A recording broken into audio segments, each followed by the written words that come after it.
We're gonna be starting off with watching some Cameron Vance.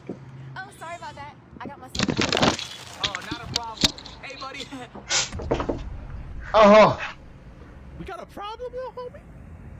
We got a problem? You got a problem? No, it's fine. I'm good. I'm standing right here. You wanna go? Yeah, you won't do nothing. Oh, you wanna throw your kids behind me? Hey guys, I do live streams on Sundays at 6 p.m. Mountain Standard. If you weren't able to catch the stream or don't want to watch it back with all my chat reactions, here are some of my favorite highlights. Facebook vegans are to veganism what ISIS are to Islam.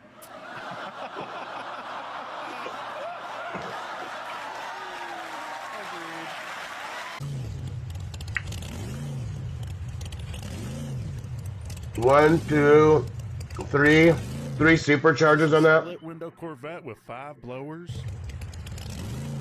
Oh, it's 4 stacked and one on the top. God bless. Poured it into it. Bye. Bye. Use the dog to help you. Let me explain. Alright, as soon as you start sliding down the hill, grab the dog by the leash. Keep free falling until you find a branch. Wrap the dog around the branch to whip yourself back up to the top of the cliff. Use the leash to grab the owner, then slam them into the nearest wall. Next up, teach them to not take their dog off the leash. Continue to do this until they're fully incapacitated. Now, because they're a terrible pet owner, you should keep the dog. I'm gonna keep this one. What should we name this dog? And no silly names either. Yeah, who goes biking with their dog on a leash next to a freaking cliff?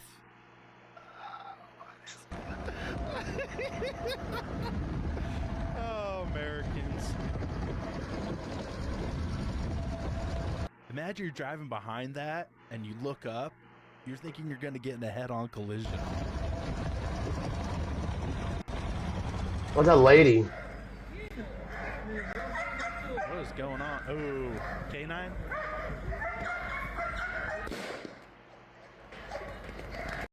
Oh! Oh, you're free to go, buddy. I'm not messing with that. You know, the firearm is the great equalizer.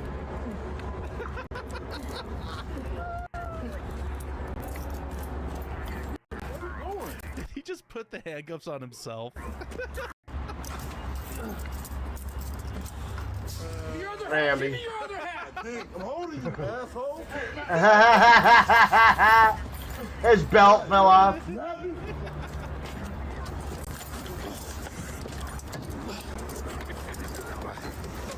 man.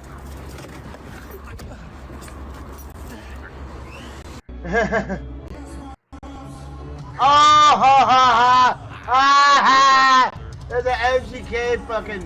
Man, this is what happens when you put Kelly making these ladies fall head over heels for him. fall through the fucking floor. She's like 300 pounds, falls right through. The dog's got goggles too. Fake delivery, guys? Oh my gosh, do you have a new baby? Yes. Oh, let me see. Oh, No, it's not fake delivery, guys. It was some black bitch that came and grabbed my cameras because she's a drug dealer. And when I see her again, I'm gonna go for broke on her, because the thing is, she's already a threat. She fucking had a weapon behind her back, and I should have fucking lit her up faster than shit. And you guys you see this black bitch's blood all over the fucking place. So when it's gonna happen, I'm gonna post the video, and it's gonna be fun. And then the thing is, I bet her whole crew's gonna come and try to have fun with me, and then I'm gonna be dropping motherfuckers like, do you remember that commercial? Like, okay, what was that? What's the video? Let's just go and check it out. What's that shit?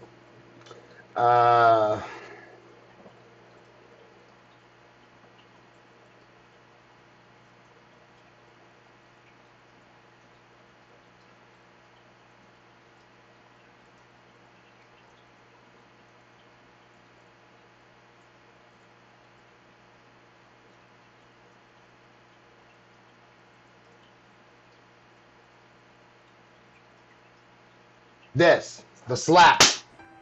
From the makers of one of the most successful dramas in recent history. This is what's gonna happen to every fucking black person that comes down with me. I'm not kidding. And I can do 1, 2, 3, 4, 5 and do it. Not kidding. $2.5 grand later, and then. Oh, I thought he pushed her over. Hey, what's going on? It's mine, Daddy. No one keeps taking away from me. No Cops don't do this. I get to do whatever I want. Not even cops. Cops are cool. Noah. Boom! Bitch! Motherfucker! You done! You done! You done! You done! You done! That'll be every fucking black piece of shit niglet. No, I'm gonna call them niglets. I can call them niggers too if I want to, but I'm gonna call them niglets because they're literally small fucking black people. And anybody that is black is usually small to me. Unless you're like fucking 400 pounds. 350, 400 pounds. And then I get to have fun. And if somebody wants to play around, I get to punch and fucking destroy everyone. I'm handicapped and disabled. That means I can make people handicapped and disabled. I'm gonna be blowing their fucking kneecaps out. Not with a gun. I have a cane.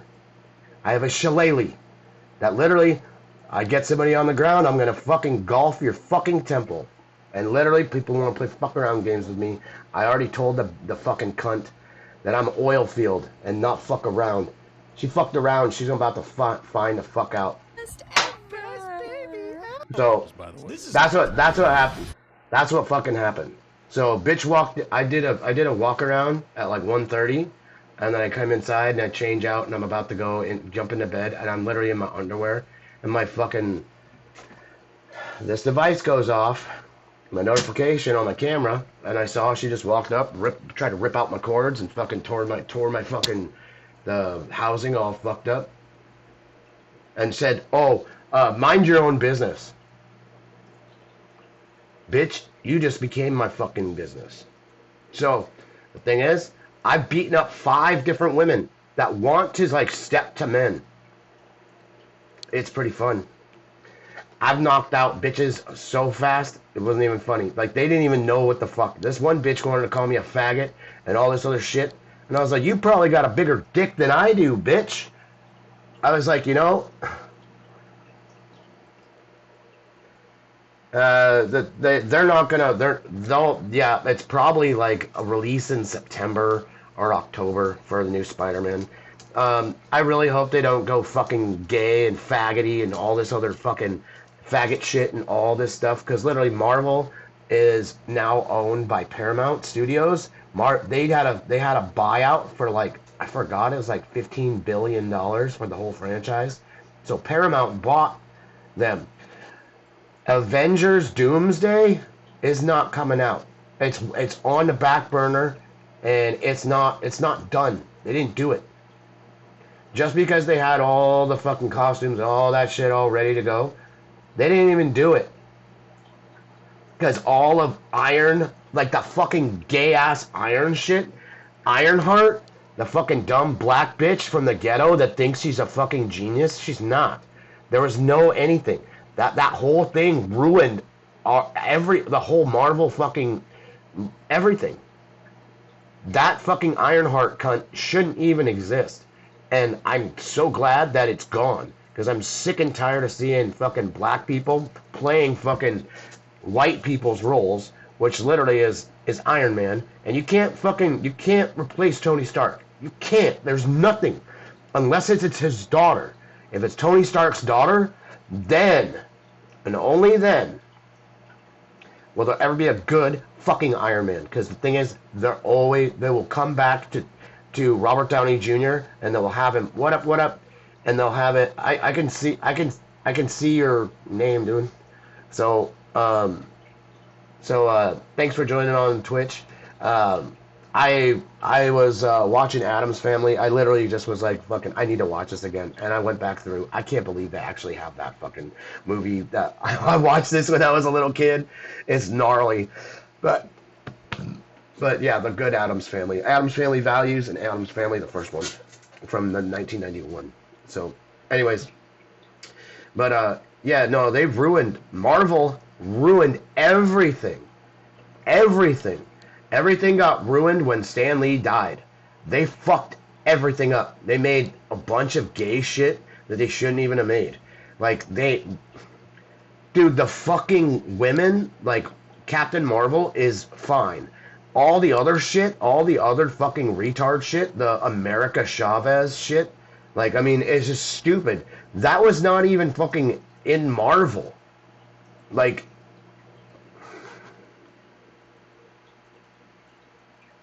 Uh, yeah, like yeah, Marvel's fucked. They went on a fucking hiatus. Deadpool was a Kevin Feige fucking thing that Ryan fucking Reynolds put most of the money into because he wanted to have another movie. And it's mostly Ryan Reynolds' fucking writing. And that's the main thing on Deadpool. On the Deadpool versus Wolverine. So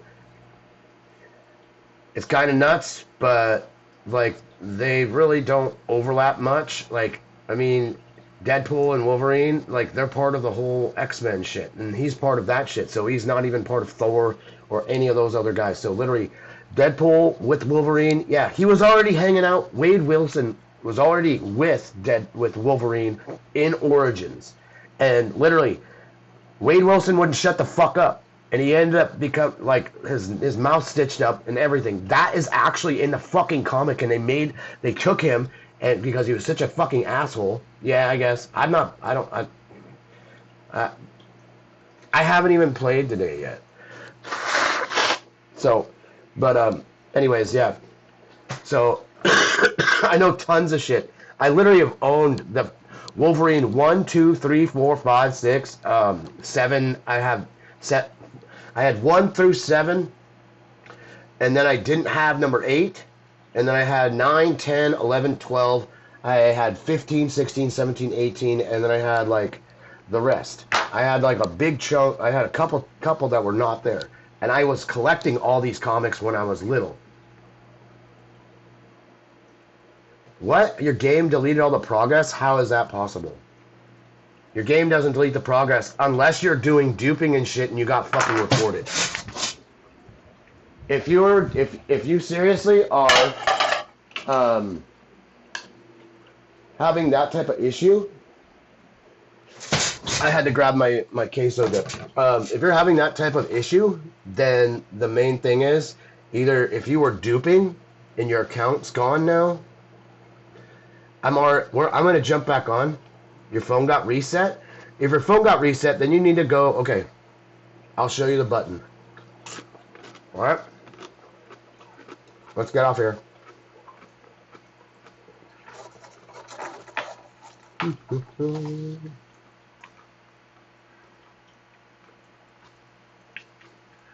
So I reported somebody earlier for releasing a duping video, and I asked them if I can become an admin.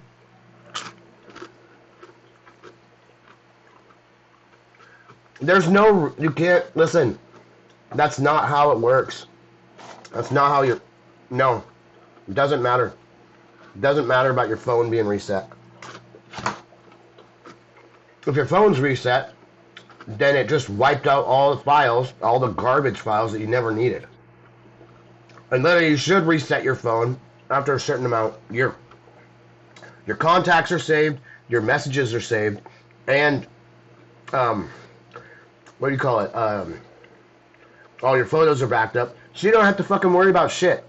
Just put your Google account back on, and I'm out. Okay.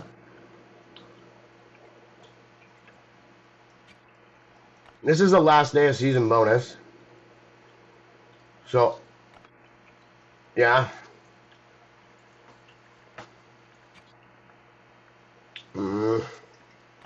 Alright, let's go see. Okay, so what you want to do here, you want to touch here. And you want to hit this button right here. There's a gift thing.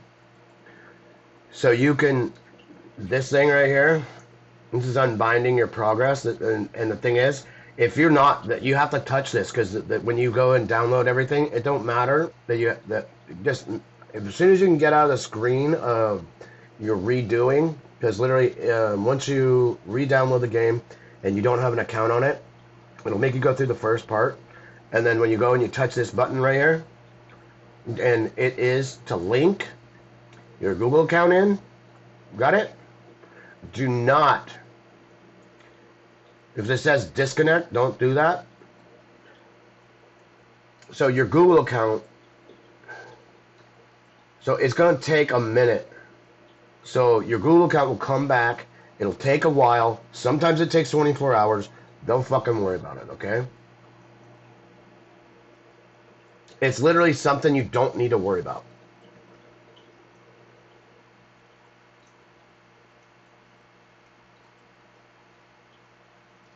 I've transferred information regarding this player, developers for future investigation. If you'd like to partner with us, come on.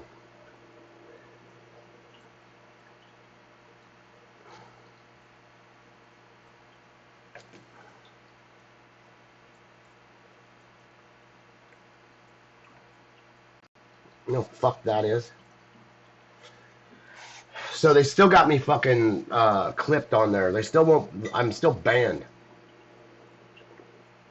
And I already gave them my fucking ID. It's up in the things. So they're gonna probably give me admin. Imagine I become an admin for Last Day on Earth in America. On a Serbian game. And I'm Christian. So this is a Christian game. Alright.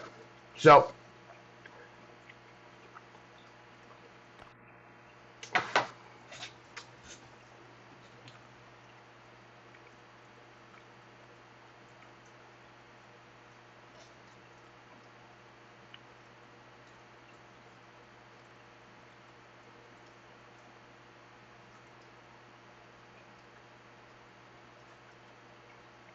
I'm just having a couple Juanita's chips with some queso, some white queso.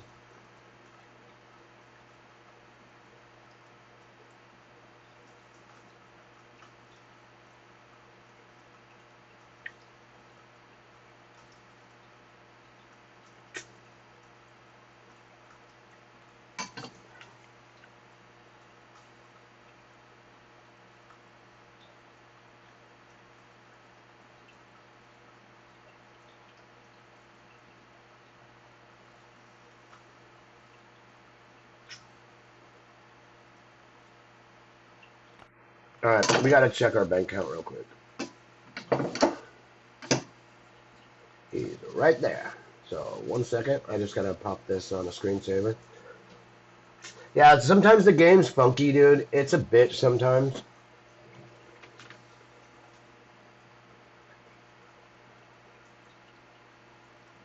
I have, if you see my thing, the bottom of my screen is pulsing all the time now. I don't understand why.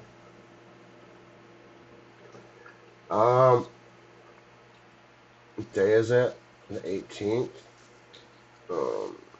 Probably, okay. Probably gonna wait. I got like 20 something, $30 in my account. $28, some shit. Yo. I don't like anybody seeing my account, but whatever. Me being handicapped and disabled, I literally have pennies to use during the month. Everything else is paid for, all that shit. Literally, this type of thing is just an extra thing where I'm not gonna spend it. I'll probably buy it later.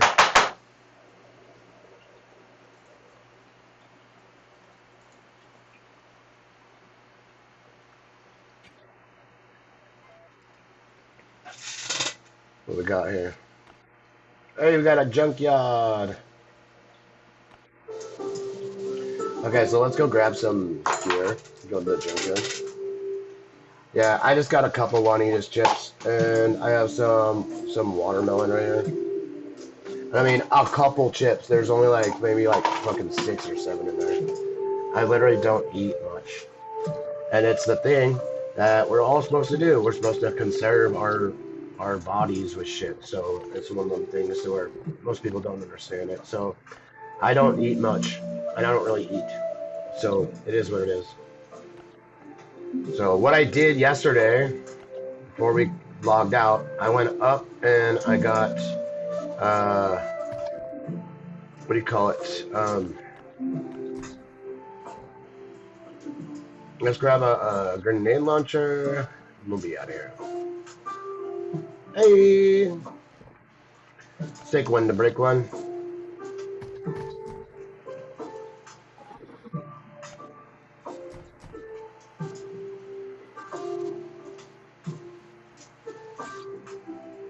Alright, so we need to go and do a couple things. Alright, so what we got? We got the port. We got the tournament. We're going to be doing lab today. Because we're going to get our carbon composite.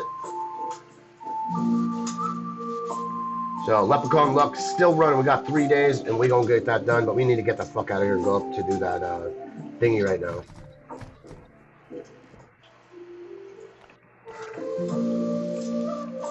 Turn this down just a little tiny bit.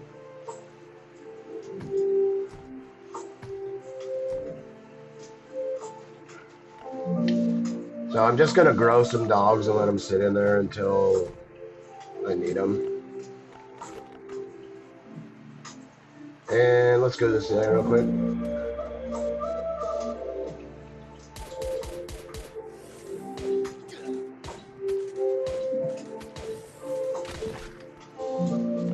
Hey, 2 gas.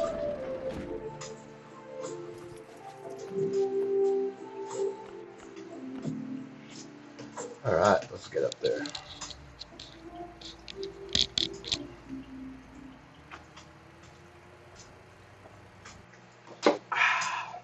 I might play a little bit of Life After. I want some PvP.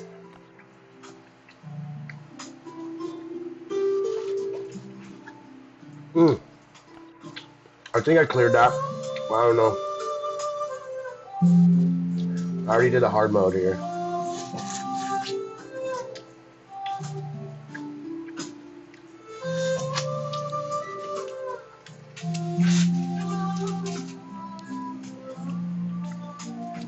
So we got 10 minutes here. I'm pretty sure I grabbed everything. Because I was bored as fuck and I was like, and you go and do those and that's about it.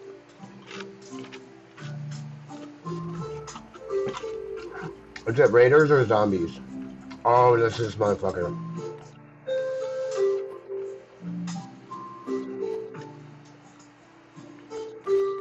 So this guy will die.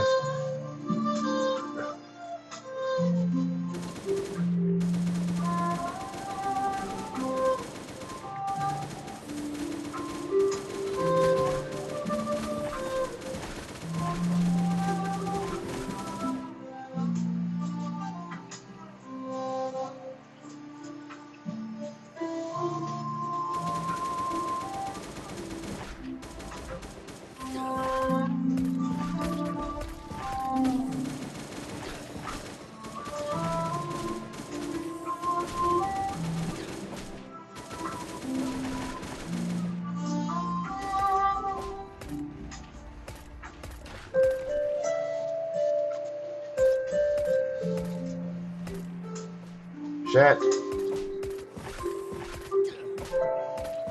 As long as they focus on me.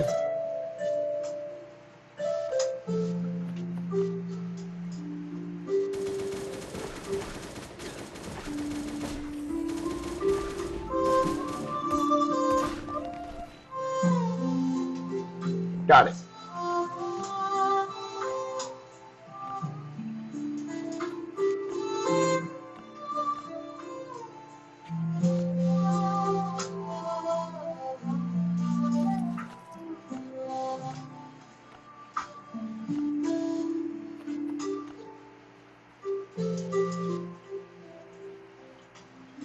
We didn't even go up here. Oh yeah, the other food I got, I have some lamb. I'm gonna be eating just a little bit of lamb with, what do you call it, with some horseradish.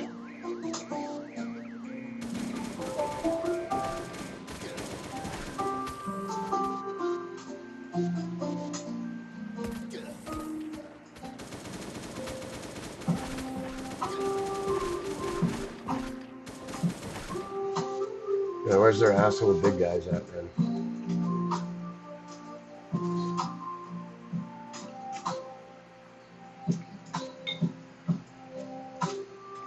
There's usually the big fat guys that are running behind them, and that didn't even show up this time.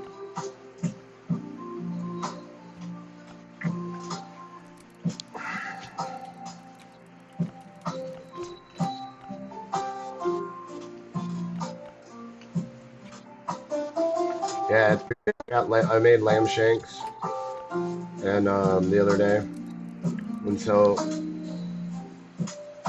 what the fuck? It was like I didn't even fucking. It was like I couldn't even hear the audio like, for a minute. It was like audio fucking kicked out on me. That was weird.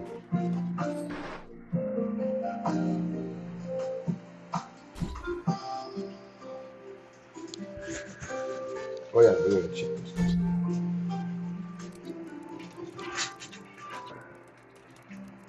Yeah, I just have a lid over the top of my stuff over there, so one second. I kind of forgot I even had any shit. Oh shit! The only thing about lamb is it's super fucking greasy. Oh good lord, that's a lot, but fuck it.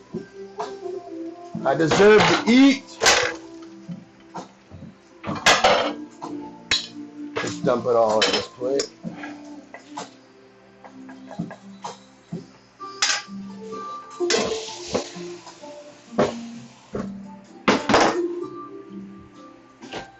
Okay. There we go. All literally it is lamb and horseradish. Like horsey sauce, like horseradish sauce. You want to see healthy? This is crazy.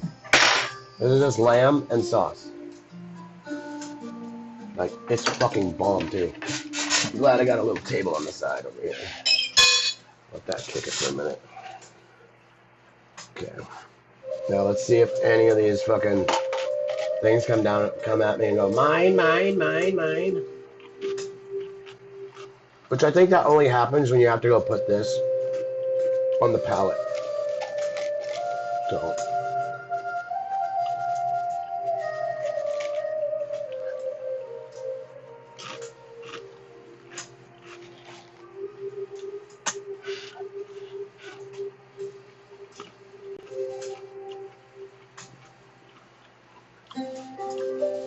I'll just take one. I won't need both. And I think it looked like my inventory was full. Come on, bitches.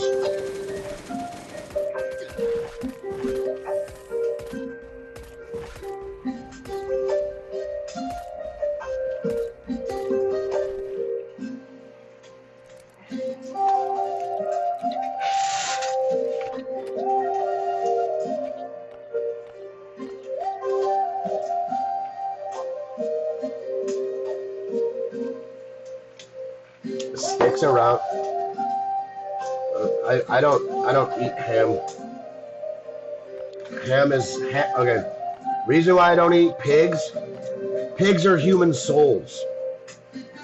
The souls of damned human beings. Those are pigs. So when you eat a pig or you eat any type of pork, you're eating a human being that's reincarnated. Sounds gross, but there's a lot of weird shit that's out there. And some people don't even understand it. I understand all of it. Because the damn souls of human beings are straight up pigs. So when you damn God and you've had a fucked life because you damned God, let's go check to see if I need anything from him. Then you get sent to hell. What do you think hell is? Hell is the earth. You're sent back to the surface and reincarnated as a cow. Or as a fucking pig.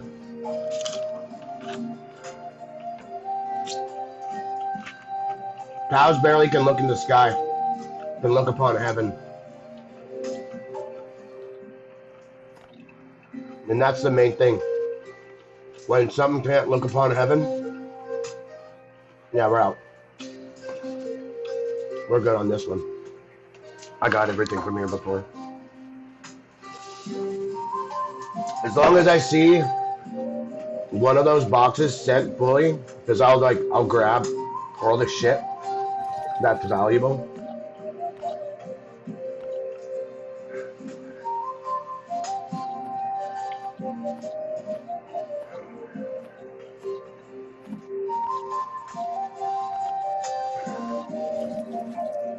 Oh yeah.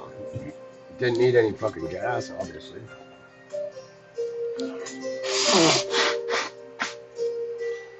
Yeah, I eat goat. I eat sheep. Lamb is my veal. So it's literally so good. And I have a sinus infection I've been dealing with. So this, like that, people can't even take that.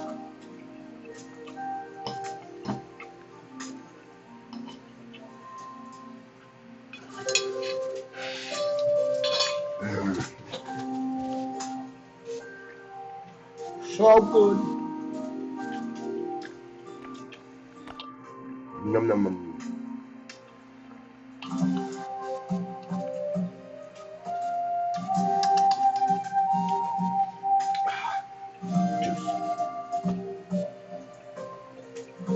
I don't even have my weed out or anything. All my shit's all put away. I don't even smoke that much anymore. I kind of got a little bored with it. And if I can go a couple days without it and with like my spine and shit, then we'll be perfect. I'll buy the thing in 2 weeks. Because I'm not gonna rush collecting this stuff and going, ooh. No need to do that.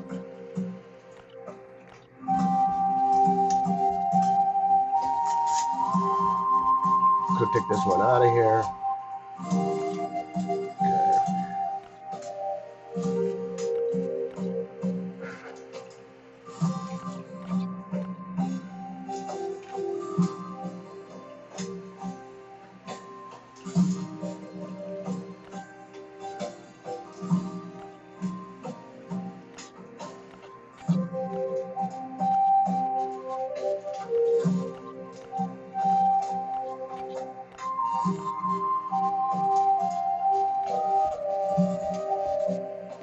Just need enough room to send the shit back from the port.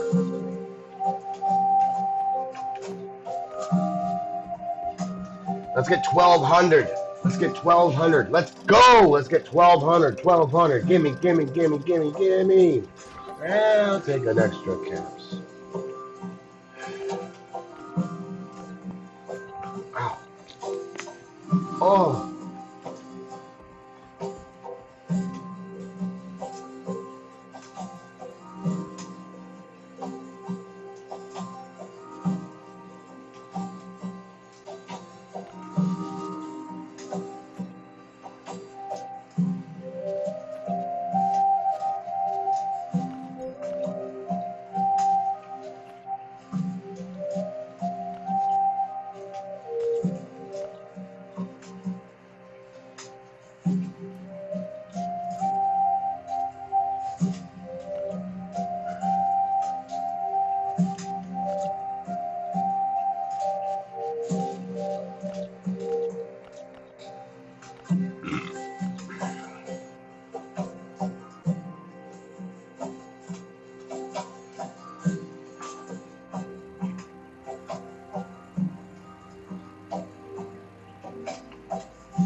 $310,000.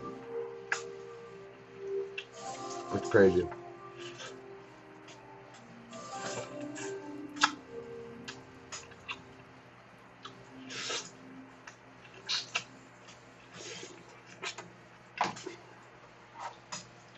I got a Saint Bernard I can breed now. I got a female Saint Bernard.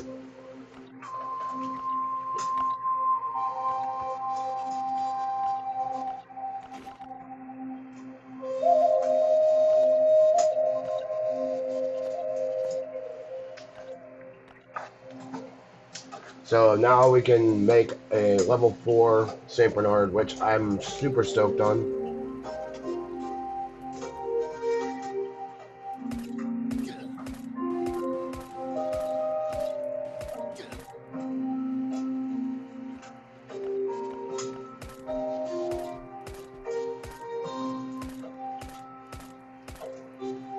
Bye.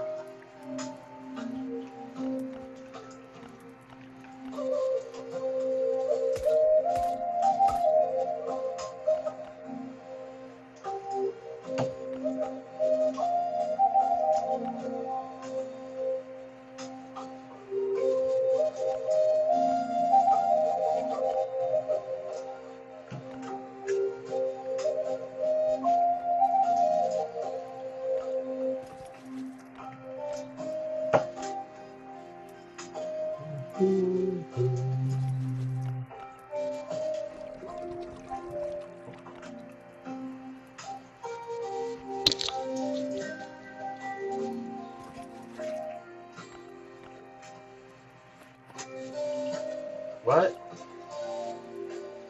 I can't take that? Was it not enough? Oh, it was just a little bit under. That's weird. Take that. Oh, just one. So it needs to be 5 in order for it to be, watch. So if I stick this 5 in here, wow. See that? So all you need is 5. So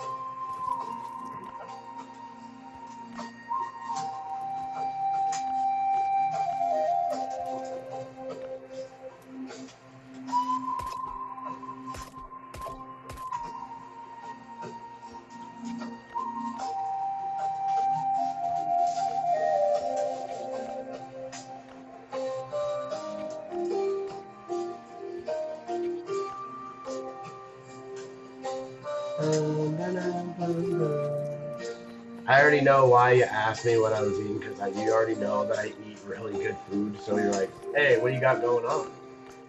I already know. So yeah, as you can see, this thing just keeps fucking going off. Yeah, there's that, but see this? It keeps going boom, boom, right? So this is the thing. It won't stop. It won't stop pulsing like this. My shit's bugged, so it'll just keep doing that. And it's really annoying because that's like a notification, and I don't get it. I don't get what the fuck is going on with it.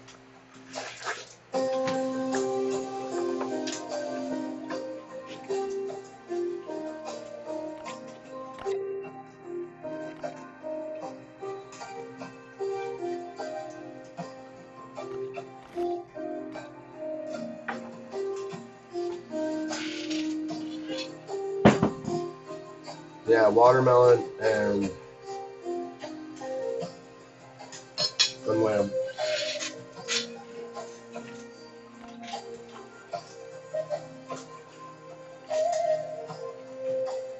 I thought about going to work out, but I'm just getting over my sinus infection, so I don't want to like push my body.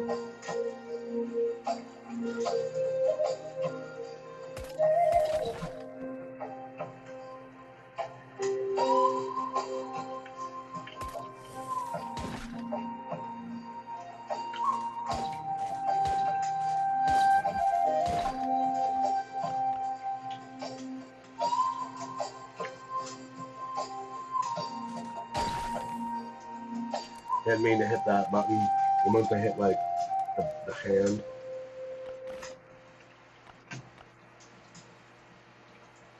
Fuck off, turkey. Fuck off, you turkey.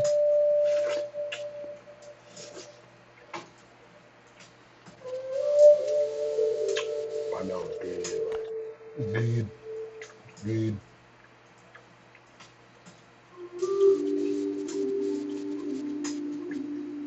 Ba-da-ba.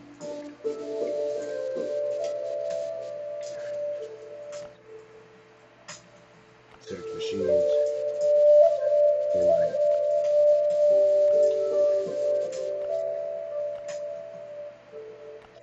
Look, there's 0 points. I haven't done any of those things. I'm like, yeah, fuck this. So, looks like, okay, so I'm stoked. I did this already, and then tomorrow it'll do it again, and then how long is it gonna be here for? So we can go do this for almost 3 days. So as you can see, there's 20 hours. See how it's like that? We could hit refresh, but we're not done with that yet. One thing about horseradish, it'll clear out your sinuses. That's literally what I'm doing it. That's why I eat it. I'd rather, you know, I need to move these.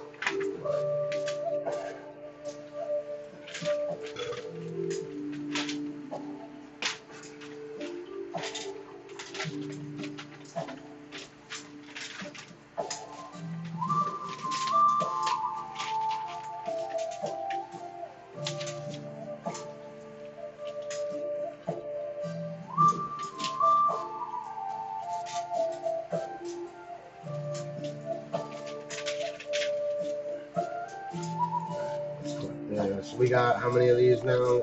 29er. This one tooth I have right here is cutting up all of my lip on the inside right here. It's fucking hard. Kind of sucks. I'm gonna get my teeth fixed, but I have $600. So when this thing asks for shit, and I'm like, yeah, no.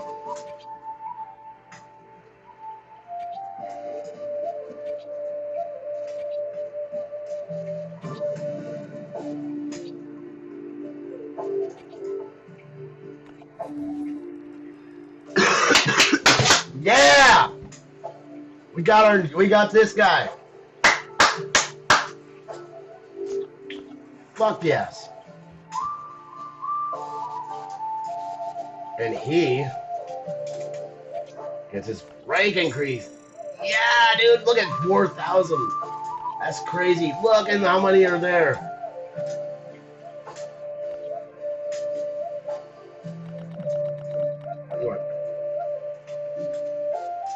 He's a new guy. Oh yeah, look at this. Oh, look at it. He's only at 2,000 or 200 and something.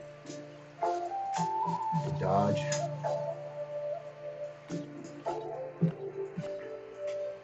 Now we need to get Liberty, Rust. Rust, I want to get first. I don't know about Godfrey. I wonder if this guy's gnarly later on.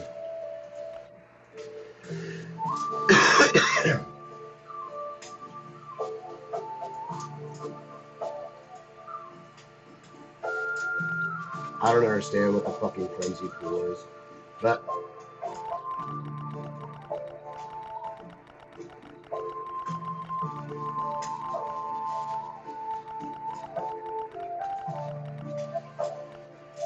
that's why you wait to do a ton of them.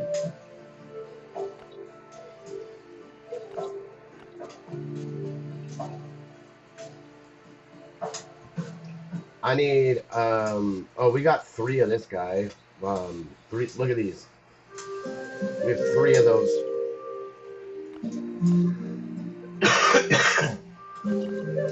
See, I have none. This is an upgrade. This guy can be upgraded. This guy can be upgraded 3 times. Obviously, don't have one of him. Or him. But that's crazy. 5 grand on that one. Let's see what we can get here. This is like, this is crazy.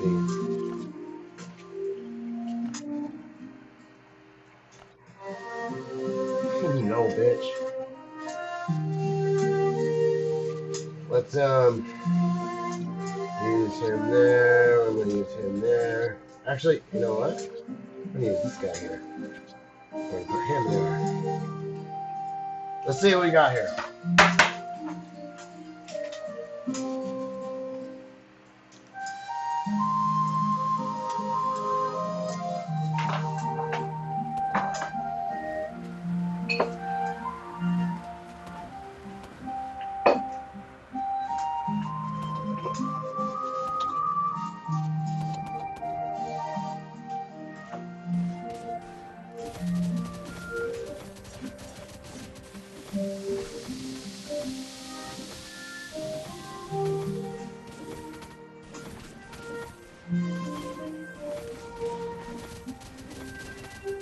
Yeah, dude, look at that. It just melts the fuck out of him, dude. Wait, you still got all the life. Let's go.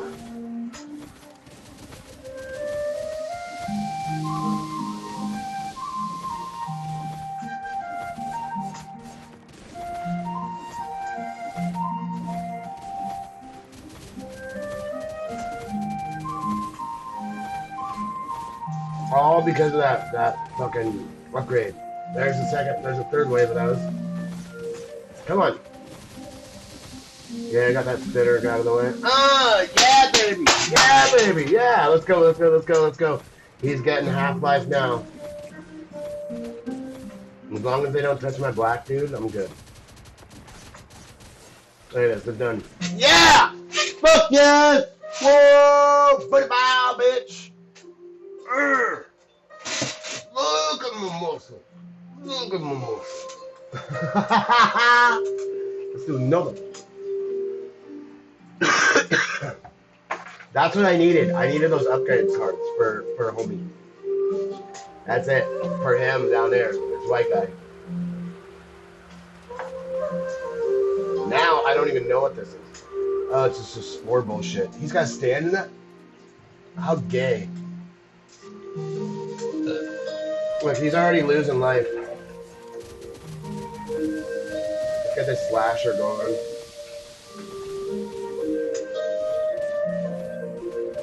It makes my guy bleed. Slasher's done.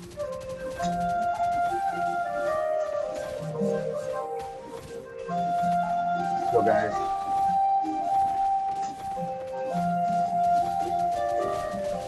Goodbye. Ah, fuck! Wasted it.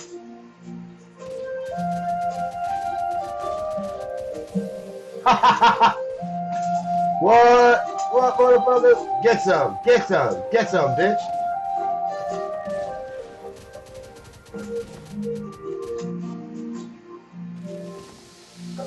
Oh, he ran back. Oh, we got there's two of them. Alright. Bye-bye, Mr. Slasher. Let's go. Come on, dude. Connor, stick with it. Stick with it. You tough bitch. You got a good balls. Let's go. Bye-bye. There we go. And now, here's what you need for this guy. Die. Yes! Round 2! Fight! Ooh. Oh, it says quit? Why?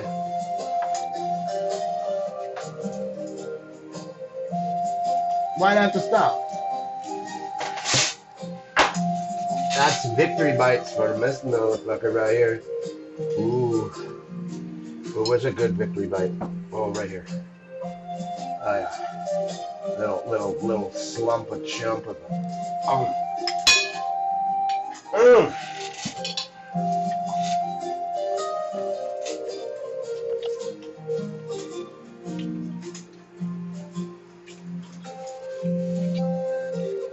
What was adding?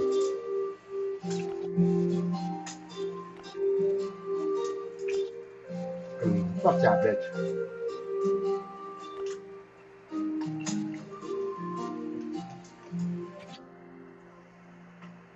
Yeah, her score sucks dick. Oh, okay, so we got Chris. So it looks like we're probably not going to be able to get through that. Let's see what happens. Never say never. Are we going to start singing Justin Bieber songs?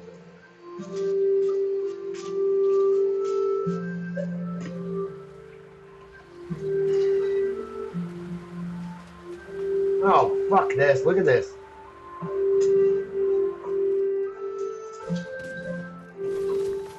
Well, what? They went straight after my other guys.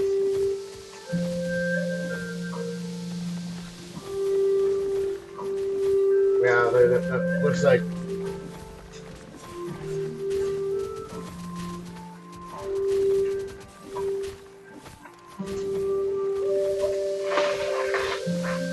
Connor's a beast.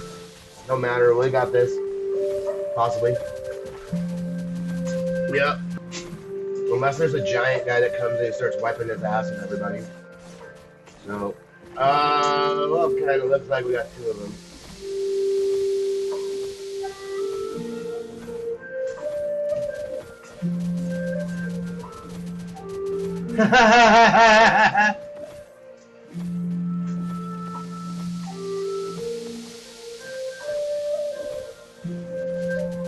Goodbye, bitches. What, motherfucker?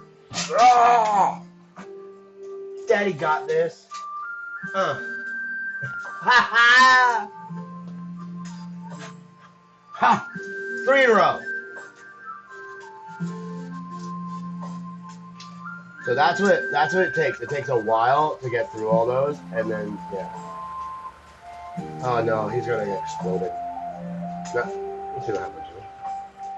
So go dot dot. Oh dude, my guy just got fucking completely taken out.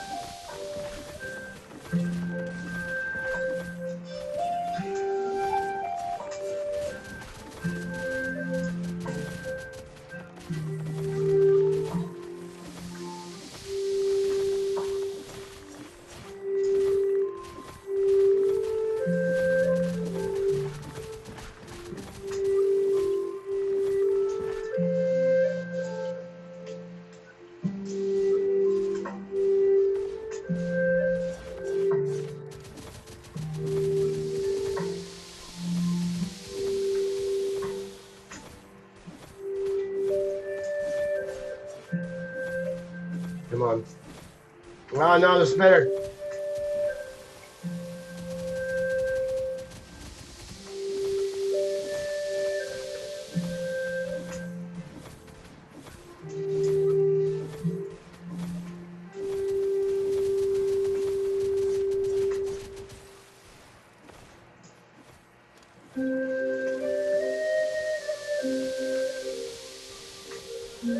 Come on.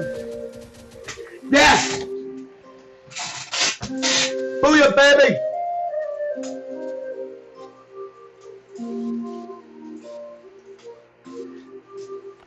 So, we're gonna call it there, because we got really close. 4 in a fucking row. That's what you do it. That's how it's done. Without duping and all that other gay shit that these fucking idiots keep fucking doing to the game. So you don't need to keep fucking doing all this dumb shit. Alright? Stop it. Just stop it. Okay? Stop it. So I'll take our gas. Take this little chunk here, here, and here. Let's put that where it needs to go.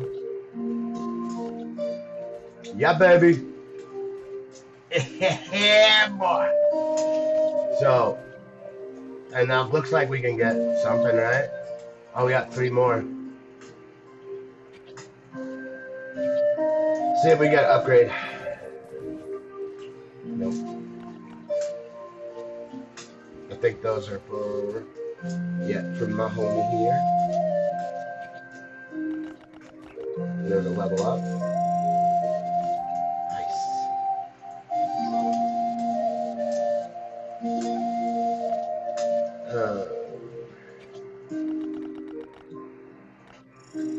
Kick her up. Call it good. That was a killer run, everybody. Thank you all for watching, by the way. You'll watch a real gamer game and not some bullshit. And literally, I'm like, I'm not gonna spend no money. So, you don't have to spend a ton of money to fucking do what you need to do on here. So, yeah. Here's what it is. And that's a lot. So we're gonna have to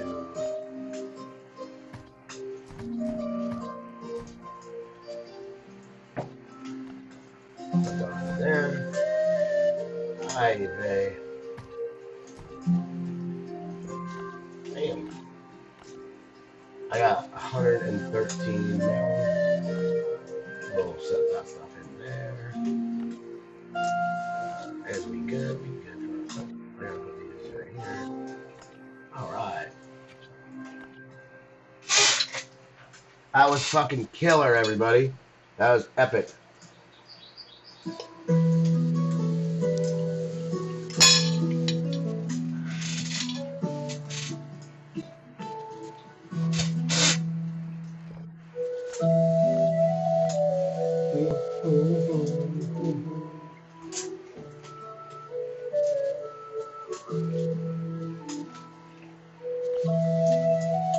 about Wham.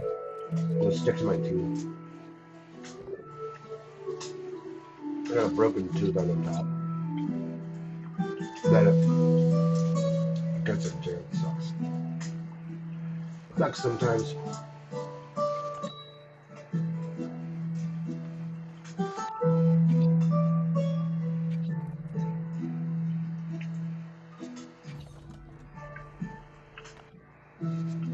I got a dog.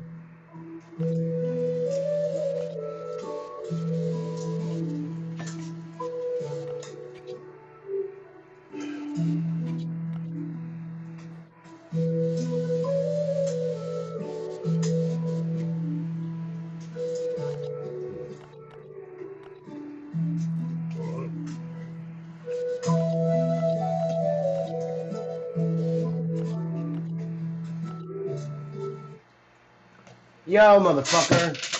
That's not cool. I can't stand this TV. Fucking turn it off and turn it off on me all the time. The TV turns straight up, turns off like that. Pretty dumb, but it keeps doing that shit.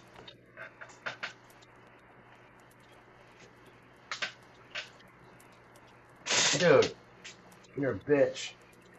It's like it just fucking like kicks off, it turns off, and then it just doesn't want to do anything.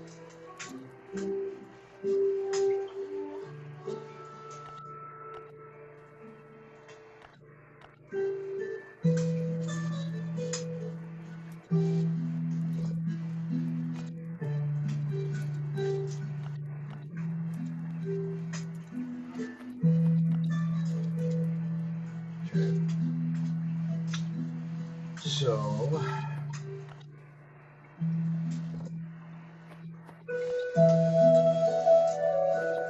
what's up, pussy? Meow.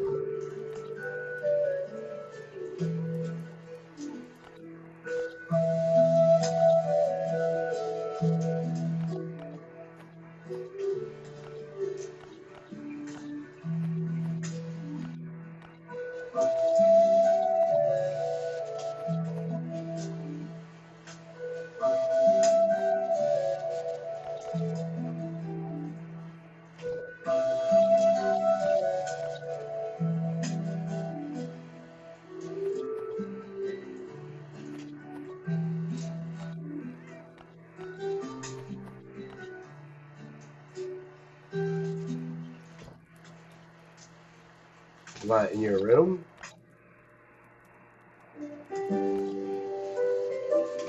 We just get a big old draft of cold air just up your butt cheeks. Like, oh god! It always sucks to get fucking like chills up your spine and shit. You know, I have. No! Fuck! So my husband almost had a heart attack when he saw this on the counter. He knows how much KitchenAid's cost. He thought it blew the vacation fund. I can't stand this fucking shit.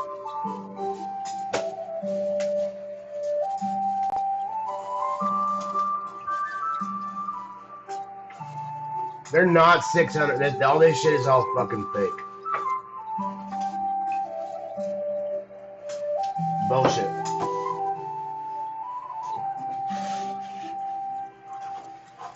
Oh yeah, an old lady is always on a high.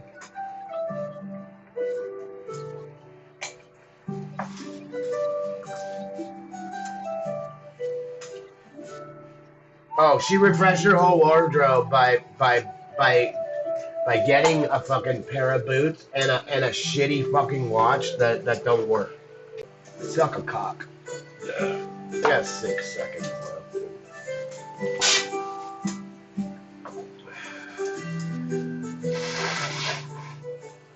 You know one thing?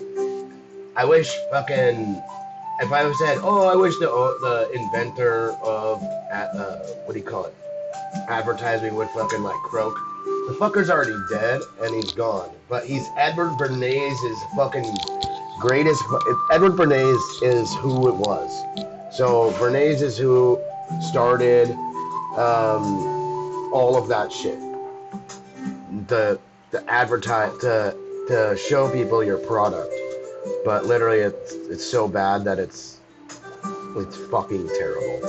So, and now everybody's fucking bombarded with faggot shit and everything else, and this is why people think they're fucking gay.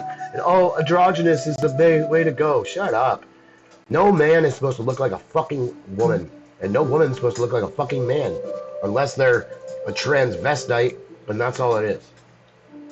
Just like Queen Victoria, which is King Victor, and he was a fucking faggot, and he used to fuck all the other kings that were faggots too.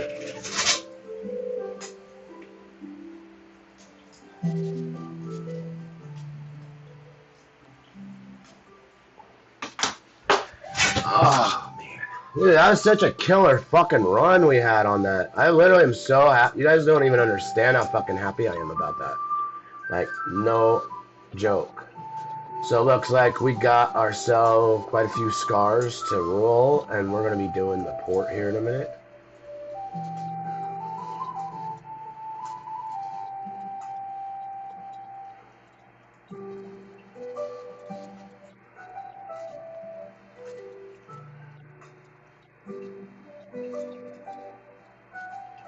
Fucking, really? At least it's not like doing anything dumb. Alright, so that's that. We'll flip this to go make some more of those cables. And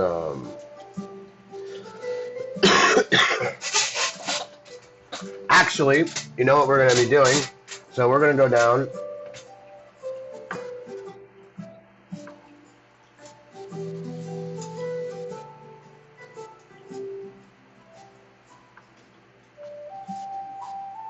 Man, I gotta watch Timcast. What's going on here with Ben? He says there's a bunch of shit's changing. I gotta check out what my boss is doing. This was just one of 3 papers we have hit in the last several days on the sun and human health. Strokes, I'll take my headphones other off. kind of cardiovascular events, overall mortality. Here's the basic. Once again, as usual, all storms tie the major events to the biggest geomagnetic storms. The absolute biggest geomagnetic storms. You actually have to stop this person from posting here on the chat because you are super annoying. Anyway, it is the biggest geomagnetic storms, but also the KP0 days, which is when cosmic rays are at their peak. And so, this is something that we have seen in terms of the solar or space weather health connection time and time again. And it's nice to see it again here with the, if you recall, confirmation that some of these things are about the magnetic field influence on brain pattern. Like a lot of people are against, ice, right? There's probably a couple in here.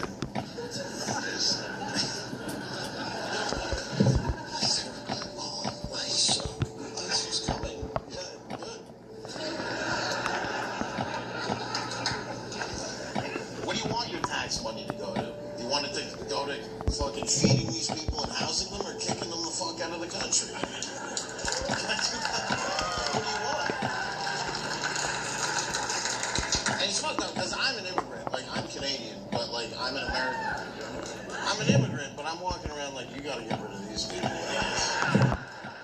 I know where this leads. It's to Canada. You want to be fucking Canada? You want everybody to be gay or Indian or Muslim? It's a fucking nightmare. Like a lot of people are against, ice. So we're gonna grab our gun.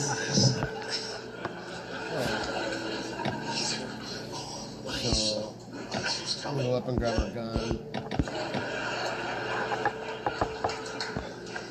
And What do you want your tax money to go to? we'll grab You want it this to go to just for fucking extra feeding these people and housing them, or kicking them the armor, fuck out because of the we're gonna country? need extra armor. I think I already have armor, extra armor, 2 extra armors at the port, so that's a good sign. We also need to bring food, so we have to. Let's go out.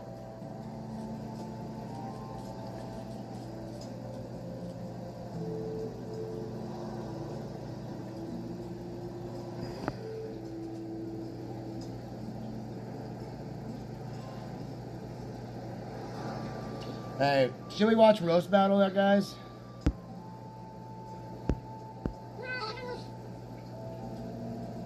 So that's where Kowalski is. Actually, I gotta go get Kowalski, so I'll show you.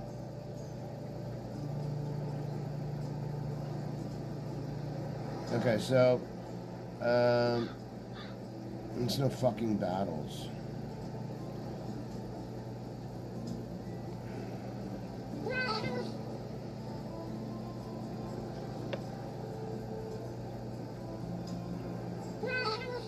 Bear Honeydew watching the first season. Wait, what?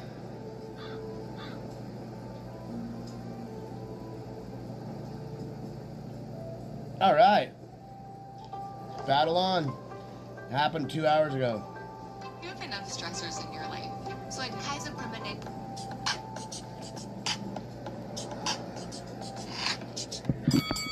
Roast battle. Let's go. Yeah. I like that. Get a little. Maybe. An adult being like, oh, you ain't got it on you. Like, it's cool if there's like, you know, like you one touch. You're like, oh no, like little boys and little girls, right? We're all the same age. But then it's just like, it's like the old man that, you know, around the neighborhood. It's like, I can pinch you on the ass. Maybe. I didn't have an old man in my neighborhood that I interacted with. But I Beverly can see Hills that is being a different. problem. Yeah. See, a lot of neighborhood or middle class, you know, military bases like ours. We had older people who just didn't have jobs where pinching their kids. Yeah. Well, sorry. Some of you got molested, not me. Let's get to number 10. Speaking of molestation, it was a close one here at number 10. Over New York coming in at number 11, but number 10, Berlin gets the point. I thought it was a fun battle. You're not going to get to see this battle, Benj. Sorry, that was Dane Brasher and Fitz Gessler. There it is. Dane and Fitz. It was a fun battle. A lot of callbacks. Technical from Fitz's side. A little, I say avant-garde from Dane's side. But Berlin comes in with 1 point at number 10. Number 9, I thought this was good. This was Scotland via Pittsburgh. It was an all-Pittsburgh battle. Julian Atwater versus Josh Rittenauer. Very fun battle. It's on RBL.Live right now if you want to check that one out. And another affiliate battle was Toronto coming in at number 8. They get 2 points this week. Interesting battle. This was Nairobi. That's one of their affiliates this year. So this was a Nairobi Fucking battle. Nairobi battle? My prediction about Nairobi. Yes, African country. Yes, HIV. But they have an outstanding setup there. And I think that when they figure out how to do this thing, comedically, sarcastically, dry humor, setup, punch, all that kind of stuff right there, instead of just going for the dark joke, I think this is gonna be a really, really tough city to deal with. I give them about 3 years. It's almost like I can see the upside, but Nairobi. And what we got, we're ready to go on this. So what we got gold. We got 265 gold right now, and I didn't even need to go and get the pass to go and open the thing to get the rest of the shit. As you can see, look at the fucking thing down here. That's annoying. So, in the comments, I want you guys to all name your African countries, and don't look them up on ChatGPT or whatever you're doing, Gemini or Siri or Syria, whatever you're doing. Syria. Let's get to let's actually watch some battles, Benj. As a roast writer, right? There's a new roast coming out. What do you look for in roast jokes? This is kind of like really. But let's get to number 7, man. This is Barcelona. Barcelona gets 3 points this week. And it's Alice Russo and Chris Groves. I love this battle. Benj, you're gonna love this battle too. Let's check it out.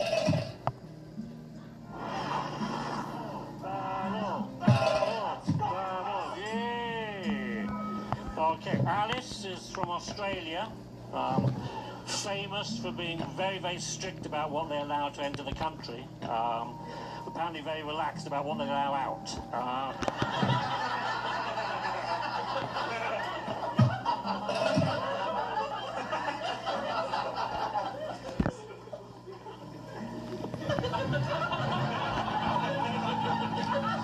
I only need the one.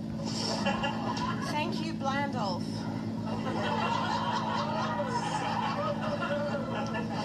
This is Chris Groves, comedy veteran, mentor to many. What can I say about Chris Groves that won't be said in his eulogy next week?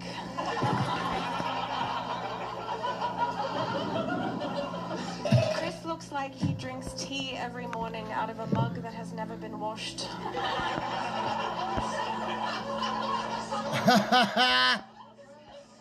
Chris looks like he could soil himself on the metro and everyone would just say, yeah, fair enough.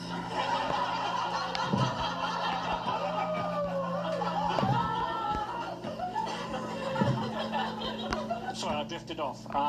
Sorry, I drifted off. The teasing's fucking true, though. Jesus. When Alice was 17, her mum died of breast cancer. Presumably before she had time to kill herself. Oh, fuck. Oh, fuck.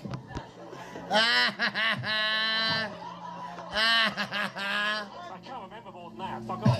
I can't remember all more than that. We'll be meeting her next week. Something to look forward to. Something to look forward to.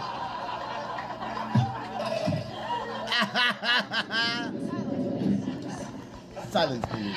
Chris owns the Secret Comedy Club in Raval. Secret Comedy Club is a great place to watch comedy when the clubhouse is closed.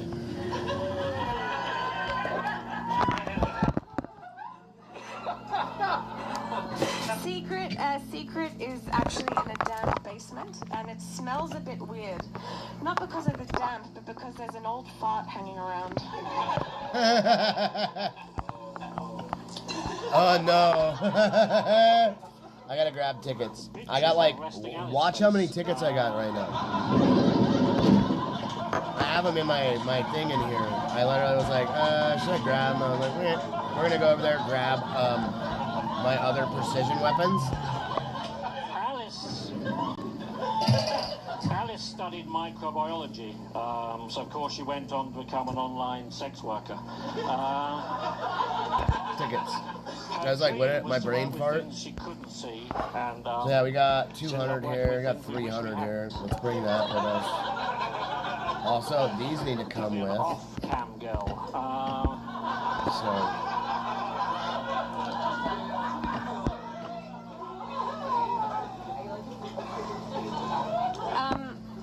Chris finished school and went to university, which was pretty impressive for someone growing up in the Victorian era. In the Victorian era? Few people know this, but as a young man in England, Chris met the scientist Sir Isaac Newton. Newton actually devised his theory of gravity after seeing Chris's terrible fucking posture.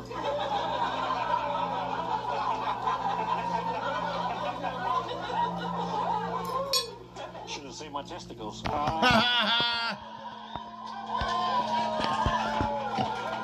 Got him.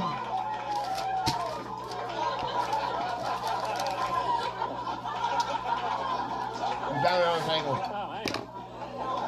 Supposed to be roasting her. Shush.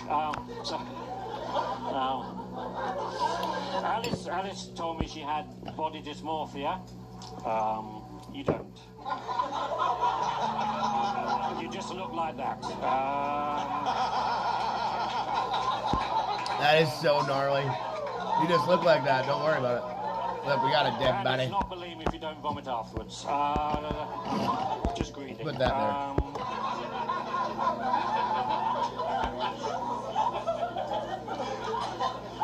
Thank you, Santa Bedsores. Chris's parents were married, but his father was actually gay. 59945. True. As Chris gets older, though, he started to resemble his mother. What? He's Hey, just a what's beard. the code? I literally I thought I looked at it and it was the same fucking code. Millions of items here to the experts at PSA. You know what the code is? Authenticated, graded on a 10-point scale, and protected for safekeeping. Chris gets older, though he started to resemble his mother more, because he's mostly just a beard.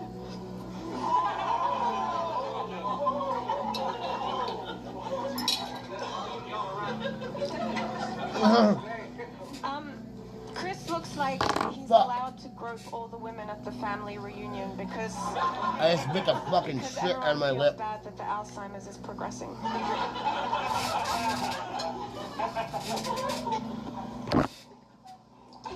Even the Samaritans put Alice on hold. Yeah, I'm bleeding. Alice has a thing for bald men. Inside of my mouth is Now, straight for most bleeding. women, this is because it reminds them of their dad. In Alice's case, it's her mum. These two teeth are like shredders.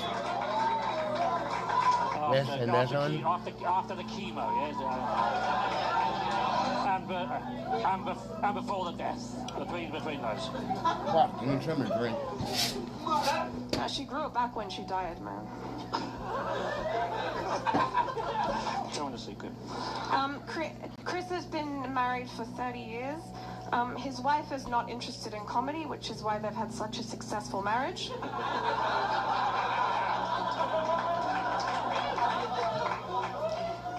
Chris, according to Chris's astrological chart, his spirit animal is a hip replacement.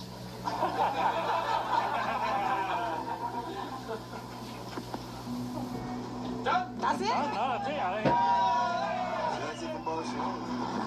Oh, weekend. Number 7. Barcelona? It's Barcelona, yeah. Barcelona. They don't like it chanting last week when we were doing the Barcelona thing. They thought that was disrespectful. They said, that's some Madrid shit. So I was like, all right, well, if we're being derogatory, we'll American it up. That's Barcelona. Coming in at number 7, getting 3 points this week. Chris Groves, Alice Russo. Alice Russo will be live in Austin this weekend at the Mothership, March 22nd. She's battling Sam Minnie. I think I'm done eating anything tonight. They were awesome, man. At first I thought the female had them, because her first run of jokes were just great. But then Fucking cut my fucking upper lip on the inside, like it goes up here and right here. I love how dry they both are. Are they British? Is that British? No, that's not Spain. That's South Europe, Southern Europe. I mean, obviously they're not Spanish. But they're, yeah, whatever. They're not speaking Spanish. Moses. Let's get to it. Alright, thanks for nobody being there. Something hilarious? Not that. So that's kind of So my husband almost had a heart attack when he saw this on the counter. He knows it goes super black, right?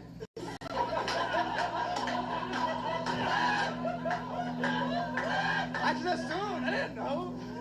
All right, girl. Whatever. Anyway, let's get to the number 6 battle. That's LA. And it's us. Let's get to it. That on. I think you're supposed to be wearing something hilarious. Not that. So that's kind of what I wrote off of. So pretend she's wearing something super whimsical, super black, right?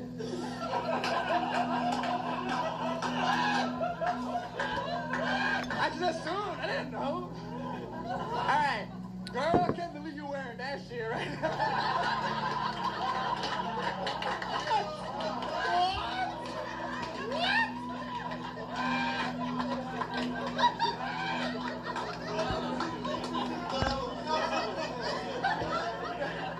That shit look magical and ghetto, girl. Magical and ghetto. First, like you did. First of all, hold on, I'm not done. That shit look magical and ghetto, like your ass belongs in the movie Harry Pussy in the Chamber of Stealing. Come on now. Hey, 2 racist, I lost. Damn, that's crazy. I'm surprised you felt safe to come here tonight, like with everything going on.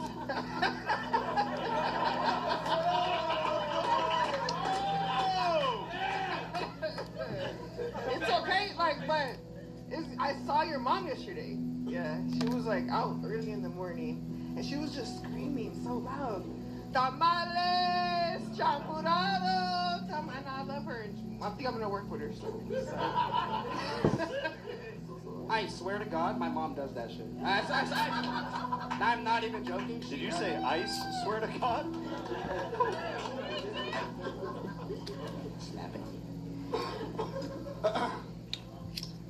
I wasn't sure when they said battle this black chick. A little bit assumed it was a rap battle, so I did write a rap.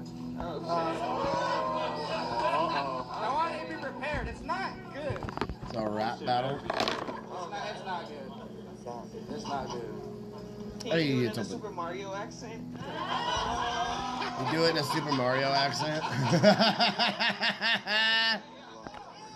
That was my favorite. It looked like your shoes was passed down from your great-great-great-great-grandmother. Keep getting them while he's looking. Keep getting them. You fucking loser. You have to go go through your fucking phone. Hey, fuck you! It's a wrap. What did you do the 2 hours you I wrote this bitch in the 99, but y'all know what the fuck you want. Okay, hold on. This got like a fucking symbol. You're one mean lady. You're one mean lady. Mean lady.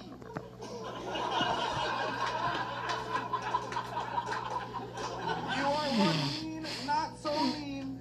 Loves colored greens, look like you work at the DMV. Ass shaking machine. Always late, section 8, but you got a nice ass, low key, so can I take you on a date? I'm short as hell, got a little dick, sadly, but I'll kill your pussy better than your smoke detector battery.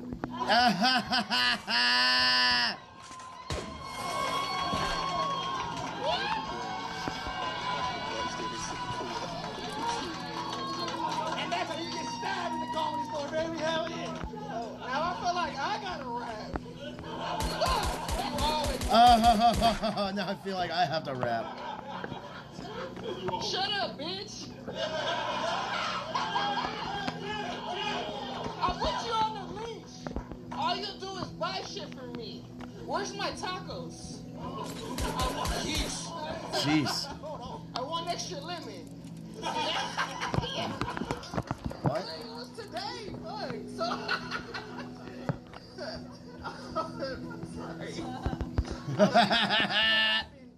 you didn't catch it, I'm a blue-collar man. I'm used to dealing with ratchets. Oh, fuck.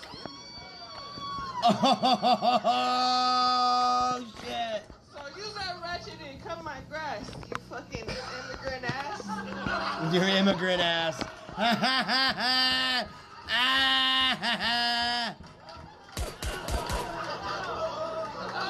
Is my audio off?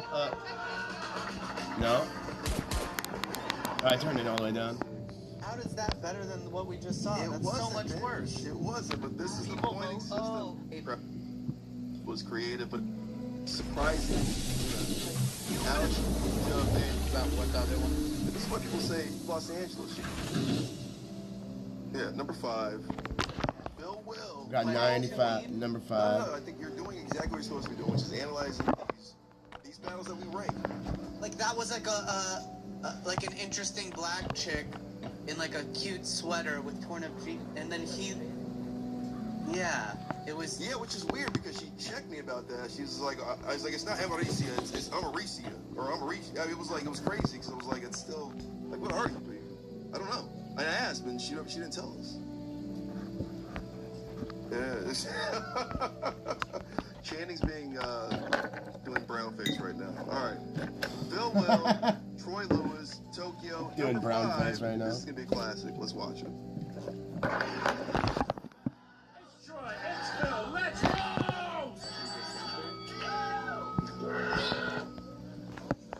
Alright. Phil Will, your name sounds less like a name and more like a proclamation.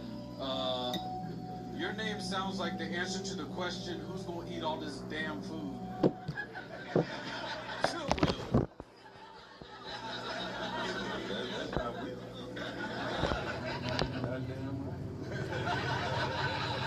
All right, let's see if we can. Why do you look like a DJ on Epstein Island?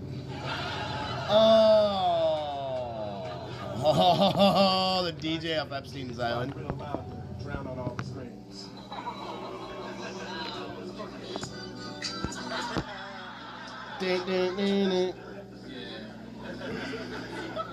Yeah, 100 coins, dude. Makes delicious barbecue. Who's gonna man the grill? Phil Will. Phil Will, man, that shit is a fake ass name. How the fuck are you named after 2 characters from The Fresh Prince?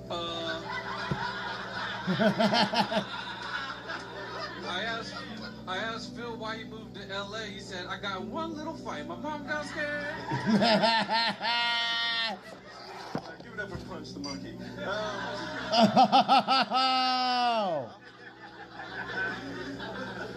Punch the monkey. This do-rag real quick.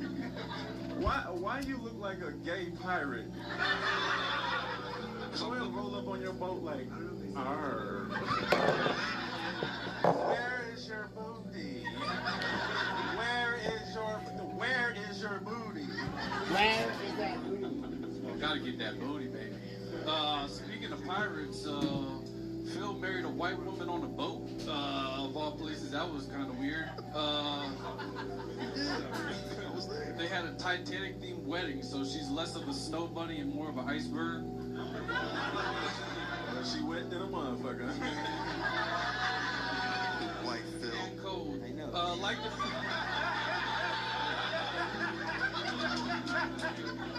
Like the Titanic, you can find Will in the sunken place. That was a little mean, I'm sorry. You can find Troy playing a homeless guy in student films. we got Jonathan Miners over here. Or, sorry, Jonathan Fucks Miners. My bad. Jonathan Fucks Miners. Y'all missed the music cue. This is some bullshit. Fuck! I need that one fucking I need that one transmission.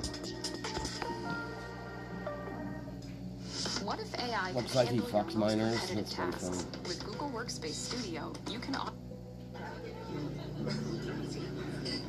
It's not too late. This is the first time I ever got pedophile jokes. I kind of like it. Since my wife is old. God. Oh, because my wife is old. Phil and his wife like to go surfing. It's kind of strange. She What am I rides the hearing? board and Phil just kind of jumps in the ocean to make the waves. What did that do-rag doing? But sex with Phil is kind of like surfing though, because it only lasts for a few seconds and black women won't do it.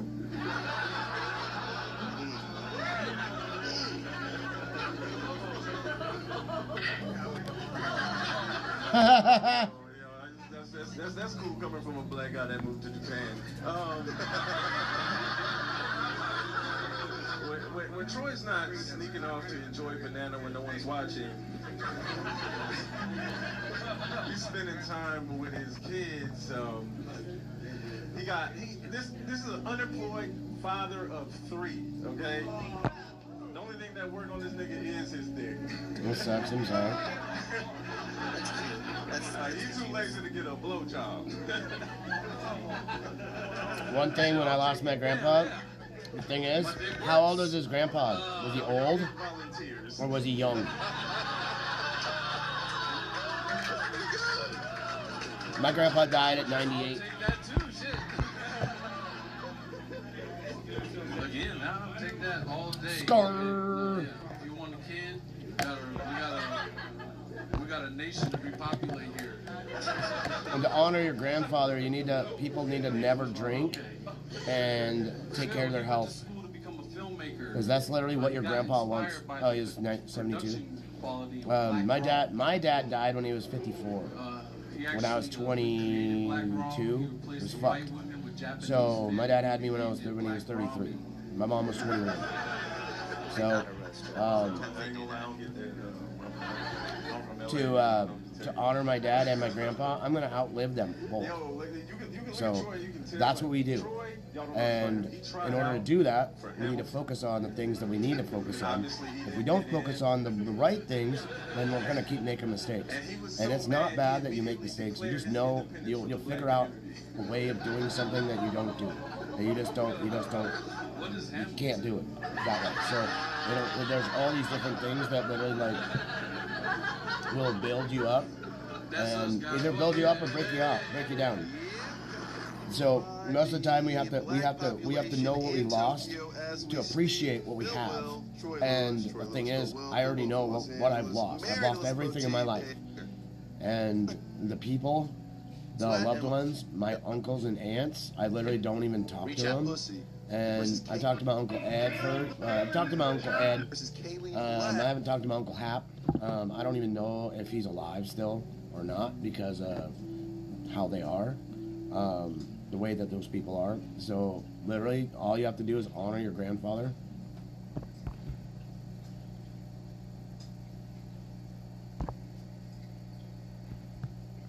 So the thing is, it's not like trying to. We honor.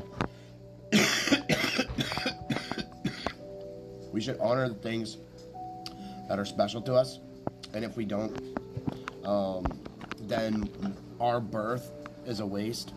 Our life is a waste if we don't honor the people and the things in our lives. It's one of the biggest things in the world.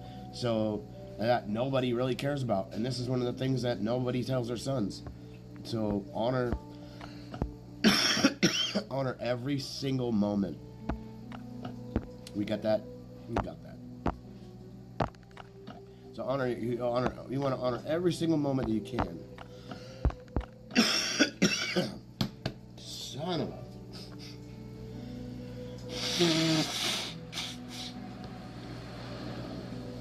I can feel some phlegm still trying to get out of my throat. There's nothing we can really do when somebody passes, except for hold their words to the best ability. And we got to do it. It's one of the things. Because if we love, and if you actually do love your family, you'll honor every little thing. And I don't mean like, oh, you don't go get in trouble, don't do this, don't do that. You're always going to get in trouble. There's always going to be something that's going to get you in trouble. Women, you fucking name it, anything. So, literally, like, so we have to always honor the things that we never really thought about. And once people are gone, the people that took care of us and loved us, you will understand every little aspect and every little thing that they did for you when you're older, when you have kids, and you're like, oh fuck, oh no, you'll always have that, and it's like, it's not regret, it's not any of that. What you have to do is just stay focused all the time. There's gonna be distractions all the time, and the biggest thing is, say if your friend's a guy or whatever, what do you call it? Then, oh yeah, I'm not picking up that 1 hour gun just yet.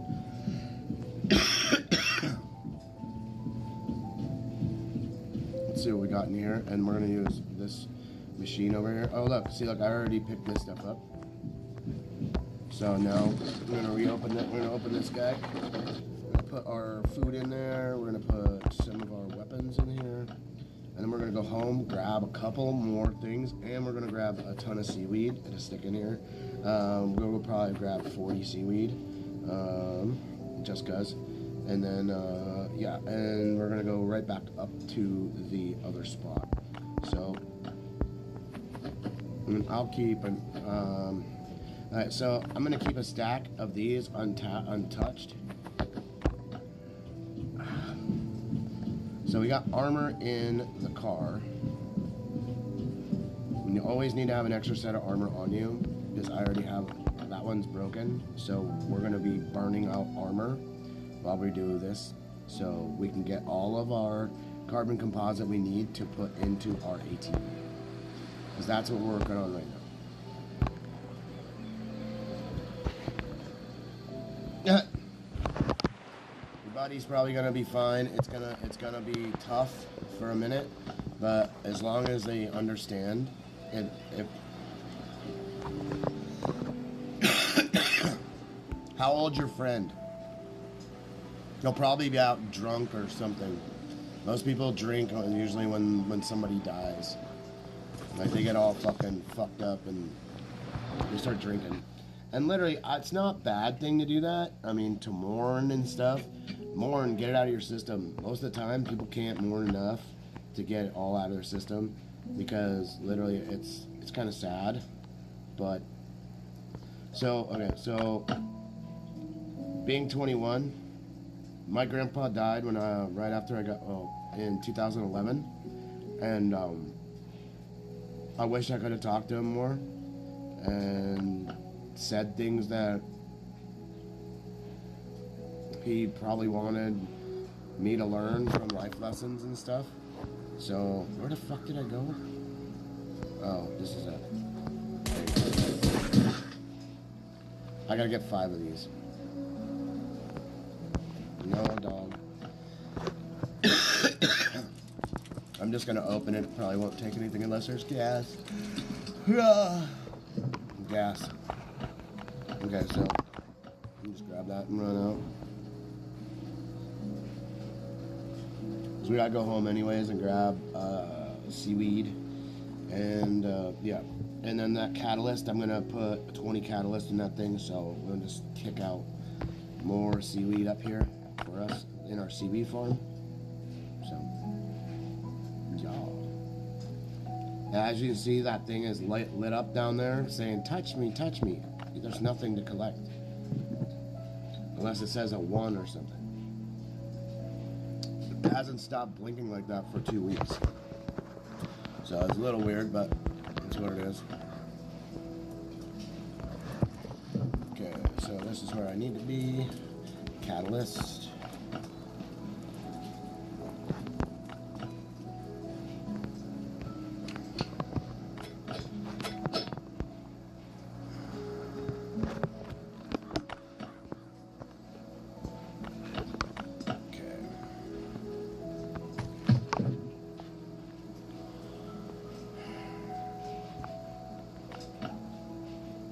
I have what I usually drink is I've got lemon honey ginger tea with all the rind in it, but my main thing I drink is kiwi strawberry apple juice.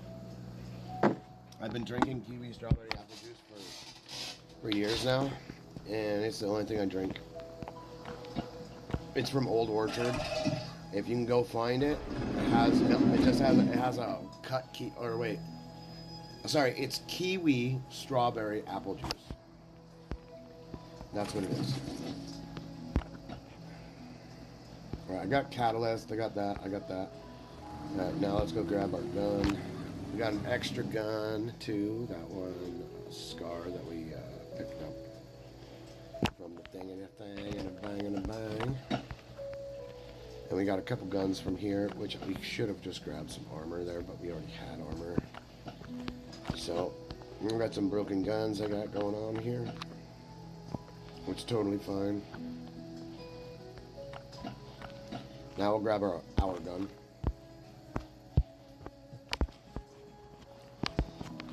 Yeah, this is one thing also to remember.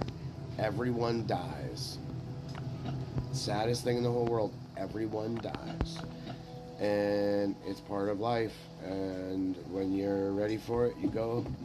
When you're not ready for it, you still go. So never ever give up hope. When someone passes, just honor their memory by doing the greatest thing that you could ever do, is outlive them and honor their memory by studying, and all the knowledge that they gave you, practice it. And practiced knowledge becomes wisdom. And you have to practice all of the things that you know to stay healthy and everything in order to be healthy. So that's one of the biggest things. And some people don't even understand that. So knowing how to deal with death is one of the things that's super fucking hard. What medical tent are you talking about? I don't know what a medical tent is in the game. I seriously don't know.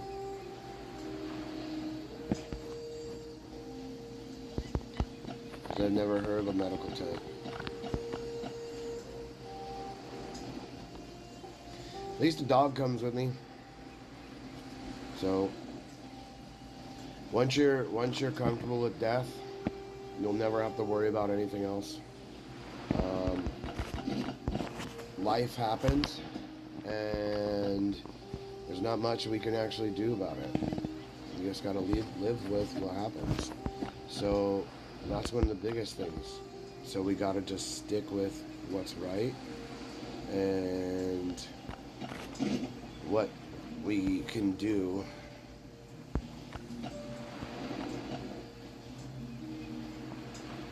Oh, the med kits at the gas station. You get them from the VIP where it heals you up,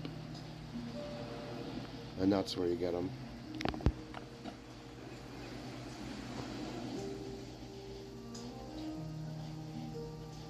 It's like right in front of that. Just a thing on the side. The medical thingamajig. Fuck! I forgot to grab the rest of the fucking seaweed. Motherfucker, dude.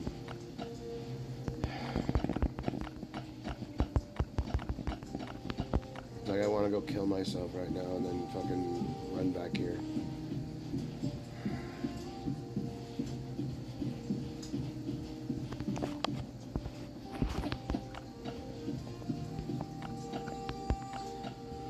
I hope it's enough seaweed. I think it's 16.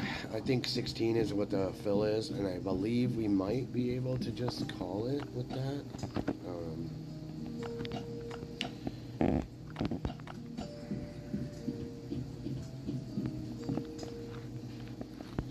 Bring that. Put these in here. Grab that. Med kits. Take that to break that. Alright, let's go.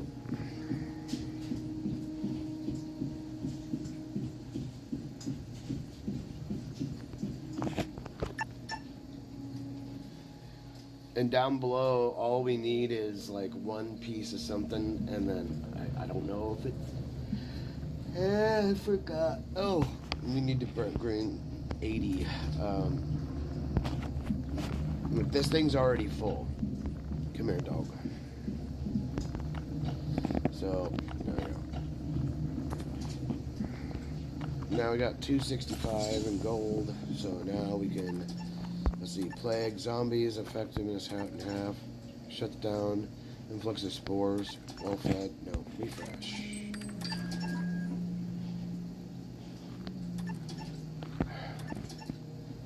Okay, pass. Get that. This is literally one of the things I obviously get all the time.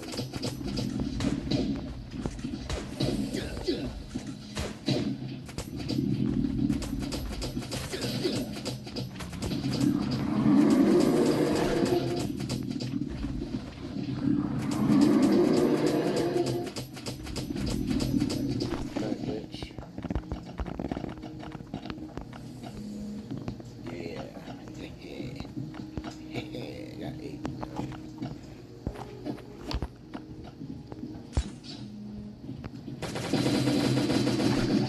It's always nice.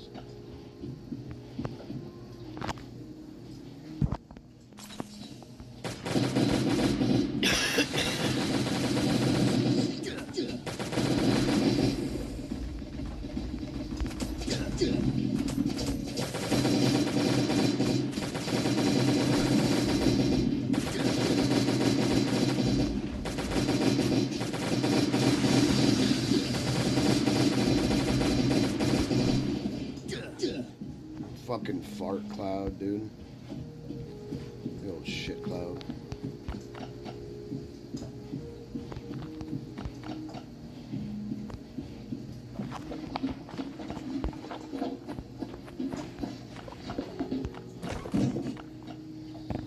There's the rest of our shat.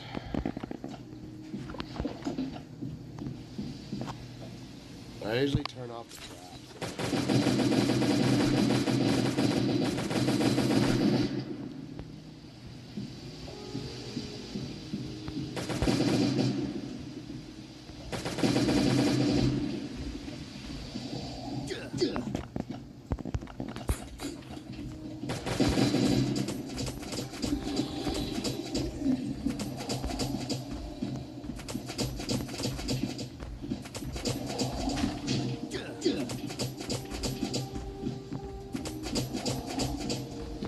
like when I get that one where it makes a mess. It's called the agility skill. So if you can get the agility, you'll be better off.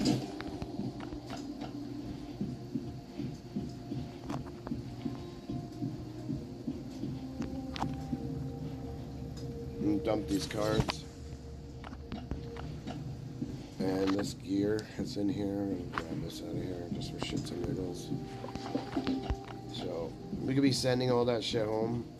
Oh wait, totally fine with me. Because we're just gonna stick this shit up in the thing in our box that we got. Oh yeah, dog, come here. So since we're all gonna have that already, yeah, boy. Oh, I'm on my comedy now. But yeah, also get him into comedy. If he's not into comedy at all, have him show him David Lucas, Ben Banks. If he's not a liberal or like oh, human rights and all that fucking faggot shit, and I mean like human rights or faggot shit. I mean the human rights thing is like a mind fuck. They literally like fuck everybody's minds and make you think that there's all this shit going on when there's not. It's just one thing after another with these assholes. So like literally like, and I don't mean him, I just mean the liberals. So the liberals are crazy, and a lot of the times it's like a mind virus. So hopefully he's not one of those people, which would be really, really, really good. And I'm not saying they're bad. I'm saying most of them are terrible. They're like, you know, but he's probably not one of those people. So death is a hard thing to deal with, and I get through things by laughing. And the thing is, like, the more hardcore the comedy, and I don't mean like raunchy shit and like, oh, I fucked the pussy this way and this and that. Don't even entertain that type of shit, because it's all garbage. Because you don't need any of that weird shit, like with all the fucking, like, because everything's so gay, that everything's so sexualized, that it's ruining everything in the entire world. And I mean, like, the thing is, most fucking places don't allow any of the gay shit at all. If you're fucking gay, if you're fucking LGBTQ or anything in Russia, you are going to be fucked. And I mean, like not your butthole. I mean like you're fucked. Like you're fucked. You can't be gay or fucking trans or any of that fucking retard shit. And I don't mean being gay is retarded. I mean all this woke shit. You can't be all foo faggot fucking like hardcore. You can't have any of that. So check us out. This is Roast Battle League. Brian Moses. Also, Brian Moses is fucking funny too. He's the host of it. Go and fucking introduce him to some comedy. Show him George Carlin if he doesn't know who that is. That man is literally you wanna forget about the world for a minute. George Carlin's one of the most funniest fucking people ever. I didn't get to see him before he died.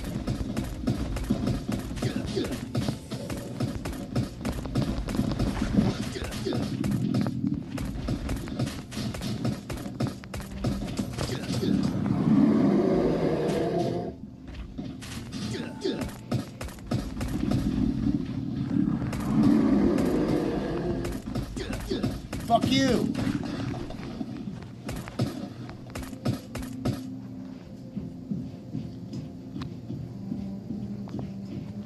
I'm gonna leave all the cards here. I'm not gonna pick up anything but carbon and those parts.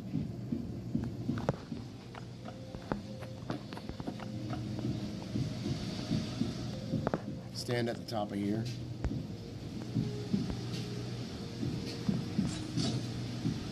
And one of the hardest things in the world is letting go.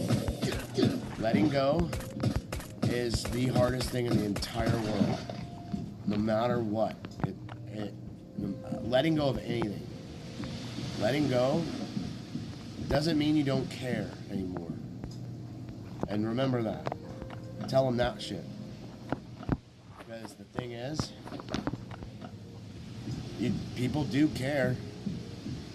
It's just not, and one of the things that's super hard is dealing with the death, and like with nobody to talk to about it. Like, we're here because of our grandparents. Our grandparents wanted us to grow up and have everything they never had. So this is the chance for you to have everything you've ever wanted. And I don't mean like, oh, for money and whatnot. Career. Oil field. Find an oil field career that is epic and something that is so simple, and you can fucking have a blast with the shit. I mean, like, it's one of the greatest jobs I've ever had in my life, and I wouldn't trade it for anything. I literally, like, I miss working the oil fields, and I miss working fucking my ass off, and I miss working fucking hours. The hours I worked were insane, and the thing is, so what? The hours were long. It gave my mind something else to focus on. And so that's one of the main things. And once you keep your mind busy and focused, you'll always be on top. No matter what it is. It's literally like, it's the shit when it happens, man. Like when you're on top of everything, you're just like, yeah, cool, I got this. And you know that you can do it yourself. And this is the thing. This is why our parents wanted us to be self-reliant and not having to do anything else and not have to fucking worry about shit, because that's the thing. Our parents want us to fucking to flourish and grow. The thing is, we can't flourish and grow unless we don't make mistakes. Fucking bitches.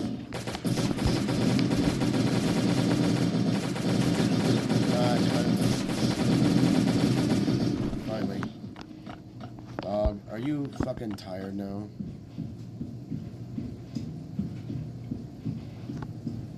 Wait, I'm gonna open this so the score thing don't pop open. So, yeah, it's easier said than done. I'll just say that, because literally no one really understands how to deal with death in the proper way. You grieve, you let go. You try not to let go of the person. You remember everything, all the awesome memories that you shared together with them, all the cool things. Some of the bad things, like, I felt bad because, like, when my grandma died, not when she died. I didn't do this when she died. I took a pair of diamond earrings from my grandma when I was young, when I was like 15, and I shouldn't have done it. And it really pissed off my family. And like, that was the last thing I needed to do, was steal something from my grandma that probably would have gave me everything I ever wanted and did before. So, I mean, like, I held my grandma's hand while she died in the hospital. Hardest thing I've ever done in my life. And then I didn't want to talk to anybody after that. Because last thing I really wanted to do was talk to anybody about, like, my home life or anything like that, because I felt ashamed. And you feel ashamed when you take shit that's not yours, especially from somebody that loved you so much that all they cared about was your well-being. And I feel so fucking bad about it.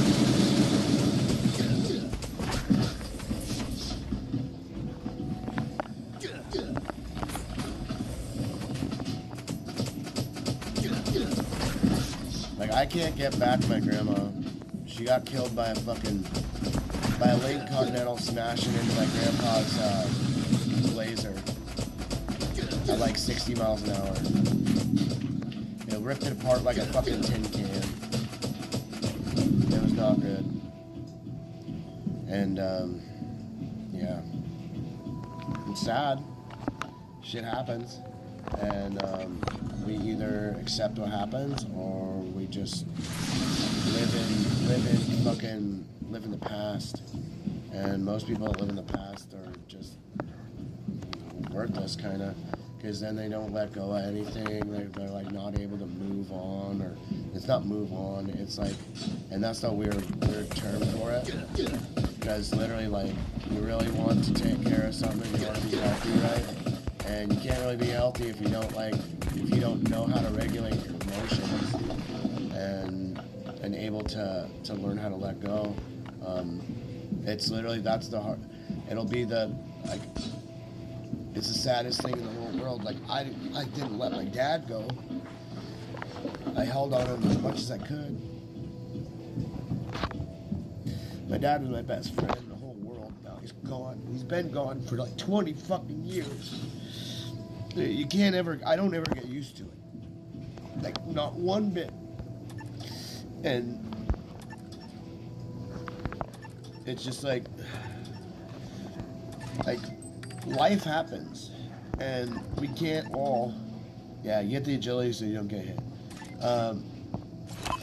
So life happens and we all die. And it's how we deal with the death and respond and not react, because reacting is a fear-based decision. All right? It's a fear-based paradigm. Stay out of the fear-based stuff. Once you never fear anything, you can destroy the fucking world. And the thing is, destroying fear is what your father and your grandfather want you to do, because it makes you unstoppable. And it makes you a force that no one else can handle. And the thing is, once you know what I'm speaking about, you become a warrior. So if your buddy's 21,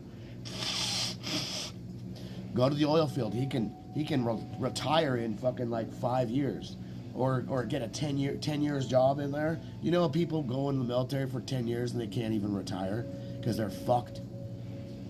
You can make $200,000 a year every year for 10 fucking years. There's $2 million, and you live off all that all the way through. Just imagine, you're 25 and you're a millionaire. The first million you make by the age of 24, and then you flip all that money. You take 500,000 of it, you stick it in a Roth IRA, and in 10 years on that money, is $5 million. And then you take that $5 million and you put it back in a Roth IRA and do it again, and that's 50 million. Then you take it again and do it again. That 50 million, you could take 10 million of it and get 100 million, but wouldn't you want to put 50 million back into it and still be able to pull off that $50 million? And then it turns into $500 million. That's how you get rich. That's how you actually create generational wealth. This is why you were born. Because of taking advantage of this point in time, not Bitcoin, not anything else, not planetary fucking inventions. Like, I got shit up here. I got stuff that literally, this should be in the Carlisle fucking group. I should be like fucking designing shit for the Carlisle group and Lockheed Martin Skunk Works. So literally I have some shit that literally like they would love. And I fucking A. If it comes down to it, Lockheed Martin kills tons of human beings. And what do you think needs to happen on this planet? So there's too many human beings. There's too many shit humans that need to be wiped out. So the thing is, I wouldn't mind go working for a place that literally like, hey, you know, fucking let's we're in the business of slaughtering bitches. And yeah, so hey, I'll grab some more chocolate. Come on, dog. Where's this motherfucker? Oh, he went back there. No, he's dead over here. I can't open it up. Fucking dog. Alright.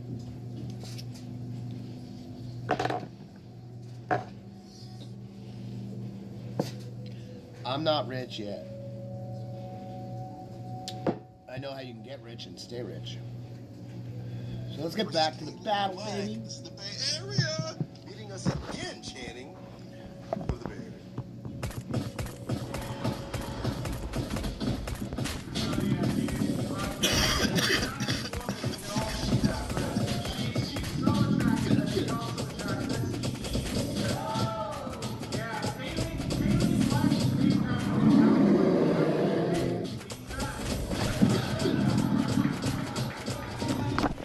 Turn the volume. I'm gonna turn this these off.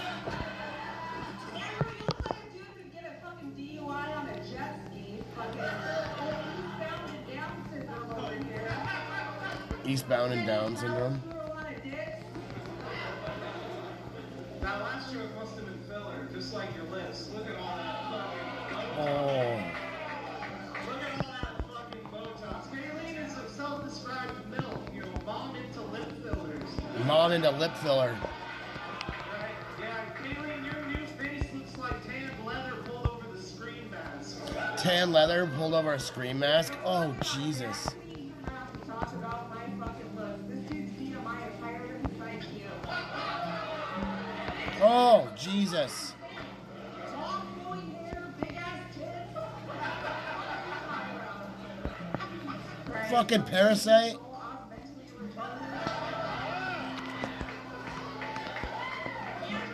look like you have January 6th sense. January 6th sense. That's actually pretty funny. Just see a dead person in the mirror. Damn, I'm just glad you wore your best dress spotted and cum to the fucking goddamn.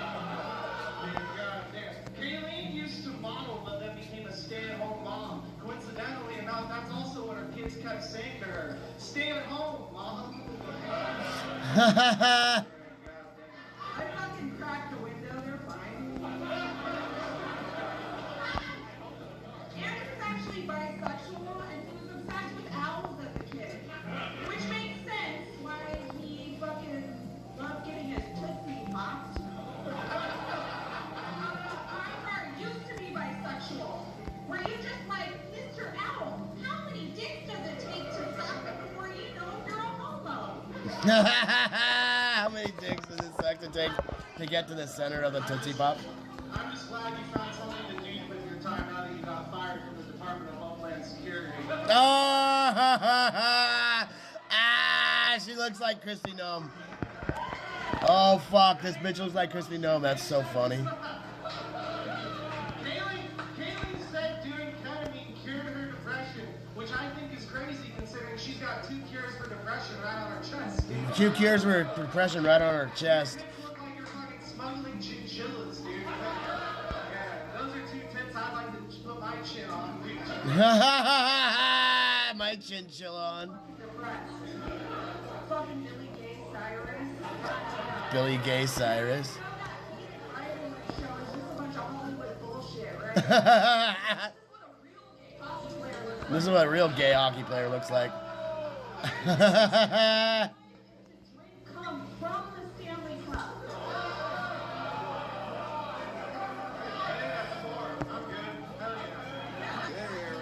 Coming in at number 4, they do 4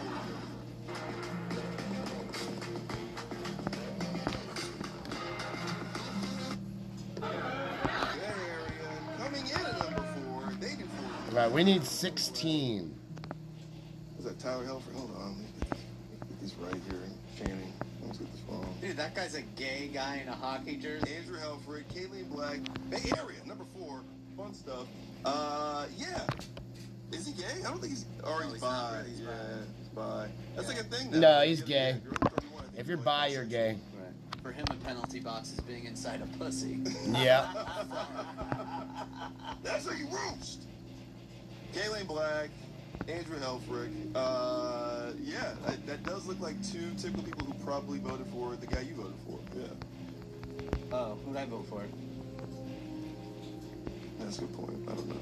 Who'd you vote for? I was just trying to think of gay hockey jokes. I didn't know what you said. I don't know. But yeah, that was fun. I think it's Kayleen's second time on the countdown. I gotta say, Helfrich's been there before too. They all kind of look alike out in Sacramento. They all have this like bisexual, schlubby man thing with like fucking faggot man They shit. don't always wear the hockey jersey, but they all kind of like Buddy looks like that. Why do Andrew looks gays like wear hockey Josh jerseys? Means is their skeleton. Kayleen, again, she's been on this before. I think she like is married to a construction worker, which she kind of looks like, or a plumber. One of the guys, yeah. I mean, He's gay too? I don't think he's gay. I'm old school, like 90s. I'm from the 90s.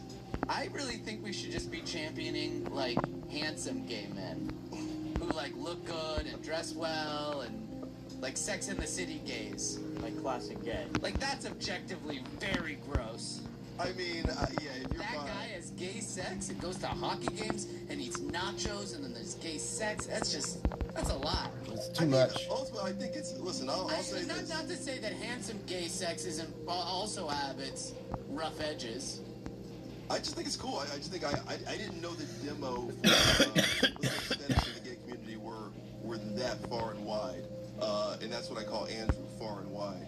What I'm saying is, though, Andrew's got this mullet. He's got that look about him. And it's also, he knows how Yeah, I'm just watching... if you're American, you grow up like American outside of, like, Channing, who's, like... Roast battle. We're going to finish this all up, but we'll see how far we can go. But there's this, like, new faction What? of, like, bi or gay dudes who's really into, like, So much guys gay on shit ice on here. skates slamming into each other. Which, by the way, is probably the gayest thing. When you say it like that, it does sound pretty gay. Yeah. Ice skates and slamming into each other in an ice skating rink? Yeah. That's pretty gay. I don't know. Hockey players are so fucking tough. I know, yeah. You know what it calls? So are gay guys, though. Yeah, that's true. They kind of go hand in hand. Yeah. Every locker room I've ever been in was a pretty fucking gay place. Yeah. I mean, imagine, like, getting into an asshole. What? I will say this. You can always look at every sport and be like, oh, there's something gay about it. I think hockey would be the least gay sport. I mean, I played my lives, but it seems like... Compared to football, you can make jokes about baseball being gay because of the pants, or they touch each other's asses. Like, hockey player, I think hockey is certainly less gay than football. Until you explain it. It is. I mean, it's an objectively straight sport until you think about getting your ass eaten by a toothless man, and then you're like, it's pretty gay. Yeah, and they're also, again, they're on ice skates. That's like, that's like ballet of like, no, I took this seriously. Like, if you took, like, figure skating, you're like, no, but then, like, we'll get some sticks and get our testosterone up, and then we'll fuck afterwards.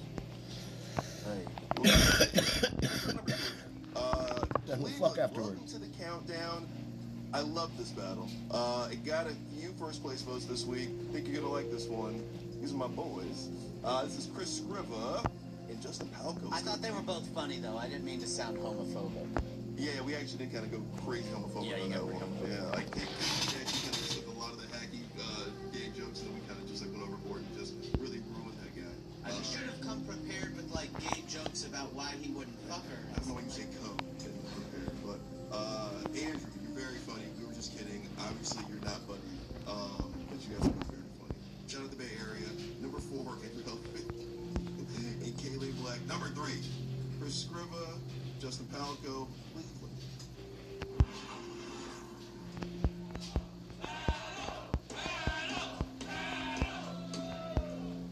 Chris looks like a lot like he has a YouTube channel where he reviews different pocket pussies on a scale of 1 to 5 booms. My signature series is coming out this week. Lock in. Justin's only done comedy for 2 years. I think he's pretty good, though. Good round of applause for Justin. But he's actually been in entertainment much longer. Justin, I loved your work as the caterpillar in A Bug's Life. You guys talk about my body, you look like a West Virginia Hagrid. You know, it's pretty crazy. I'm way fatter than you, but our necks are the same size. What's the deal with that? Justin, what that throat do? Oh, jeez. The back of your neck looks like it's eating your shoulders, brother. You don't look like you even have a neck because of your shoulder. Before Chris here, Many more heels. He worked in account management. And, dude, I don't know how you manage to do stand-up on account of how hard it is for you to stand up. Maybe I should manage my diet. Justin Palco is what is called Down syndrome presenting.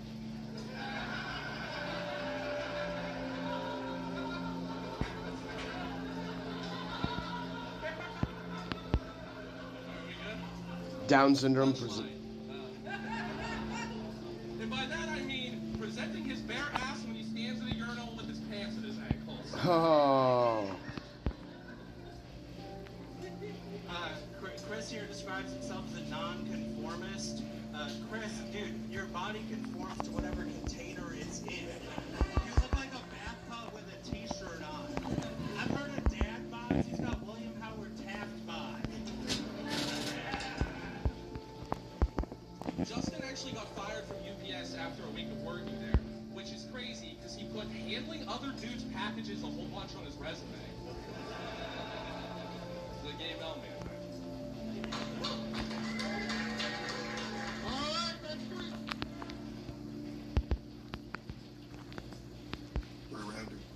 It looks like Sid from Toy Story, but if he fucked the toys. Justin used to be addicted to heroin, but now he's addicted to Pokemon. He just now sucks dick for squirrels. Oh. Justin said musically, he's into quote-unquote Midwest emo shit. I didn't know doing heroin in a Parma, Ohio parking lot was a band.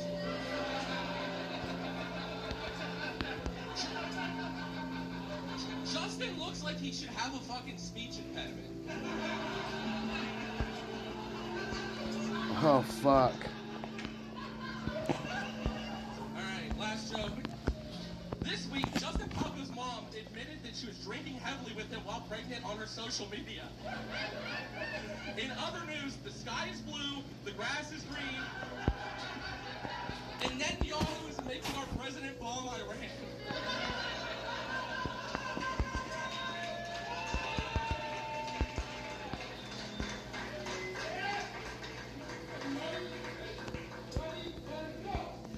Chris looks like 2 parentheses with 5 spaces between them. Oh, fuck. When the fans asked for a Tenacious D reunion, we didn't mean in one person.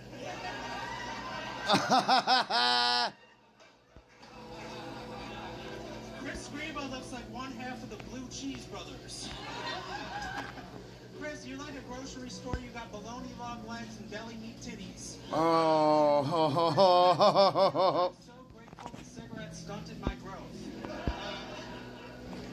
Chris Scribo looks like Santa if he needed a breathalyzer to start a sleigh.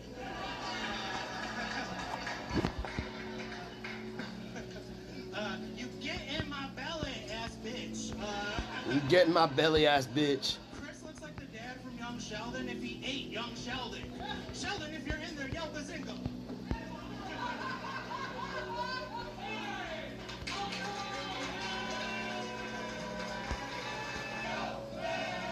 Battle. Sensitive doesn't have to be native sensitive series, so you can set your hair and senses free.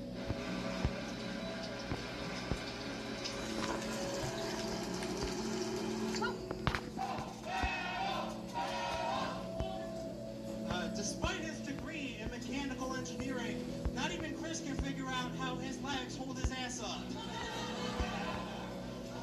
Justin actually crashed his car while delivering Amazon package while high on drugs. Give it up to Jeff Benzo. I might have chased the dragon, but you're always out of breath, bro. Chris told me he struggles a lot with stress eating. Damn, bro, I thought I was stressed out. Goddamn, holy shit. Justin looks like an undercover police officer going undercover as a retarded person.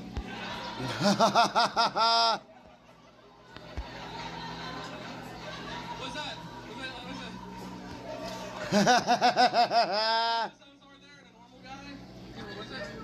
Add one and say Jump Street after it. You have such a nice beard. You look like Salt and Peppa Pig. Oh. Unlike me, Chris has a very loving father. He's an airplane mechanic who's dedicated his whole life to creating a seat Chris's fat ass can fit in. Somebody needs to hire him at Southwest, please. In the questionnaire, Justin says his clothes can quote-unquote be too old and almost certainly doesn't match color-wise, which is also how he described the dudes he used to suck off for heroin.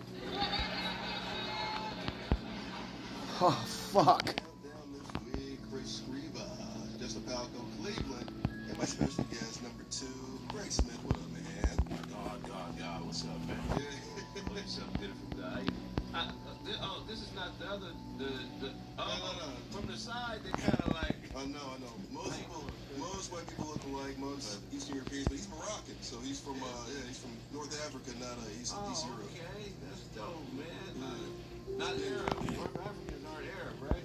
They get angry when you say that. I know. I've been in fights. He doesn't like that. Don't do that. No disrespect. All love. Yeah, L'chaim. L'chaim. Ben's is a hell of a roast writer. He's written a lot of the other countries for roasts. He's got specials out. He wrote a thing called Alone Together on Freeform on ABC back when that was the thing. Cable was a thing on television. Craig's from All Deaf Digital. He's got his own thing called Big Head Craig. He's got sitcoms. Craig's famous in here, so we appreciate you coming through. Likewise. Anyway, let's get to these battles. We got 3 left. That was number 3. What you think about Chris Scriba and Justin Falco? I thought it was good. No cursing, huh? No, I mean, they curse. That was like a 7-day Adventist roast. I was waiting for the vulgarity. It was very funny and clean. I could appreciate that, the win. That was clean. That's funny to you. I didn't hear no cursing. I mean, they said retard. Oh, I mean, hey. You're right. That's clean. I didn't know retard was. I mean, suck a guy off. Suck a guy off is vulgar. That is vulgar. You're right, but I felt like it wasn't more urban roast. Yeah, it was more. It wasn't mean spirited. Suck off. Like suck off isn't mean spirited. Well, that's kind of the essence of roast battle, right? Like for the most part, the good stuff you even see a roast battle. It looks more friendly than what's like they're really trying to just kill somebody. Right. Well, it was rhythmless. But it was funny enough. Yeah, because they're like stumbling fat guys. Like being rhythm. They're like autistic guys who love comedy. Doing it for a treat, you know what I mean? It was dope though. There's some very clever ways to insult people. Yeah. That was Midwest, right? That was Cleveland. I can tell. How could you tell? The Midwest is stiff. Okay. It's stiff, not in a bad way, but it's very like fundamental, hard work. No traps. Like they're arguing. They stop at the punctuations and the jokes. Here we just read. Everything's a run on. So we got shit to do. We're not in Cleveland. Shit to do. What's your favorite type of roast? I mean, like you've seen all the styles. Like you've seen a roast battle. You see how we get down.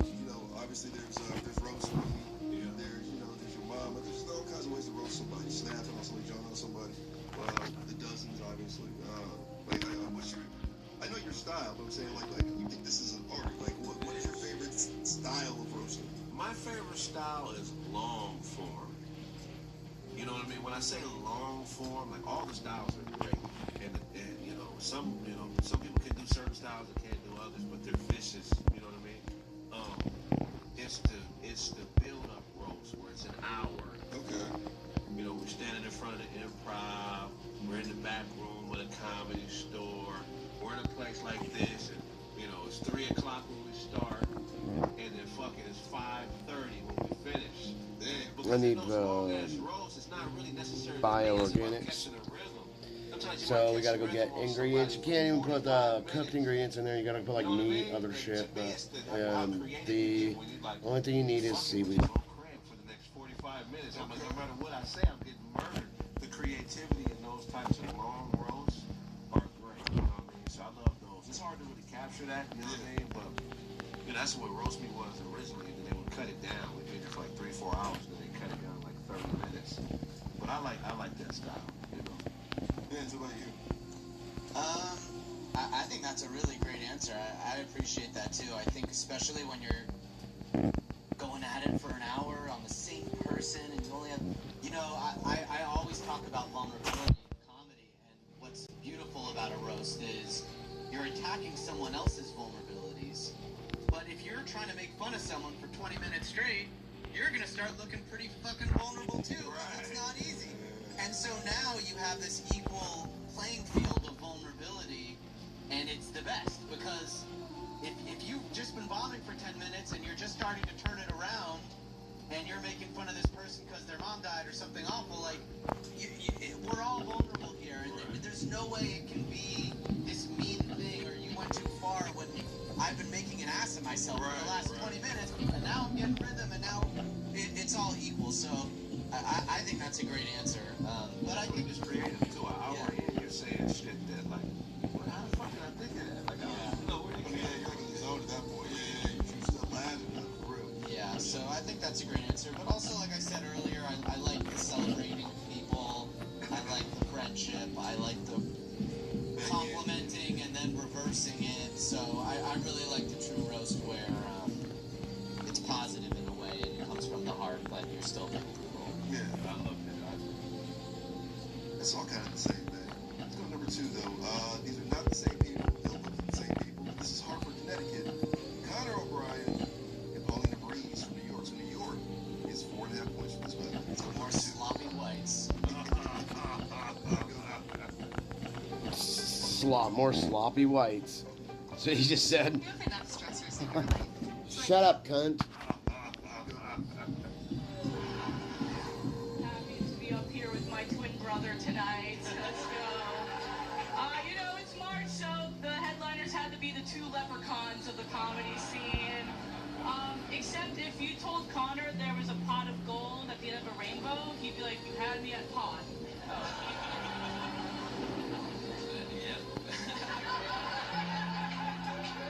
That's good. Paulina Breeze. It sounds like a porn star, drag queen, weatherman. Oh, porn star, drag queen, weatherman.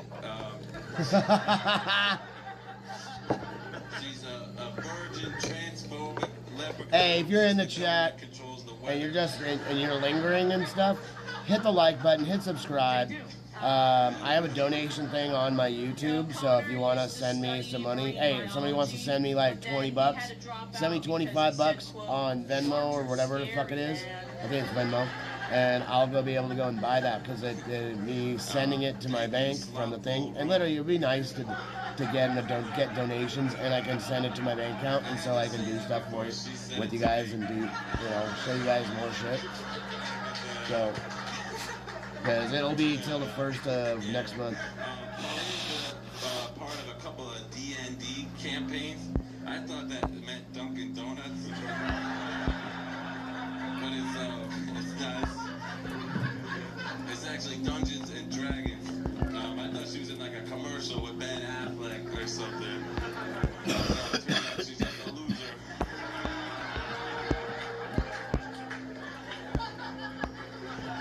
Guys, give it up to the guy that went, damn, that's crazy, when the Epstein files came out. Connor told me he has a clothing line called Whatever Man, which is also how I responded when he told me he had a clothing line.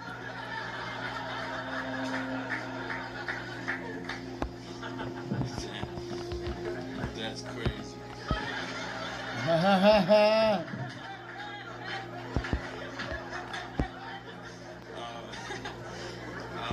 Paulina likes to crochet while she watches the Golden Girls, and she claims she's never been in a relationship.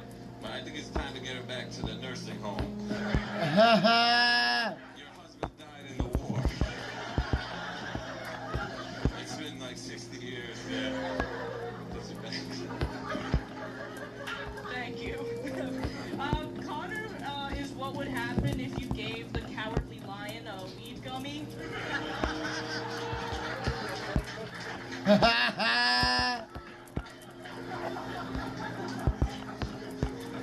a good one.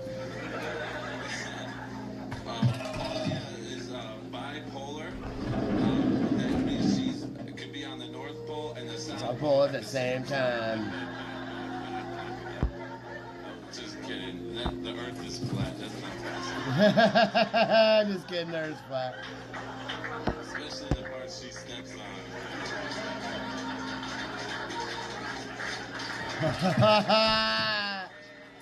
Nice, he had a flat earth joke in there. Earth is flat, but ass is fat. Am I right? Connor told me he has epilepsy, so the only time he gives a high energy performance is during a seizure. I thought I was having one right there. Paulina Breeze. I'd like to see what Paulina Winds looks like. Winds? Any meteorologist in the building? More like Paulina Breeze. Breeze. Hey, we got some breeze. This bitch stink.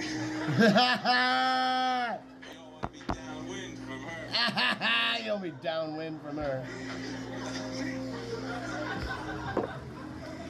That's dope. Connor has crazy red hair like I do, but Connor looks like he was like the very first caveman to accidentally set himself on fire. I'm still getting credit for discovering it. Crazy thing Paulina told me. Paulina had a pet parrot that died of lung cancer. Yeah. And his last words were, "Anybody got a lighter?" Anybody got a lighter? Anybody got a lighter?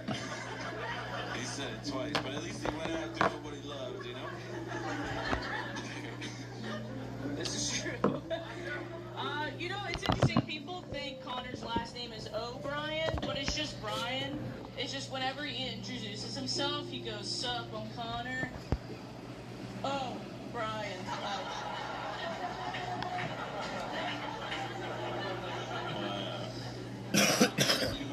Melissa McCarthy.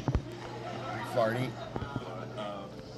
Yeah, most people, when they were babies, they were delivered by a store. Paulina was delivered by Uber Eats. By Uber Eats. That was a lot of fun. That's fucking dope.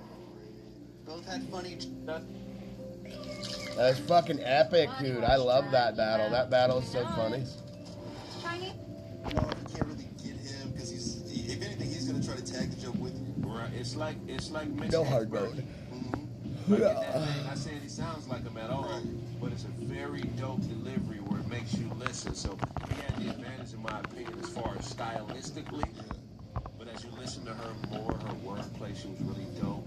I thought that was a great match. A very good contrast in styles. Very good contrast in styles. It was entertaining. I enjoyed it.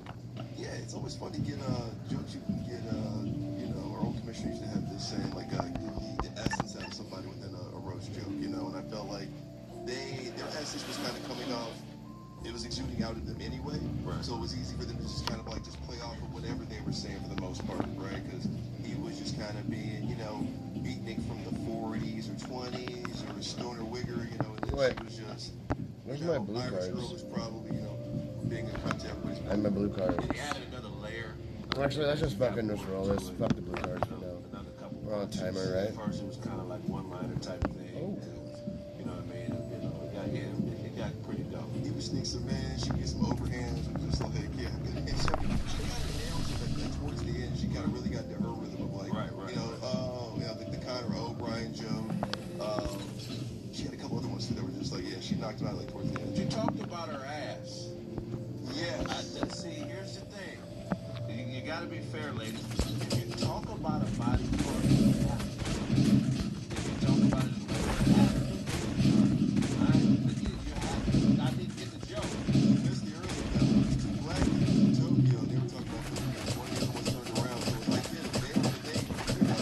in order for the joke to right, you want to help with the joke, right? It's like talking about a tattoo in your stomach. I can't see it, but it's a joke about it. I'm like, why didn't you see the tattoo? Because her ass probably sucks. Well, Jackie, she just has a giant ass, and that's what fat girls do. They go, "Oh, you like your bigger?" What is it? Yeah, it has to be. She's not a Nicole Smith. Maybe though. Oh, she's not. Maybe. You know from the front exactly what's going on back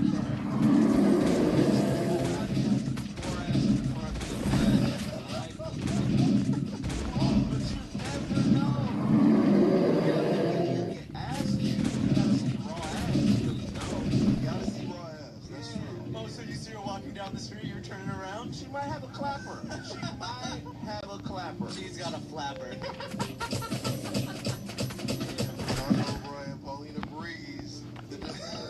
That flat Earth joke that he tagged at the end. Pretty good. I'm saying. At the beginning, I was like the North-South pole. I was like, all right, that's probably been done. But then when he landed on the whatever part of the Earth you're on is flat. Yeah, he's kind of being rabbit. He kind of like self-deprecated because it looks like it was very flat Earth.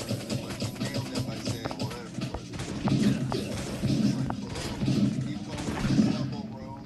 I'm trying to get it before you call me that. Like that was. That's what I meant with his like joke extensions. Like even when the joke was a 7, he would like take it to a 9 really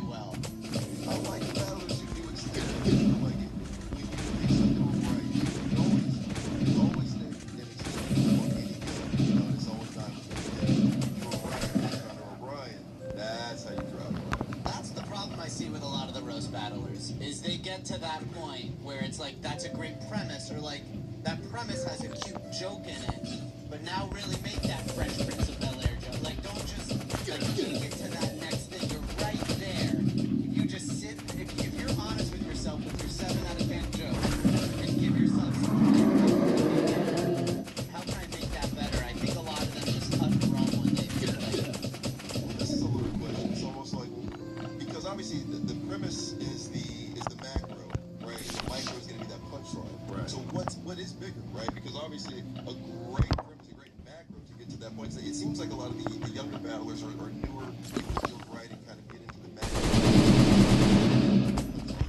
I mean, like, what's the easiest way to get, I guess you would say, is it having a punchline, then going to the premise, or having a premise, then finding a punchline? You have nothing at the end of the day. Comedian part takes over to start expounding. I think that's what all of the cultures come together to do. It's like, look at the young content. Remember how basic it was when it started? It's Carter. Not going to take the 80s. A lot faster. So as we expose more people to the culture, they'll see how nuanced this shit is. We really do. You know what I mean? Because it's way more layers to it. But it'll happen. But he's kind of getting there. Mitch Hedberg guy. Connor O'Brien. Yeah, it's tough. I mean, you're talking about joke writing on the spot sometimes, right? You don't stand up here, bring your written material in, it's a set, right? Then you kind of have to be in the moment because you are going to get somebody versus there. So this is a joke writing contest, so I definitely see that. Do you have anything else to say? Because I'm about to jump in. no, I just think patience, being honest with yourself. You got your joke, you got a premise, and you got to be able to say, is there more? Is there more? And then sometimes you'll have a good premise that maybe is cutesy-wootsy with a joke and the premise, and you got to think of 10 more places to take it before you get to that 10th thing. So I think that's...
Oh, fuck.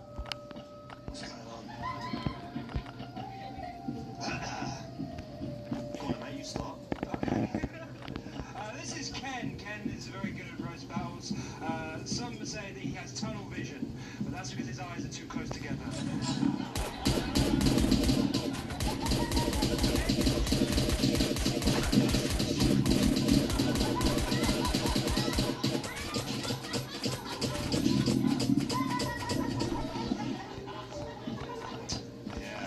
James is big into recycling, racist jokes from the 70s.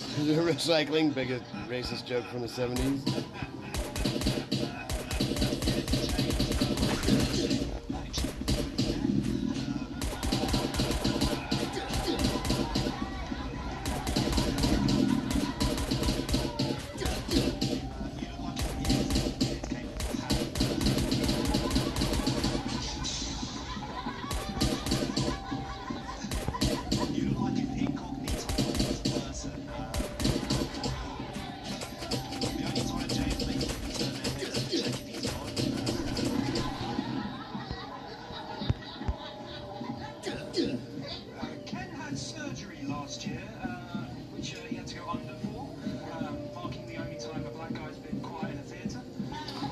The only time black guy has been quiet. It's all to you as well, yeah. Yeah, exactly. I gotta go. Got some roundabouts to think.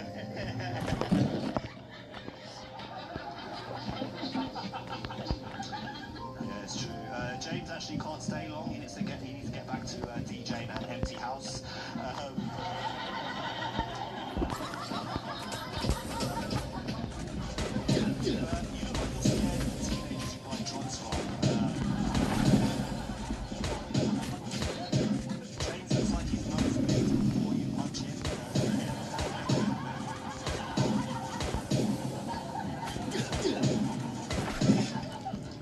Ken sang opera as a child. He got that from his mother, because she's also a tenor.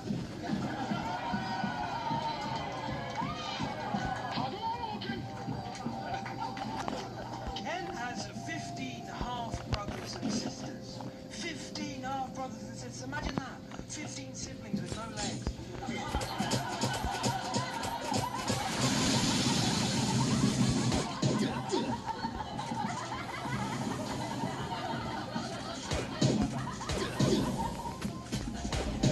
James has no siblings and still thinks it's like he's got handouts. Oh, I forgot I can do that. James, if you're here writing Vice articles about Brazilian agriculture,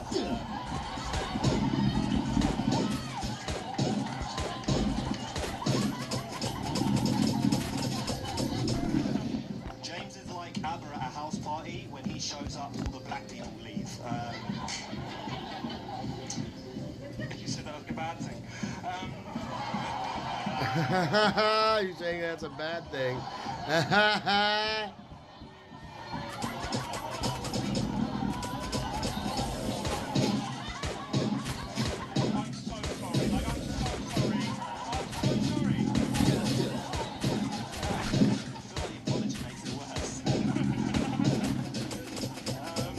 Ken always looks like someone, he's just like thinking about a really hard riddle. I thought that was quite funny. Why are you doing comedy?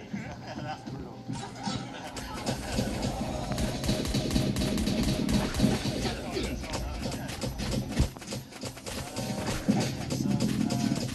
James is what you get when you're breastfed by both parents.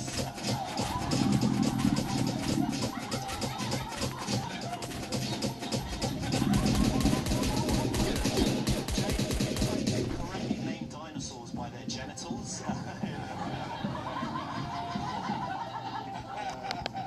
James went to Ethiopia and plays Minecraft, which is what he calls taking blood diamonds. That is a... Irish, that's Jamaican.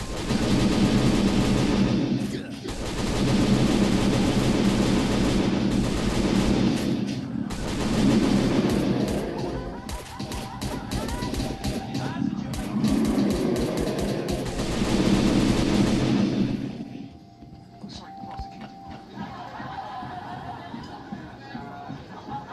His father would deliver marijuana. The locals called him Postman Patois.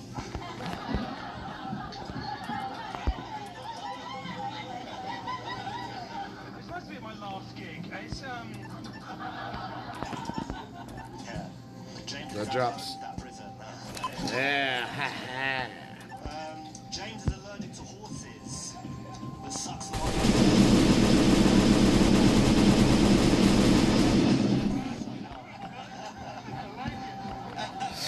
He's allergic to horses, but sucks them off anyways. He's 27.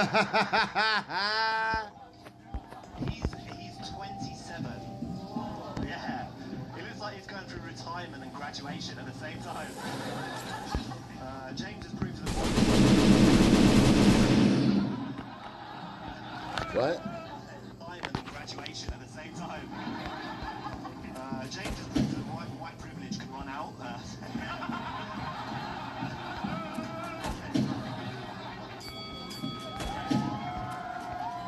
the number one battle in the world. Boys, King Grinnell, James Milam. James a little newer to the sport, but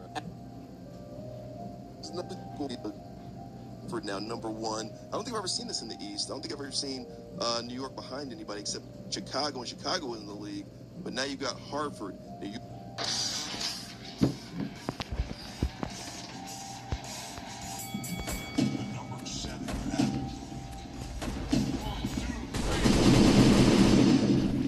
Everybody, this is Kyle Bates. He is 37 years old. He has his whole life behind him.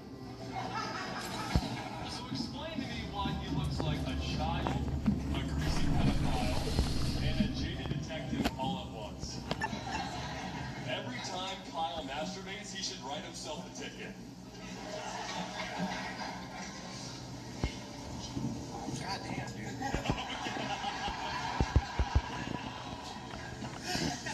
That song is a fucking creep. I'm sorry, dude. Luke is from Martinsville. I lied about it earlier. He's only 20. Which means he's just doing this until his gun license clears and he can join ICE.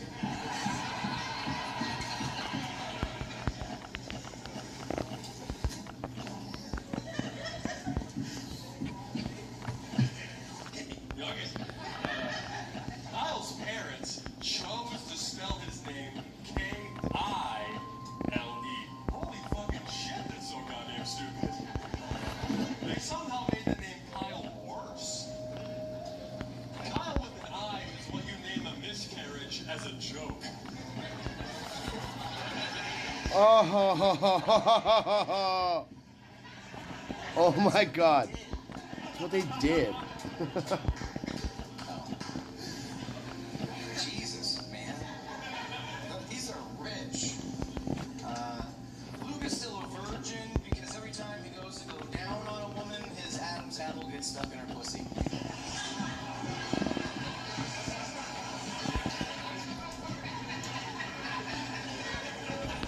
That's okay. You can see how I have a very profound Adam's apple. Look at that. There's like 2 of them in there. It's disgusting. Yeah, it's not good. It's trifling. I'm not sure how to recover from that, you know? That's pretty fucking rough. I want to nail Bless this guy. It's hard to shape it. It's actually ridiculous. Anyway,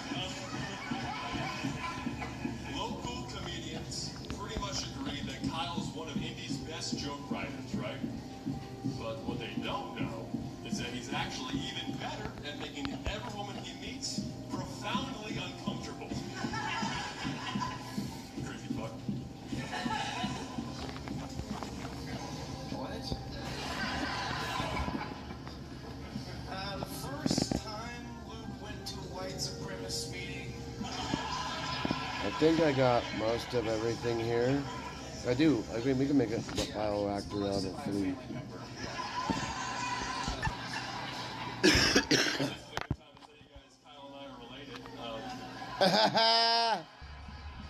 Fuck. And also, I usually have like a buzzed head, like skin and bone. So that happy I didn't shit that shit last night. That could have been horrible. No kidding. I would heard this. It was amazing.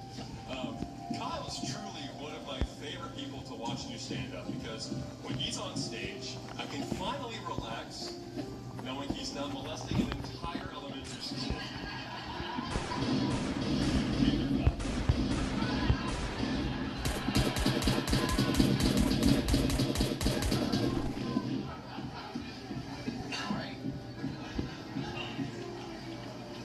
Second time Luke went to a white supremacist rally.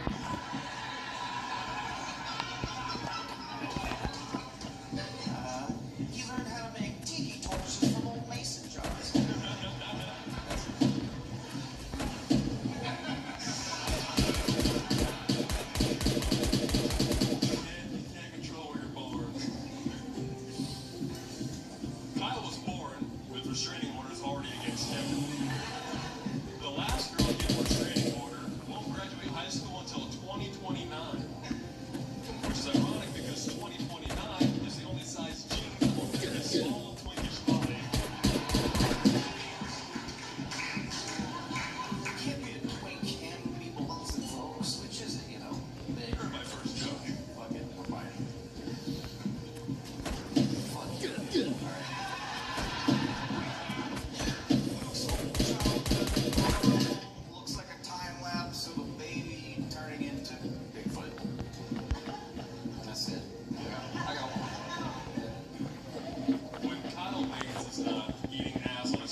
Eating ass on his tippy toes.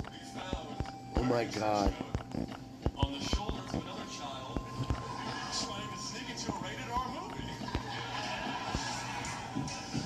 He had to call my younger brother to go watch Sinners last year. I'm not that short. I'm not that short. Okay.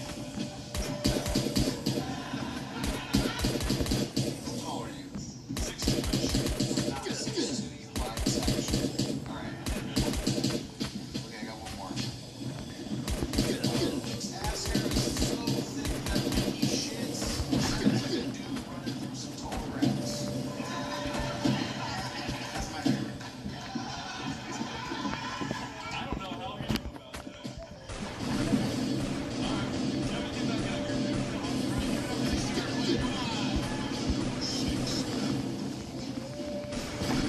Power Ranger Wolverine, let's rock!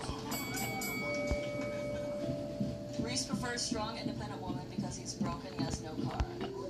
Just as a passenger prince.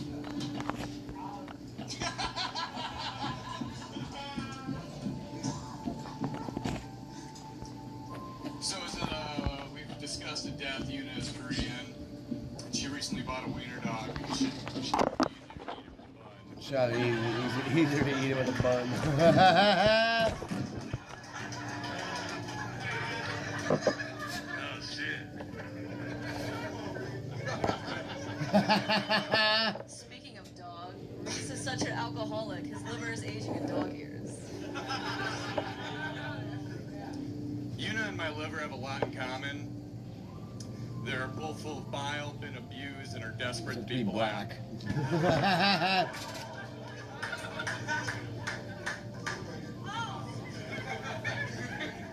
Thank God I got Daddy's approval over here.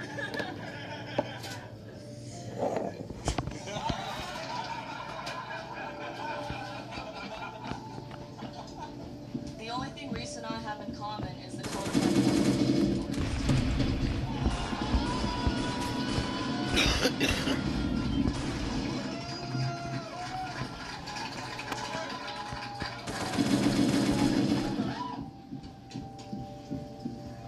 Una, who do you think your mom is more disappointed in? You or herself for not getting the abortion?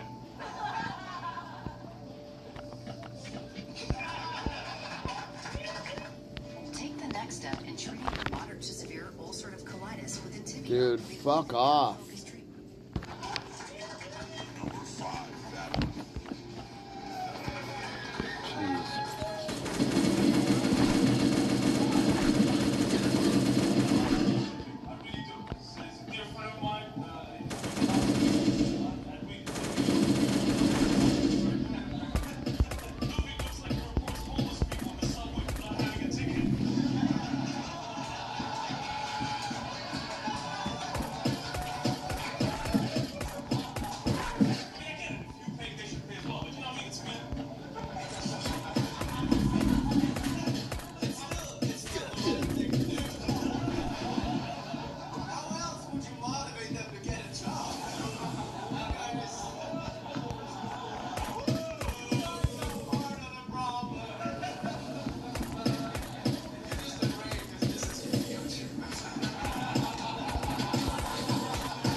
Oh.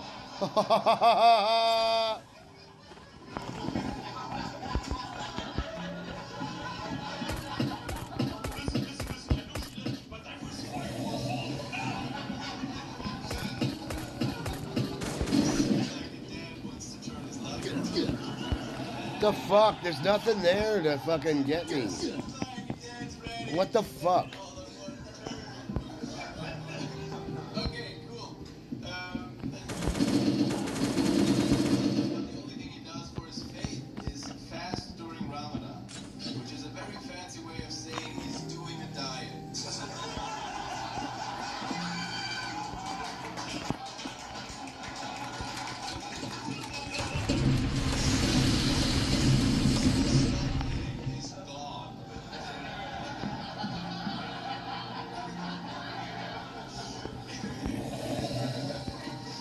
I'm so ashamed of how much I eat.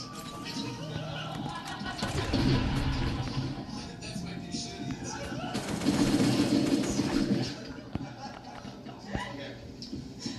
Ludwig looks like a Ken doll that came to life and still doesn't miss its testicles. Oh, ho, ho.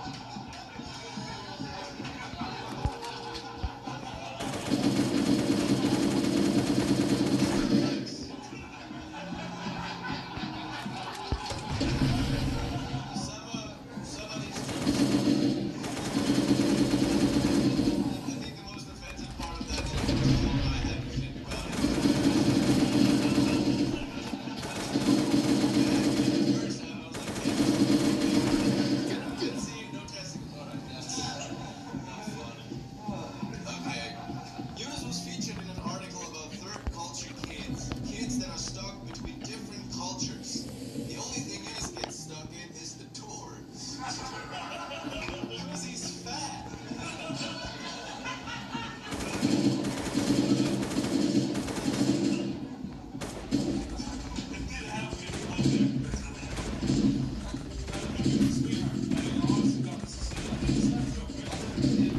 Just so you understand, it's all love. I love him very, very much.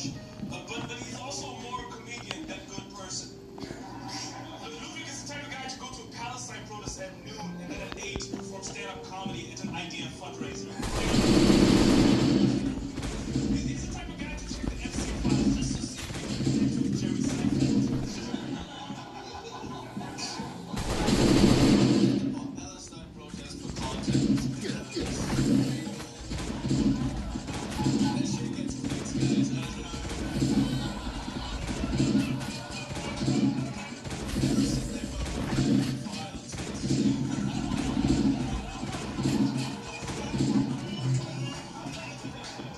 It's been a tough week for us.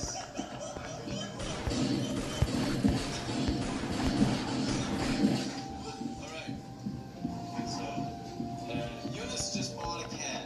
He calls himself a proud cat dad, which means Eunice's girlfriend had to Google whether dating someone who says cat dad made her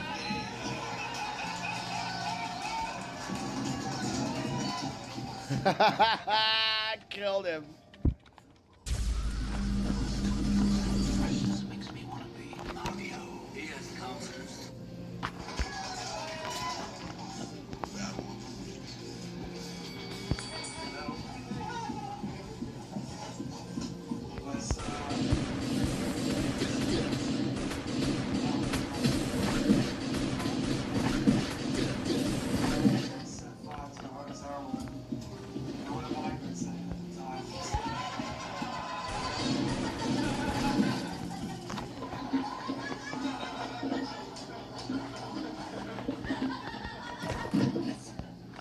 It's good to be here roasting my future.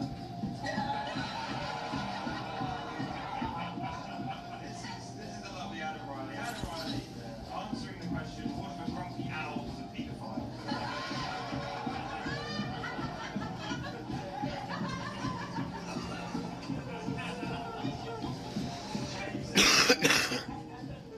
He's chancy and he's been dating for about 6 months. So he's finally ready to pop the question, what are your pronouns?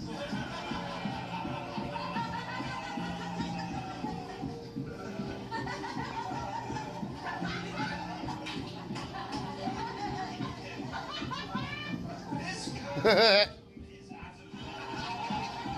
Now that here he is answering the question, what if a wizard was on benefits?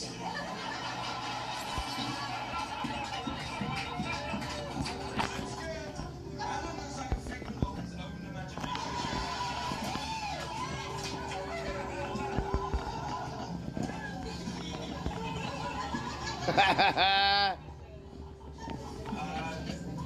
James grew up as an only child.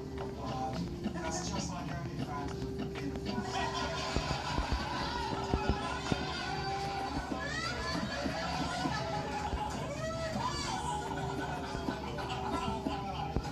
I know what 6'7" is.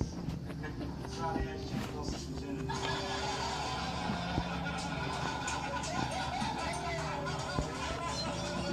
It's so good to see you again.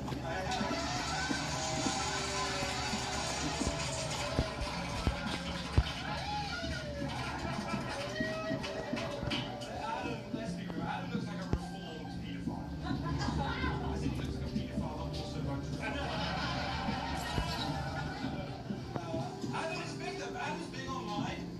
You might recognise him as well with his Ldoe out on Chat Roulette.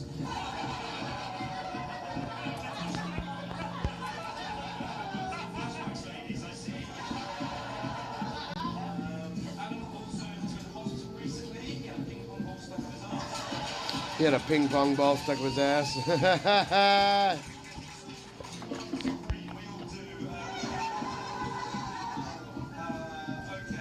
So, okay, good. Sorry.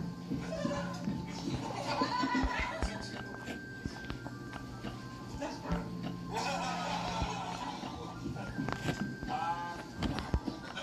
James hails from Margate, which is Marshall Farage's stomping ground, but he's no leaver. No, James is a staunch Remainer. You know, he believes this country should never have left the Atlantic slave trade.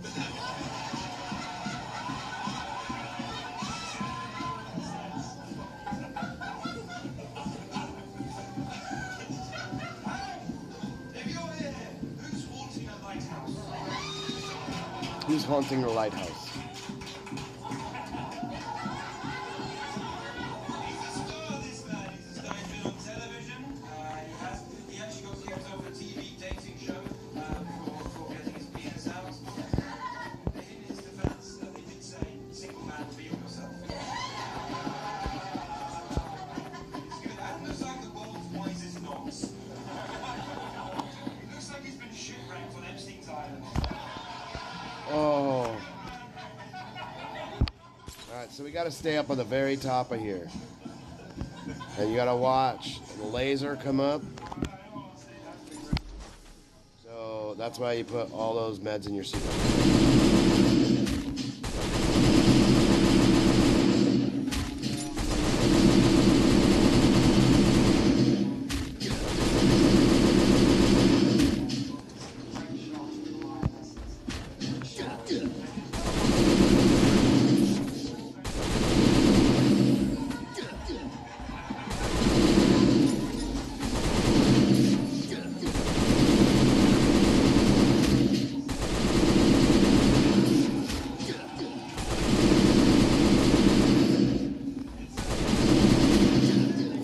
Shit. Shit.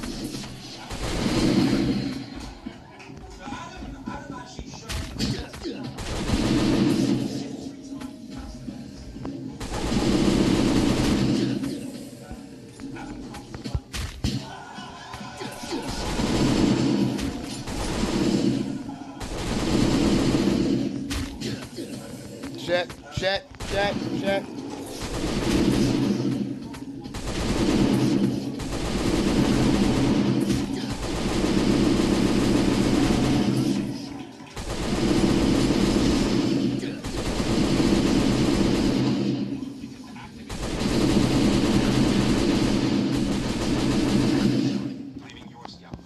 Buddha.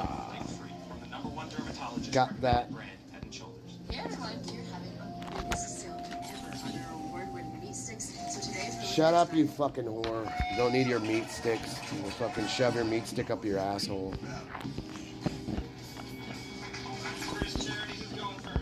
Oh, I don't know, Chris, but do you want to play rock, paper, scissors for it? I'm kidding. I know you play rock. I'll go first. Who's going first? Make some noise. Third battle. So before I say anything else, I don't hold anything against Crespo for being disabled. Crespo, you know what it's like to not hold anything, right? You like something the Little Mermaid uses to comb her hair. Charity is a terrible clown. Look at what you did to my arms, guys.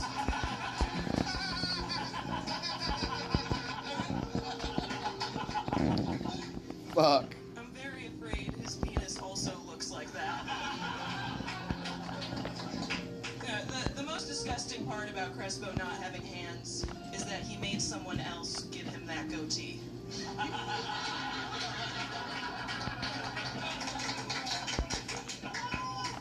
Doesn't this look like a battle between one of the kids from Stranger Things and the Stranger Thing?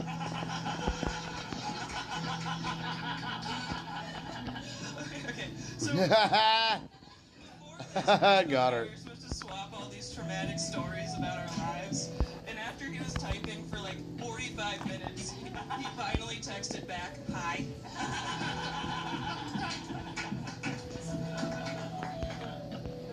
Charity looks like she makes dogs have to set boundaries with her.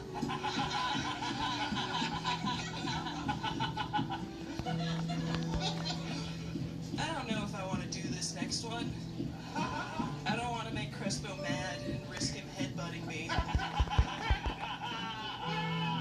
Crespo's father hit him, and so did everyone else who played whack-a-mole.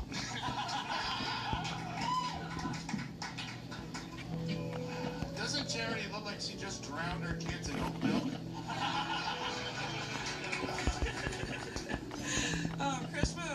Crespo wrote a horror novel, and we're all really excited for the even scarier sequel, his book signing.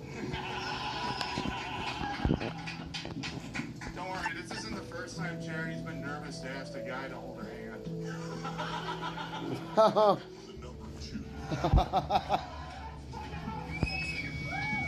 Give it up for Dennis Wost, everybody!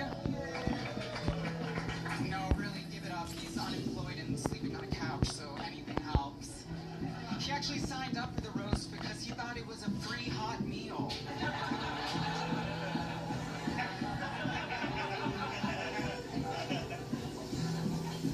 I knew you were gonna be.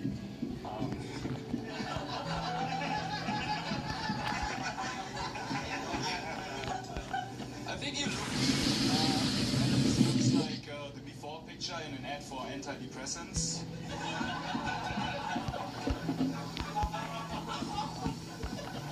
Alice wants to be fluent in Spanish this year and then start to learn Catalan, but she strikes me as a woman who does this not to mingle with the locals, but to argue with them.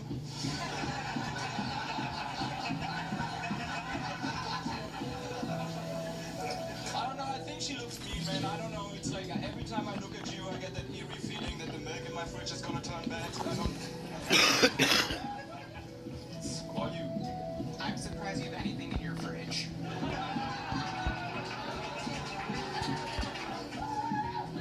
I'm proud of Dennis. He's on a self-improvement journey. You just think after so many years he'd be further along. I mean, look at him. He's 2 years clean from cocaine and 0 days clean from showers. The only shower that Dennis takes is golden. Thanks. I used to live in Berlin for 7 years. I went to Berghain and I know how to party.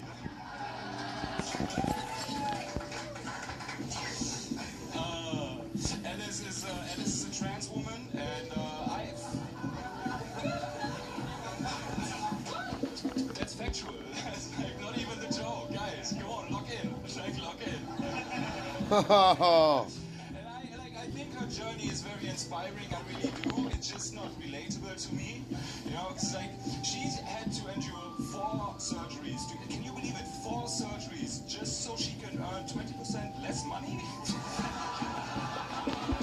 That's crazy.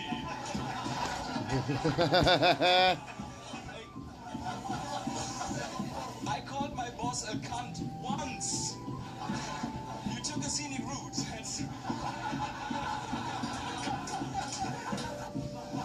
It's true, I've endured excruciating surgeries, and yet still the most painful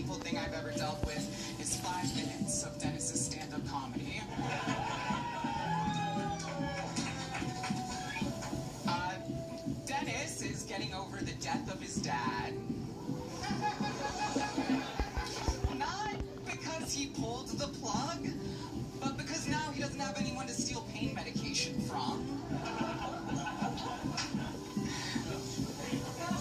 I miss my dad. I do.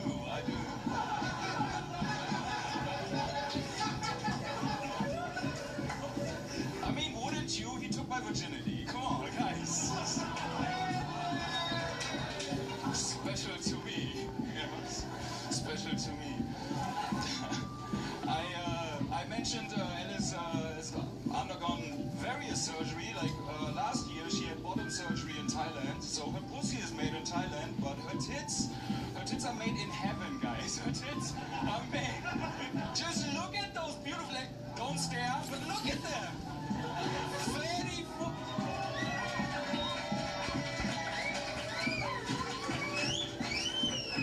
Look at them.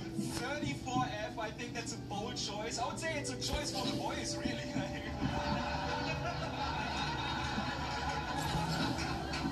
34F. Is that still a transition or is that a public service? Okay, come on. No one looked at my tits until then because Dennis's teeth are so much bigger. Paying for gum damage now and dentist bills later? Use this instead. This is Focus Pouches from Take Ultra. Take it within 5 minutes and it lasts 1 to 2 hours. Zero nicotine. Bigger.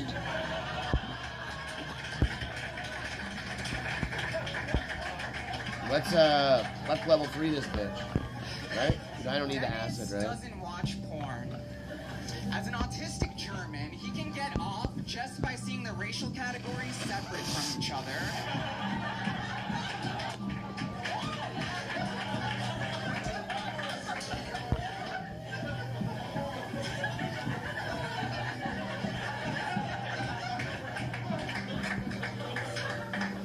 Bitch. Bitch.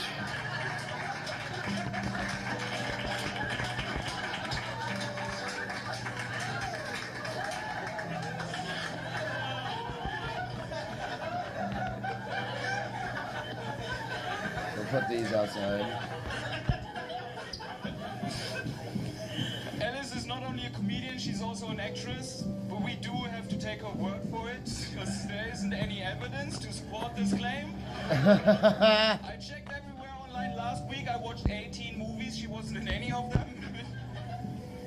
But no, I talked to some of her casting directors that she auditioned for in the past, and they said that Alice nowadays is a very hard cast because ever since she transitioned, she has been mostly acting up. I'm not that one, I guess. Dennis has a way of turning what should have been 1 line into 5.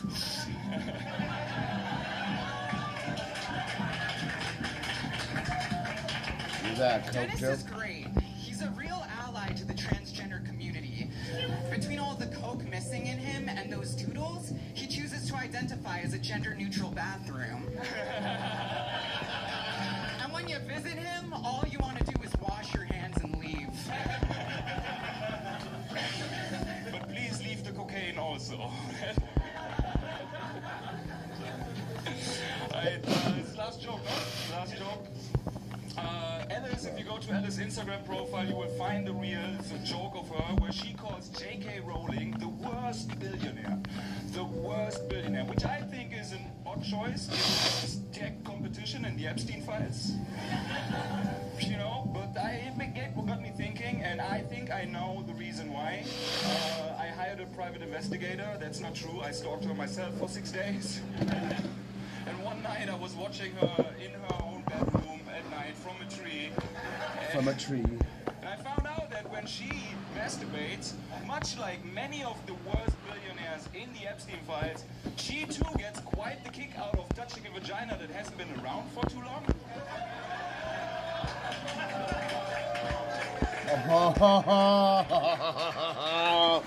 Oh, fuck. Arrest this bitch. Dennis hasn't been laid in 2 years. The only way he's seeing pussy again is if he buys one himself.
Her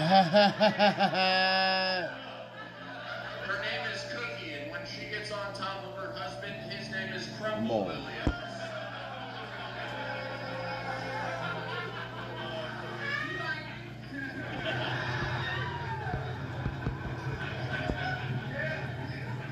Josh wants to be black so bad he dyed his hair orange. You know, he's really bald. He just got bangs from super tests. Josh smells like he shits out his dick hole. Shit. Okay, Missy Elliott. This is fun. I've always wanted to roast my old waterbed.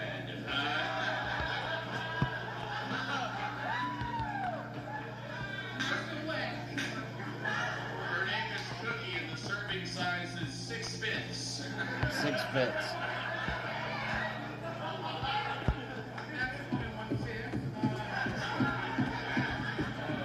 Josh wants to battle me because he's taller. Josh married an Indian woman, and he's the one who's musty.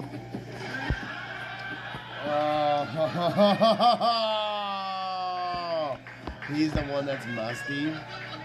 Because she's not comfortable around him. Okay, Rosa Forks. Thanks for taking time out of singing at churches to be here, Cookie. Her name is Cookie because she's got a gooey inside and burnt outside. That's how they like it. Josh is mad because he's so skinny, he can't tell if he's homeless or vegan.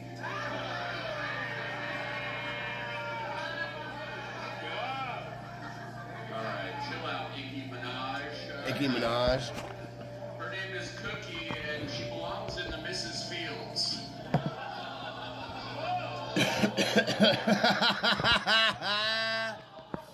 That's awesome.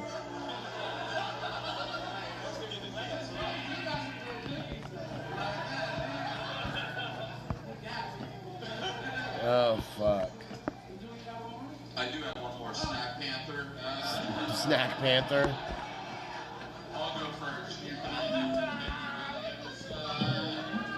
I actually really admire Cookie. Her and her husband have been together 25 years. But a black man staying for that long, that's a testament to Cookie. He never had to go out for smokes because her pussy tastes like Newports. Oh.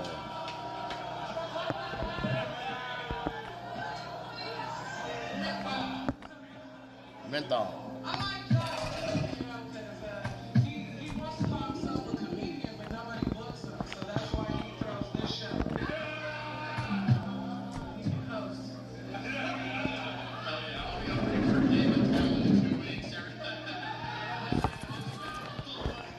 They can be somebody's wife.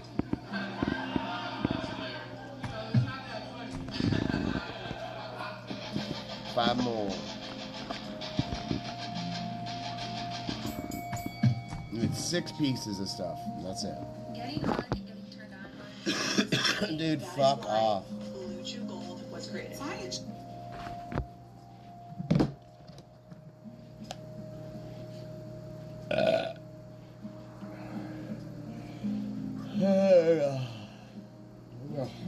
Well, what's up?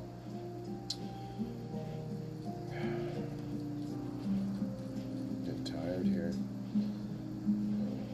Rumble.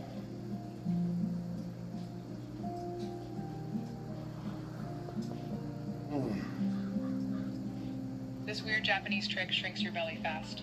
This is the gelatin recipe that took me from 176. He was ousted, and thus he's gonna.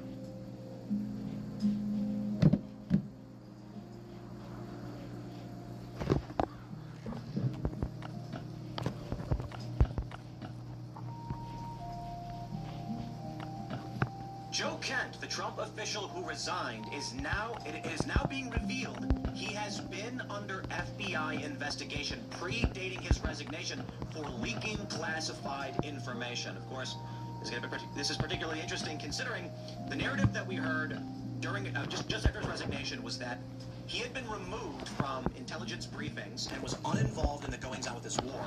There were rumors that his resignation was largely due to a professional dispute, notably that he had been slighted by the administration, he was ousted, and thus he's going to resign and say this is the reason. However, the anti-interventionists are saying it's a principled response to a war of aggression.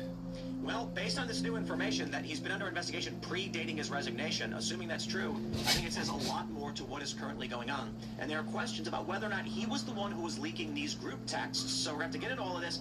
And you know, we originally were going to lead with, I think, something a bit more interesting in the domestic area, and that is the progressive Democrats in Illinois got blown out completely.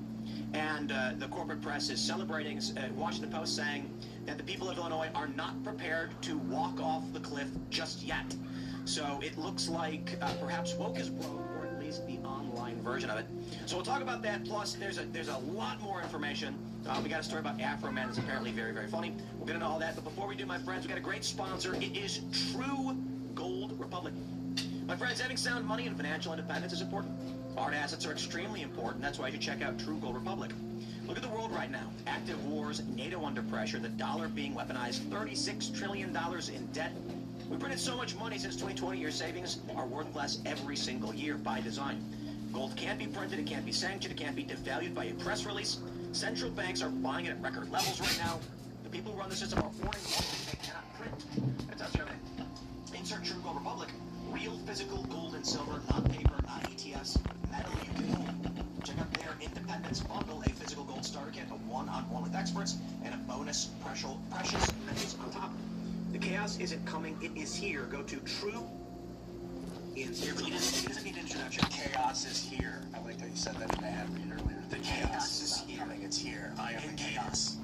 Yeah, it's here. Let's get into the news. We've got this. This is breaking news just dropping in the past few minutes. Joe Kent, who resigned from the Trump administration over the war with Iran, is under FBI investigation. So this news is currently breaking. We have this clip from Laura Ingram's show on Fox News. Saying that Joe Kent, the former director of the United States National Counterterrorist Center, this is from Semaphore, he just resigned. He's now under FBI investigation for allegedly leaking classified information. And the investigation predates his departure. So we've seen this report going around, not that the FBI is investigating, we have this from AZ Intel. Former National Counterterrorism Center Director Joe Kent is under FBI investigation for allegedly leaking classified information. Sources tell Semaphore, adding the probe began before his departure. So let me just start by saying, I've got my ear to the ground. As many of you know, we have friends who have been on the show and are now in the administration. So friends in the administration. I can't tell you shit. And I've been hearing some rumblings in the Beltway. The rumors that I heard from people that are much more loyal to Trump is that Joe Kent was leaking classified information, at least that's the allegation, and was ousted from these meetings. So they basically booted him out and said, this guy's no good, they think he's the leaker. He felt, at least this is, again, the perception, slighted personally and professionally, and that from the View, again, this is all just rumors, they don't think that Joe Kent is truly motivated by Israel, the issue of Israel or Iran, and that it's more personal, and that he's using this as a means to slight professionally an administration that he felt had wronged him. Considering we've got past comments and tweets from Joe Kent about the severity of the threat from Iran, I think this is why many people believe this may be the case. That being said, he appeared on Tucker Carlson recently and talked about what he thought was the real issue, and that was that Israel had pressured us into this war, and that he was not in favor of that. It's what he wrote in his resignation letter. He's being hailed as a principled man who stood up for what is right, pushing back on the Israel lobby. So I'm not entirely sure what is going on, but what I can say is this report is that he's been under investigation before he actually resigned. So that lends itself to the he's presumed to be the leaker, and we don't know that he is. But I think you were mentioning, you looked it up, he was involved in those leaked groups. 2015, remember the Telegram stuff? 2015? 2025. Yeah, it was a long time. Around for a while. Yeah, apparently, I haven't been able to confirm it, but I just searched for it on the internet, and therefore it must be true. But that he was involved with it and said that there was not an imminent threat back then, before they attacked Yemen. This is in regards to the bombing in Yemen, and I think he was saying. So 1, 2, 3, 4, 5, 6, I've got Seattle Times. 7, 8. Which I one? That think he was that's in the enough. group chats? He was involved. I don't know if that's just a headline right now, so I don't know to what extent. But These were like the Hegseth group chats where they were like being called out or whatever. they were talking about like they were planning like national security stuff. Right. Chat. And then the argument they made was that it was like national security stuff after the fact. Like, well, we had already decided to release this. So Fuck really is the matter, rumbling? I mean, if it's true this guy was leaking the stuff, He was in the chat.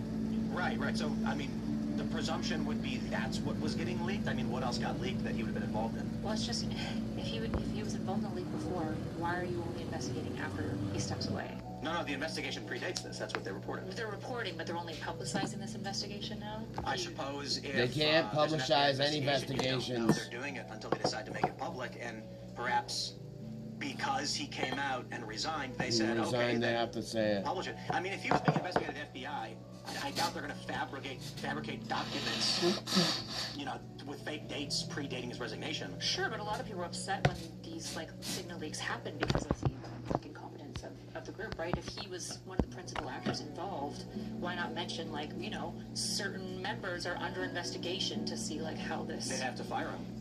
Well, they could maybe, but like the timing is I guess when it comes to breaking news. I'm gonna look here. I'm gonna see if there's a transmission I can get. So we're gonna do this thing. If we get a transmission, if we can get one, that's all I need. Is just one, because we can hit fucking recycle on guns and get 5. Who was the journalist who published? I think we can get carbon composite over That's right. Under the Atlantic. Energy. Right, so Goldberg got added into it, but again... yeah, we're gonna get it right here. Leaking it to him? Is that something? So, nothing in any of this. No, that's what was leaked. We'll stack this up. We got 4 days. 28 divided by 4. Believe that the Trump administration is creating an FBI investigation right now that they're going to create documents with past dated. Like, what is your argument? It's more of a question. It's so breaking news that I probably would be cautious to make any argument. My question here is, though, we have an administration that regularly punishes people who step out of line and are no longer sycophantic, right? And so he makes this major public declaration, basically signaling a MAGA schism. It led to you making that post, right, about how the MAGA coalition is falling apart. And then suddenly, a day later, well, now the FBI is public about the fact that they're investigating him, but actually it was from before, right? I'm like, if I wanted to besmirch somebody who stepped out of line in a big public way and punish them, this might be one of the ways that I do it. Or maybe he is stepping out, right? It actually could, with the evidence we have, be either of these options. That's one of the problems I have. If the argument is that he was under FBI investigation, resigned, so then someone in the FBI contacted a journalist and Semaphore and said, look, he's been under investigation, it could be very simple. No one asked because he was otherwise unremarkable. So a journalist from Semaphore makes a call to the contacts that she has in the FBI and the DOJ and says, 2 of these, which honestly, here's I what think we might got it already. The dude resigns and says it's over Israel.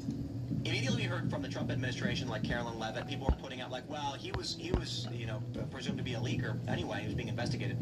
Then this journalist contacts people she knows in the DOJ and says, is there an active investigation into Joe Kent? They then say, yeah, it's from a year ago. And then she goes, wow. Then she reports it. That's how the information gets out. No one thought to look or ask because, again, he was otherwise unremarkable. I don't mean that as an insult. I'm saying he was not high profile in the press. He wasn't going to big meetings and blasting out information. He was quietly doing his job, or I guess according to the Trump administration, not doing his job. So this, in my opinion, based on the rumors that I've heard from D.C., lends itself to... Let me do this. Let me show you this tweet. It's Jamie Mitchell says, fascinating stuff, Joe, and it's a post from Joe Kent in January of 2020. The war with Iran talk is very black and white in a gray world. Iran has been at war with us since '79. The killing of Qasem Soleimani at QS is the first decisive act we have taken against the Iranian terror since the 80s. And that's not the only post he has, which indicates that there was perceived to be a threat or a conflict from Iran. He also made a post about how Iran was trying to kill Donald Trump, and it's intolerable. So many people are viewing this as a flipping of his opinions. the issue.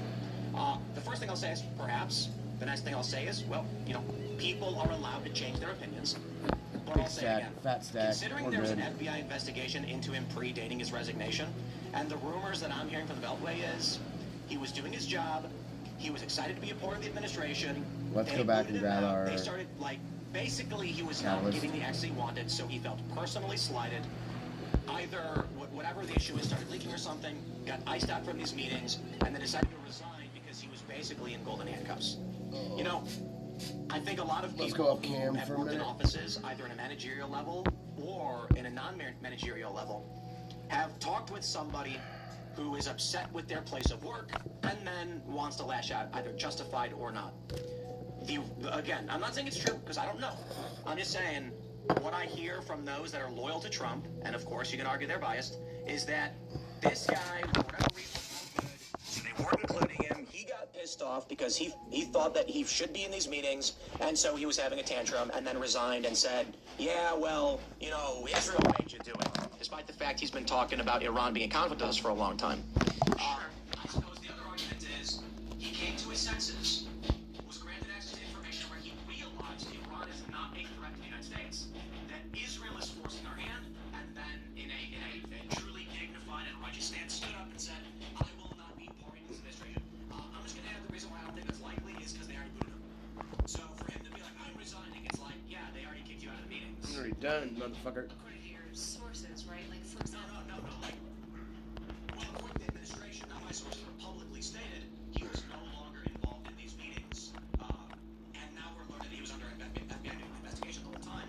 That's indicative of there was a problem with his work before he decided to quit. Sure. So the questions I would have is, okay, well, when the Jeffrey Goldberg stuff happens, I would hope that almost everyone in that signal chat is under investigation, because they should look at all the people involved and go, who here is responsible for this leak, right? So one of the questions I would have is, if he's involved in this investigation, how many other people are also listed as people in the investigation, and did they experience the same facing that he did? You cannot know that because they will never tell you shit, because literally don't even try to think that way.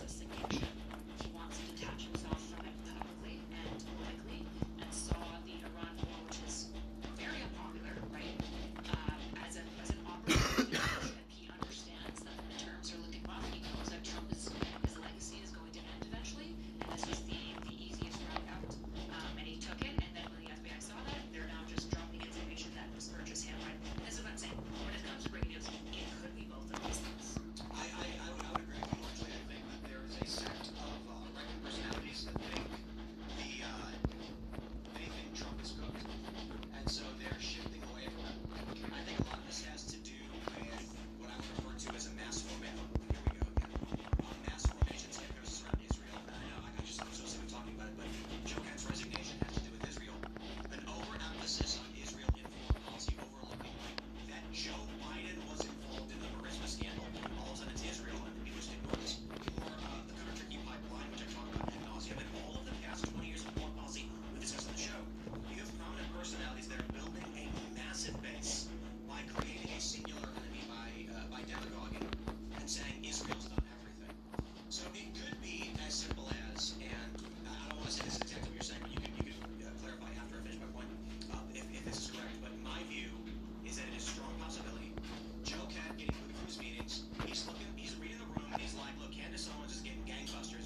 officers.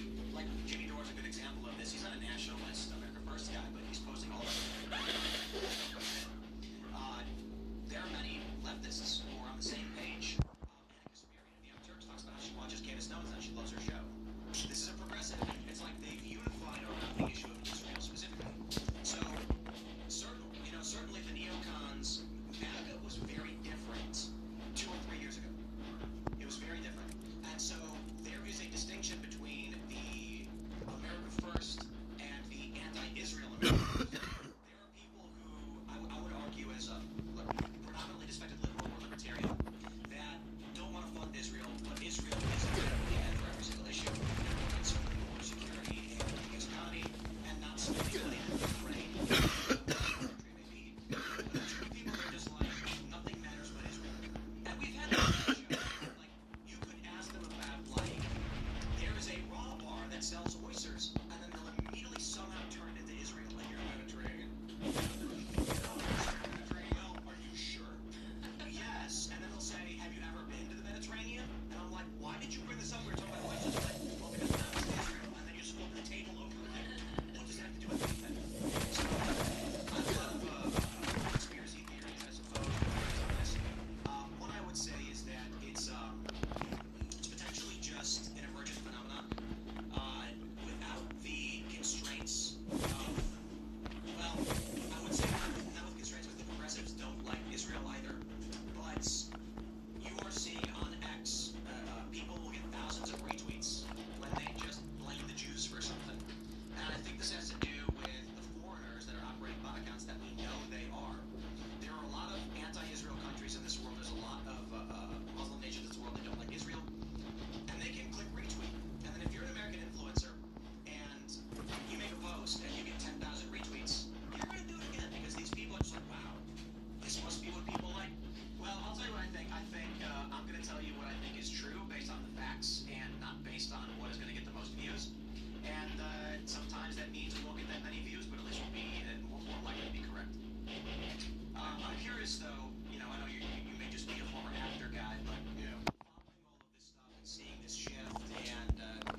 as long as they have sufficient plausible deniability, they can get away with it because there's really great rules about the internet because it's kind of the Wild West, right? It's like, it doesn't always have to be this like string puppeteer at the top. Oftentimes it's really simple machinations of like wanting money and having enough plausible deniability to get away with it, right? Like every con man's line is, if I wasn't conning people, somebody else would be, right? Yeah, the crazy thing about it is, when I ask people, you know, why is Candace Owens on the front page of YouTube, right? When you open a new account, why is it? Certainly, right, she has broken many of the rules, and she's being sued for a lot of these things. There's specific rules against brigading and targeting personalities or making accusations and things like that people have gotten strikes for. Other people have gotten their channels outright deleted without warning who are doing less than she's done. And when I bring this up to people, they say it's because the Jews want it to happen. Now, I think they say they want to be hated to bring on the Messianic era, which I suppose the argument then is the Jews are propping up Candace Owens for the purpose of fulfilling their whims, which means Candace Owens' anti-Israel content and Candace Owens herself are a function of Israel's desires. Like, none of it makes sense. But you know what? Maybe the real point is just to make sure none of it makes sense. And my view of what's currently going on, based on the conversations I've had, and I've said this 800,000 times for the sake of the guest here, the big networks, you know, CBS, HBO, whatever, NBC, they are looking to buy out prominent shows. And the path, like where we're going is YouTube is being dominated by AI-generated slop content. There's more and more videos popping up explaining how to make slop content. Interviews and prominent news outlets with people who do it, saying in 2 hours you can make 500 videos per day and make 100,000 per month. And so what that's going to do is just massively flood the zone. Independent channels without the ability to be on top of the mountain of the broadcast tower will get drowned out. They will not be able to make a living doing these things, and they will be relegated to small back corners of the internet.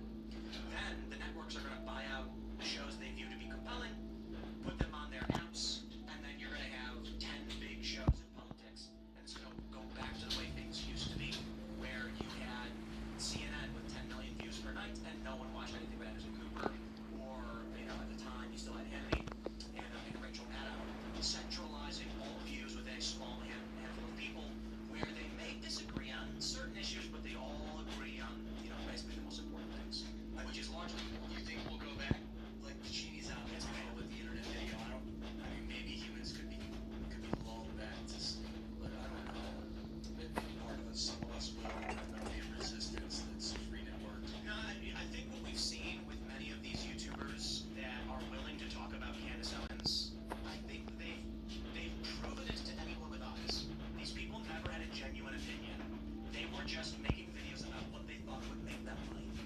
And so take a look at the individuals who make video after video about Erica Kirk's pants or whatever, you know, or like the look on her face because she had an interview and they're just like, look at her face. Like, why is her face looking like that? And I'm like, literally nothing's happening in the video, but they know they're gonna get a ton of views. Or that guy who went to a shopping center and said, why is Turning Point paying fees to an LLC in a parking lot when he knew full well he was in front of a UPS store with mail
videos, and you'll almost always see like 1 million views, 900,000 views, 700,000 views, 400,000 views. Mental breakdown video, guys, I can't do this anymore.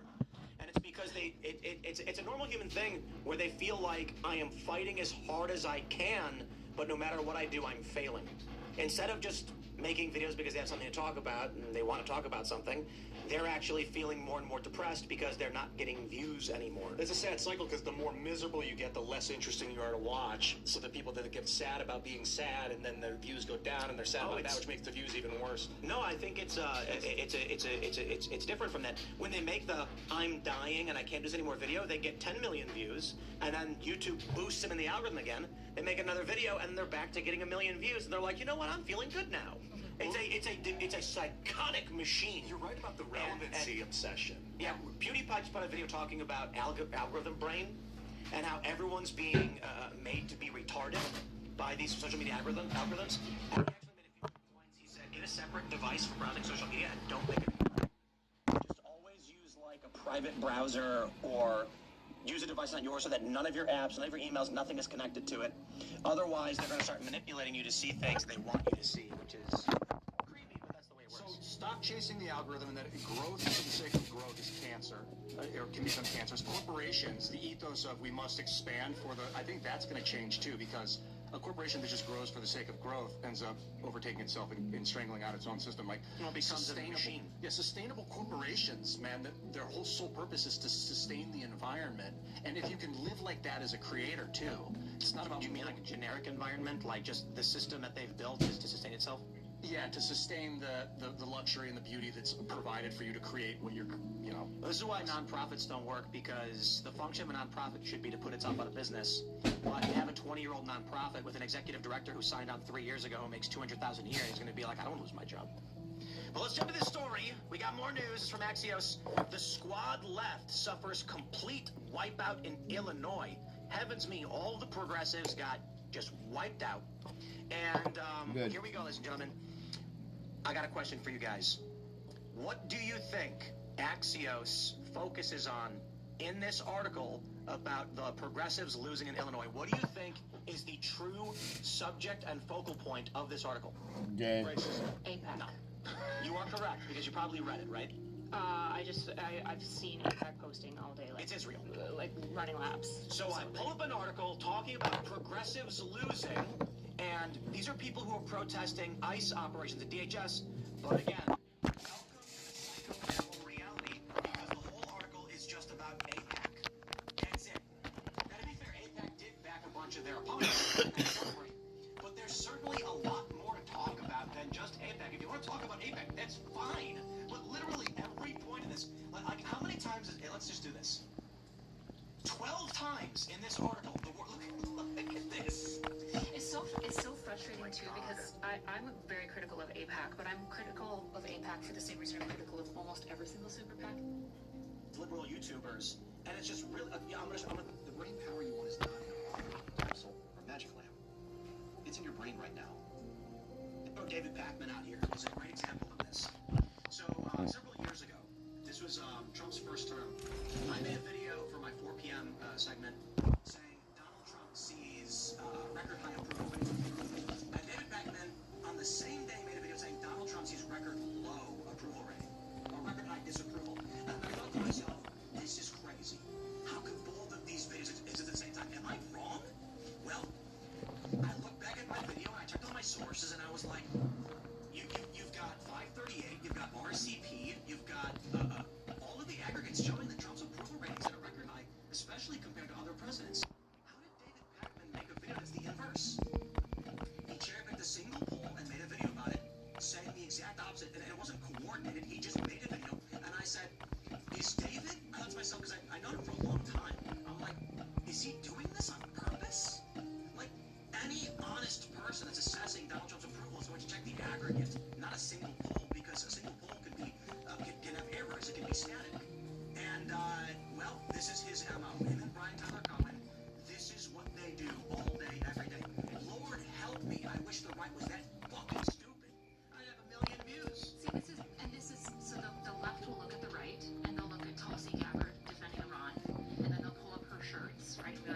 and she sold shirts saying, "No war with Iran," and that I support her in 2020 specifically for anti-interventionist regime change policies.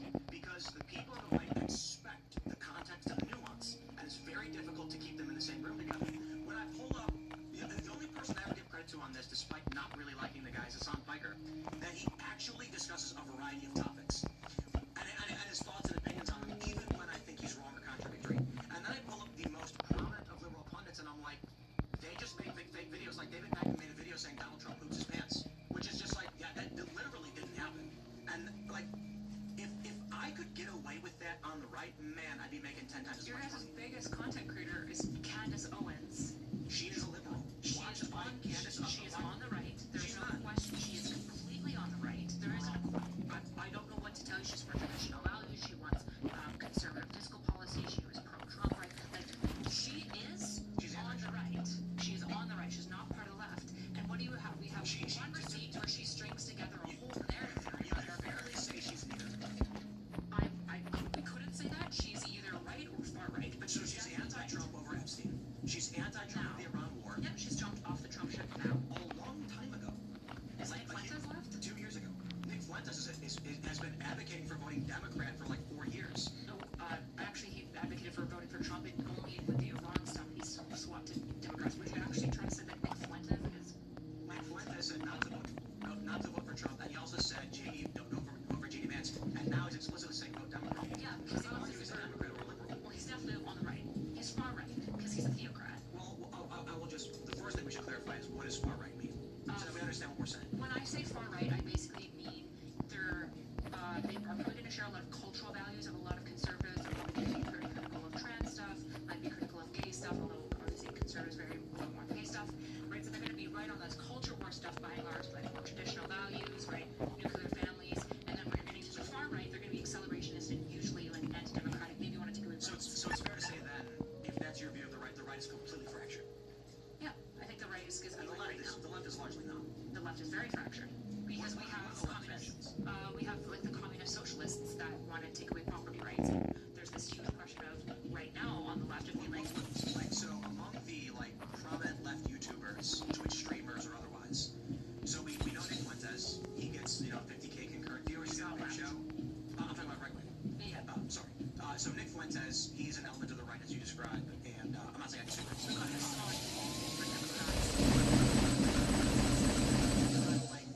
He's like our collective of the left. In a certain way. In a certain way, yeah. So when I look at the most prominent left channels, they usually agree. When I look at the right channels, they're all fighting each other. The liberals agree, but we have the issue with the left is a lot earlier, right? And it's somewhat benefited, but disaffected. Is that a lot of left liberals will not share progressiveness.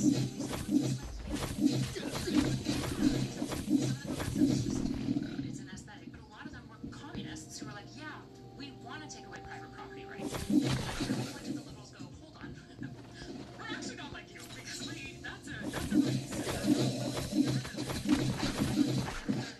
right? But we pretended that we were the same, which led to this culture war, like takeover, where we were like canceling and Ouroboros-ing ourselves, and it was awful.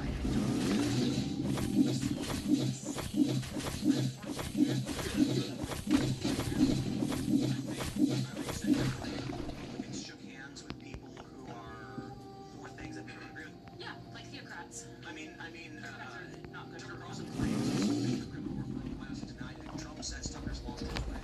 They're not playing. Oh, fucking bitches. Which is great. That's defective to the side, right? So the question of what the right has to look like left jokes, because in a lot of ways, what we had with the left sweep is a lot of progressive candidates in boosting our right. So it seems like there is a with the left for a more moderate, more traditional liberal, but the reality is like we're a lot more, especially performatively, sold out to the further left. I think we were asked the other day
charges in Georgia, all of the people who refused to plead out had their charges dropped.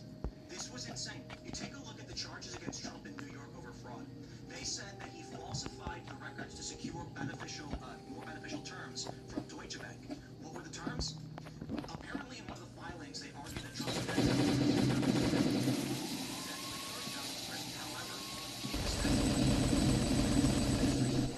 Trump didn't draft the documents. Why would he? He's the CEO. And the documents always came with a disclaimer that they may have gotten things wrong and required the banks to do their own due diligence to verify, to which Deutsche Bank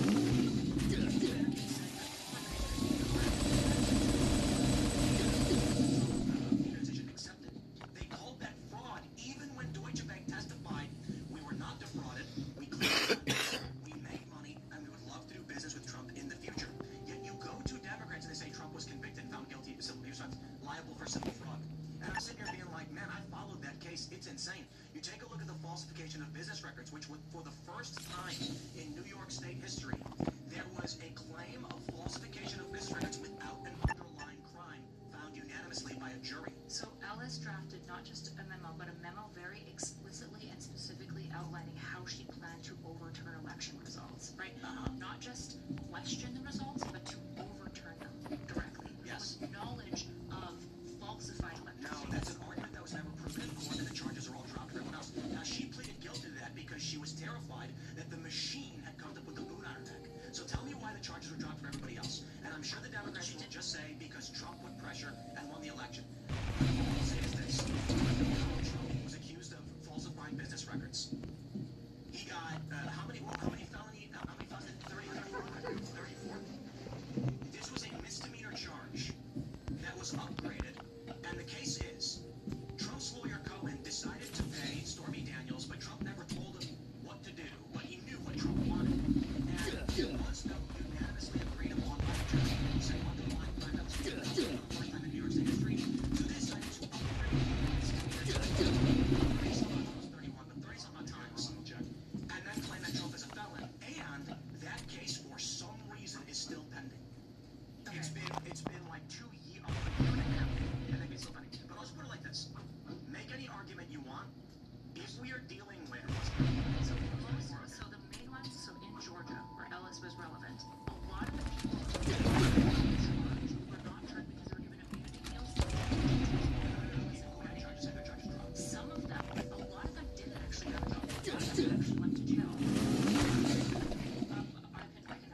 The left loved me. They were like, Tim Pool's the greatest. He's for free speech. Occupy Wall Street gave me private security. They were volunteer security guards at Occupy Wall Street. And when the far leftist black bloc types, we call them Antifa, physically attacked me, the organizers said, Tim, we're going to have these guys watch your back while you're streaming because the coverage you do is so important. Even when I had filmed far leftists vandalizing police vehicles, the organizers of Occupy said, you were right to do it. This is not what we're all about. Thank you for filming. Now these very same people are like, Tim Pool's far right, you know, he's crazy or whatever. Now we're going to see a shift on the right. And what I was saying before I got back is that the Democratic Party is going to shift in the next several years and start to look sane, and the Republican Party is going to increasingly become and moderates are going to shift the other direction. This intentionally, many have speculated, constantly shifting what left and right is to keep everybody spending so they can never actually form a real populist president. Yeah. And what I think simply around is about shared stakeholder. Like you were saying, what kind of stake in the system to vote to control the system. And it used to be land ownership in the United States. Now it's just, you know, you sign the paperwork, you have a social security number. But the corporations want to do stakeholder capitalism, where they're going away from shareholder capitalism, who owns the corporation to decide the future of the corporation. But do you have a stake in the benefit of the system that the corporation's a part of? So that they're really like, and then they get to decide what that means at any given moment if you have a right to participate. That's like, I don't have a point to tie it to, but that, when you guys were talking about voting, I think that is very much the future of what the corporations are trying to do right now. I don't think it's a left and a right thing. Probably never has been. There are obviously sects of people that spin up, but this global technocratic oligarchy really wants to control our speech and shut us down. Damn, that's all I got right now. All right, Kenneth Chasabro pled guilty, 5 years probation. So basically, nobody went to jail for this one. To be fair, I'm not overly. I would have been happy for people to do more time. What do you do this week? That ended up sticking aren't like necessarily.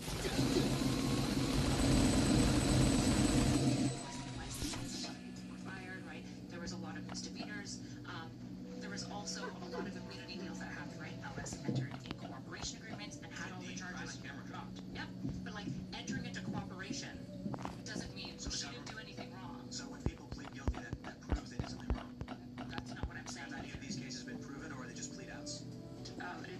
You don't take a plea out if you don't think that the court has a sufficient case against you. You take a plea out because it's a better deal than what you're otherwise facing. That's why you took that out.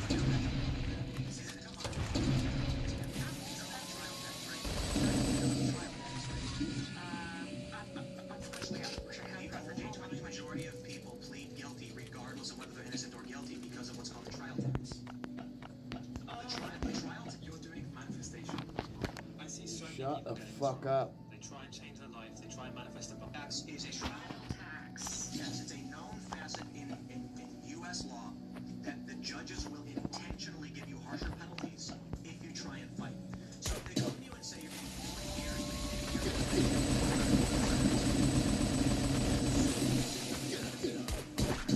in the United States. So one of the problems our justice system has is the overwhelming amount of innocent people being punished by the system. Sure. Tremendously. And when you look at Ellis's work and go, that's an innocent woman, though. I mean, you're talking about at bare minimum like a process.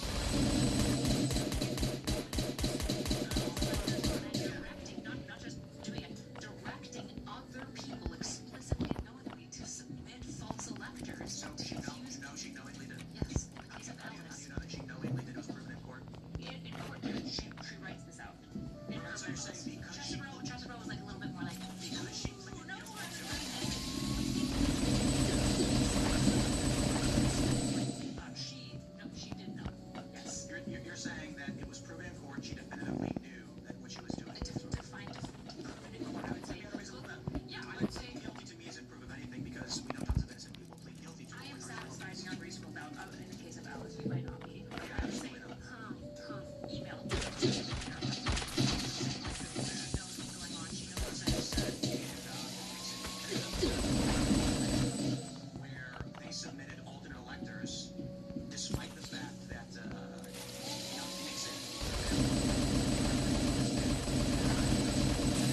of what you think about Jen Ellis. Let's go to the procedure of 2020. The only process by which you could challenge an election that you did believe was stolen is to file the paperwork of an alternate slate of electors and then wait for the case to be resolved by a judge. Otherwise, according to our electoral system, the deadline is like December 17th. There would be no paperwork filed at all, and even if you went in court, you'd be done for that. Why not? Well, you could just do. This is the precedent set in, I think it was 1959. Sure, but like we've done recounts multiple times, right? There was like the famous Ldoe case in like Florida where the vote was decided by like 500 votes. That we like do the states and verify and audit all of the votes, right? And like there is a process by which if you legitimately think something has been falsified or tampered with, like there is a process for that, and I'm for that process, right? I have no problem with auditing votes necessarily, right? And the issue is in the case of Alice and Chesebro, they explicitly were not doing these things. What did they do? What should they have done? Gone through the proper processes, which is what I don't know it off the top of my head, but this is exactly why Pence was opposed to this and basically said, I'm not touching any of this shit. I would imagine it's the Republican elector slates fill out the paperwork as if they did win. They are submitted as this is pending adjudication. That's, I'd imagine, what you do, right? Yeah. How do you challenge election results? Presidential election, which is specifically like electoral college. Right. My view would be just like in, I think it was 1960 with Kennedy v. Nixon, when Hawaii challenged the election results, even though it was Nixon who won, they sent an alternate slate of electors after the fact without certification, and even though it wasn't even adjudicated, they said, look, it doesn't matter anyway, so we're gonna let it slide. If you did have a disputed election, and the difficulty with our legal system is how long it takes, I'd imagine the process would be file the paperwork as though you won while it's pending adjudication, and then if a judge approves, it's yes, if not, it's no. No, so you ask for a recount, you file an election contest in state court, in whichever state you're concerned about, litigate.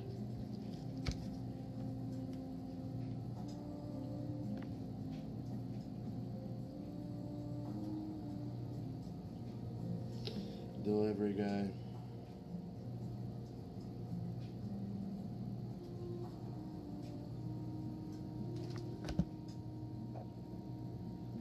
Before certification and during canvassing, so you get a court recount, and after the state resolves the result, the state sends its lawful electors to the electoral college. Except that's not ever what's happened, and again, the precedent from Nixon v. Kennedy is that because adjudication was taking too long, they submitted an alternate slate of electors before there was official adjudication, and that was deemed acceptable, and that was the precedent by which the Trump legal team said. And then, my understanding is one of the main lawyers involved, I believe it was Chesebro, I could be wrong about which one it is, he genuinely believed that there was faulty votes, there was faulty issues, and he looked it up, and he was trying to legitimately have the election audit. There was like a genuine belief that it was stolen. Well, and one of the lawyers in the emails explicitly knows that this is... Yeah, this girl's a fucking moron. So they embrace insane issues. And, I mean, as you know, like, Bill Maher's been very... it was the podcast, but he didn't run. I'm not going to vote for Chase in the gay contest. The Democrats lost. The point he was making is... couldn't be crazy enough, you know? No, sorry. What were you saying? I don't know if that makes sense in the way you're interpreting it. Yeah. Because that would not be a point of contention. It would be, I'm glad they lost. Yeah, like Trump beat them, and he should have. The point he was making. Insert myself into this. It was the podcast he did with Jerry O'Connell, where he was saying that the Democrats have continually embraced people who are out of touch and don't know how to speak to regular Americans, so they embrace insane issues. And I mean, as you know, like Bill Maher's been very anti-Islam. And so he's sitting here looking at everything the Democratic Party has been doing, and he's like, these people have gone crazy. But I don't want to talk about this. Fox News, Jim Governor's AG's back, the Trump SAVE Act. Or the system gives undue influence to states with illegal aliens. The coalition argues current registration systems give states with large illegal populations undue influence over the federal elections. I am here to tell you all that everything everyone is telling you is fake and a lie. The SAVE Act requires proof of citizenship at the point of registration and would require a vote. However, the Republican argument is incorrect, and they're doing this because they're oversimplifying to make it more not support them. Republicans are arguing that there's voter fraud and Democrats want illegal immigrants to vote, which, no, that's not That's really the real. issue. Democrats are saying this will disenfranchise 20 million plus voters. There will be women who will struggle to register to vote, which is also not true because you don't get booted off registration from the SAVE Act. The real issue is that by allowing anybody to register to vote without documentation, you can do rock the vote, voter registration drives, voter in the park, and this means you can go to people who normally don't care and wouldn't take the time and register them to vote. You combine that with universal mail-in voting and or ballot harvesting, and you have a massive voter base of people who will passively vote. The Republicans can't do this because they're predominantly rural. So if an individual goes to an urban center, like in New York City, you can go to one apartment building with 1,000 people in it, and in one day, two activists can get hundreds of ballots from people who normally don't care. Republicans can't drive door-to-door in rural areas because some of these houses are, half a mile from the next one. So overwhelmingly, that benefits Democrats who are trying to convince as many people as possible to vote. But by that logic, doesn't that just assume then that the people in the apartments are already Democrats, facilitating these people to vote? I would refer to them as, we call that default liberal. Politics, left, and you knock on their door and say you're registered, and they'll say no, sign this, and you are, and they'll go sure. And so it's very easy for Democrats to get the numbers, which is very difficult for Republicans. But my final point on this, Republicans don't want to publicly admit they are intentionally trying to create barriers to stop low-interest voters. And the Democrats don't want to admit that they win elections through low-interest voters. So both are creating their own version of why this year should not pass. The issue is, so say you get the issue is Biden. This could affect the popular vote, but this type of logic actually wouldn't necessarily change the electoral college, because the way that the electoral college splits up and all these lines and stuff is to try to balance out the. Sorry? It'll change Congress in the swing states, in the swing districts. And it will greatly affect swing states as well. Maybe, but in swing states specifically, we can probably presume that in these apartment buildings, Republicans could reasonably go and collect ballots from all of the same people, and they're going to vote Democrat. Why would we assume that in a swing state city? Major cities are, even in West Virginia, they're all liberal. Yeah, but I imagine if they're passive enough, a Republican can probably have a sufficient argument to move them up. Republicans can go and Means financial freedom with Rumble Wallet, a non-custodial crypto wallet. Fuck you. Refer to the previous argument of why it is Republicans don't invest money in D plus 20 districts, and why Democrats don't do the same. It's a cost-benefit analysis. Republicans are going to say, look, if we go and ballot harvest in these areas, it's going to take 10 times the effort to get half as many ballots from Democrats. So we're better off passing the SAVE Act and just slicing off Democrats' low-interest voter base. And Democrats are saying, you will disenfranchise voters because women will have to get their marriage certificates. Republicans are going to claim it's not illegal immigrants, but it's not the issue. The issue largely is that illegal immigrants count towards congressional apportionment. But Come on, dog, move the fuck out of the way. Literally, the dog covers up everything. Republicans can't, so they're trying to make it difficult for low-interest voters to vote. I don't think that there's sufficient evidence that Republicans can't, though. Of course, they can't. Go to. That has consistently been what the Democrats of Chicago have done to deal with the problem of immigrants.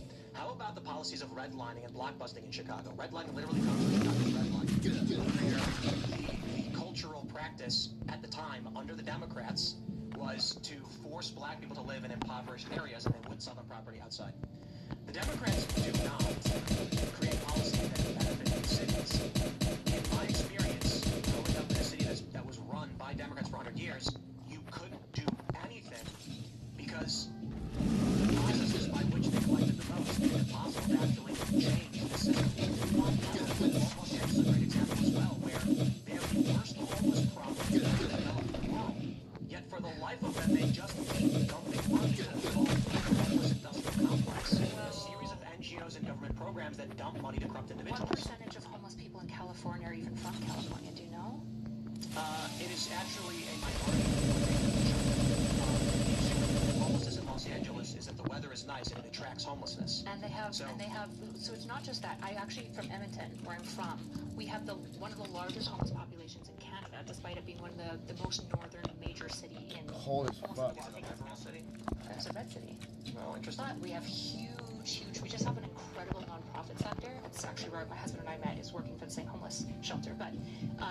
we have such great resources that people will get bus rides to Edmonton as a homeless person to take advantage of the system that they have, right? So what's often happening is red states aren't educating people, they're getting them hooked on drugs, giving them construction jobs, and then when they become, well, yeah. Like the government is not getting people hooked on drugs. People You're are right, they're not educating them. They're not building successful economies that scale up. They aren't even having construction jobs, which is why you're right. We don't have very big red cities because Republicans don't build good cities, it seems to be the case. It seems like, What? like if cities have to be ontologically left, we have to ask ourselves why. Like, talk to any city person, they're not just this, like, collectivist. Well, I think the issue is the process of lowest common denominator population basis. So cities are multi-cultural, multi-demographic, whereas like rural areas tend to be less so. They tend to be more homogenous. So it's really easy to win a red district that is overwhelmingly white and like traditional American values. Chicago is much more difficult. If you look at the election of President Johnson, remarkably, every neighborhood voted based on race, 100%. What I find truly remarkable is that in the black neighborhoods, you had the top three candidates. You had, I forgot the guy's name. There was the white dude. There was Brandon Johnson, who's a black guy. You know, like the Wilson areas, the top candidate was the Hispanic guy, followed by the white guy. The white areas, top candidate was the white guy. The black areas, this is kind of interesting. The top three candidates were three black people. And the reason Brandon Johnson is because only one neighborhood defected. It was the Loyola University area, like near Evanston, where you have a fucking mutt. I thought there was another fucking ticket there. For the more socialist black candidate. And so you combine that with the racial demographics, and they voted for a candidate just because he was black, for the most part. Like, the progressives probably did too. He was like a socialist, and he was black, and they didn't want white supremacy or whatever, but that's a small portion of the struggle. Chicago votes based on race. Right? This is not a function of being a Republican or being a Democrat. It was literally just the black neighborhood saying we're only going to vote for black people, and the white neighborhood saying we're going to vote for a white guy, and the Latino neighborhood saying we're going to vote for a Latino guy. And it's not necessarily that it's overly about race or black people making one another. I think it's who's speaking to. If you're a white working class suburbanite kind of guy, and you meet like a firefighter family, and you say, like, I used to bring my kid to go play baseball, you go, hey, me too, I like this guy. And then if the Latino guy goes to that same dude and says, we used to bring tamales out and we'd sell them on the porch, the guy's going to be like, I don't know what that means. And so they're not going to feel that rapport, you know what I mean? I know that this isn't what you're saying, but what it sounds like you're arguing, and so clarify where why are cities just ontologically left-leaning? Like, I don't think that they have to be, right? Assuming I think that they have to be. And it seems like your answer is black people are in cities who vote for black people? Well, let me... Because there's definitely more white people in It's called lowest common denominator politics. If you have three distinct cultures that do not agree with each other, in order to win, you need to find the point at which they do come together. And so it's actually quite simple. So we'll give you free welfare benefits, we'll increase EBT, and this will get you the largest share. If you go to like if you go to Chicago, you're gonna say no free stuff, you gotta work hard, you gotta roll up your sleeves and live a good life. They're gonna be like, I'll vote for that guy. But if you go and say that in, you know, Loyola, for instance, they're gonna say you are completely discounting the experience of marginalized people, and I will not vote for this. You go to the upper class area and you say we need to create social programs, and they're going to be like, well, this is an affront. The lowest common denominator for maximizing voting, this is macro level politics, is to say, I'm going to give you your benefits. If you go to a rural Republican area, you're going to find for the most part. You're going to find over a large swath of land of a district, most people are culturally and ethnically homogenous to a great degree. When you go to cities, you're going to find it's going to be multicultural. So let's say you go to Chicago. But they're also less educated, less innovative. They're not typically on the political front. So well, that's not material to advocating for a vote, right? Well, it's this question again of why is the left ontologically? Why are cities? Are you arguing that the impoverished black neighborhoods are more educated than the white areas of the same city? No, I'm saying that cities generally are I'm actually saying I think that the reason why cities tend to be left dominated is because the capital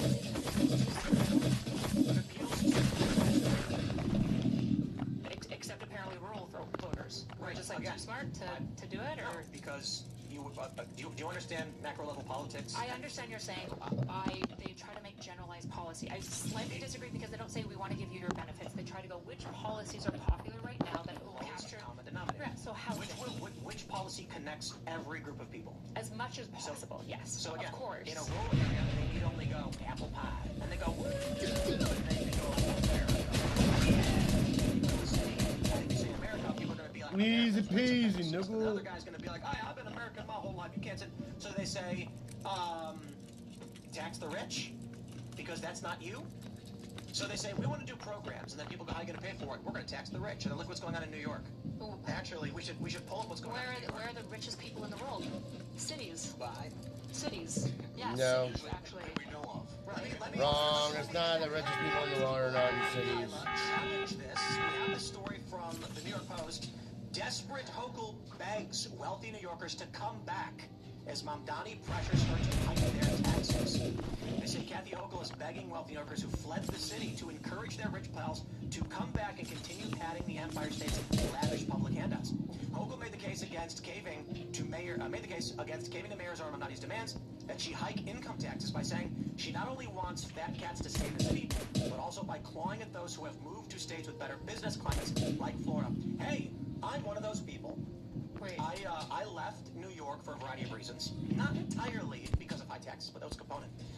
Moved further south largely because of rising violence, like New Jersey, and then New Jersey had crazy taxes, so we got out, now we're in West Virginia. Although we're really enjoying the beautiful weather here in Austin. Boys. Baby.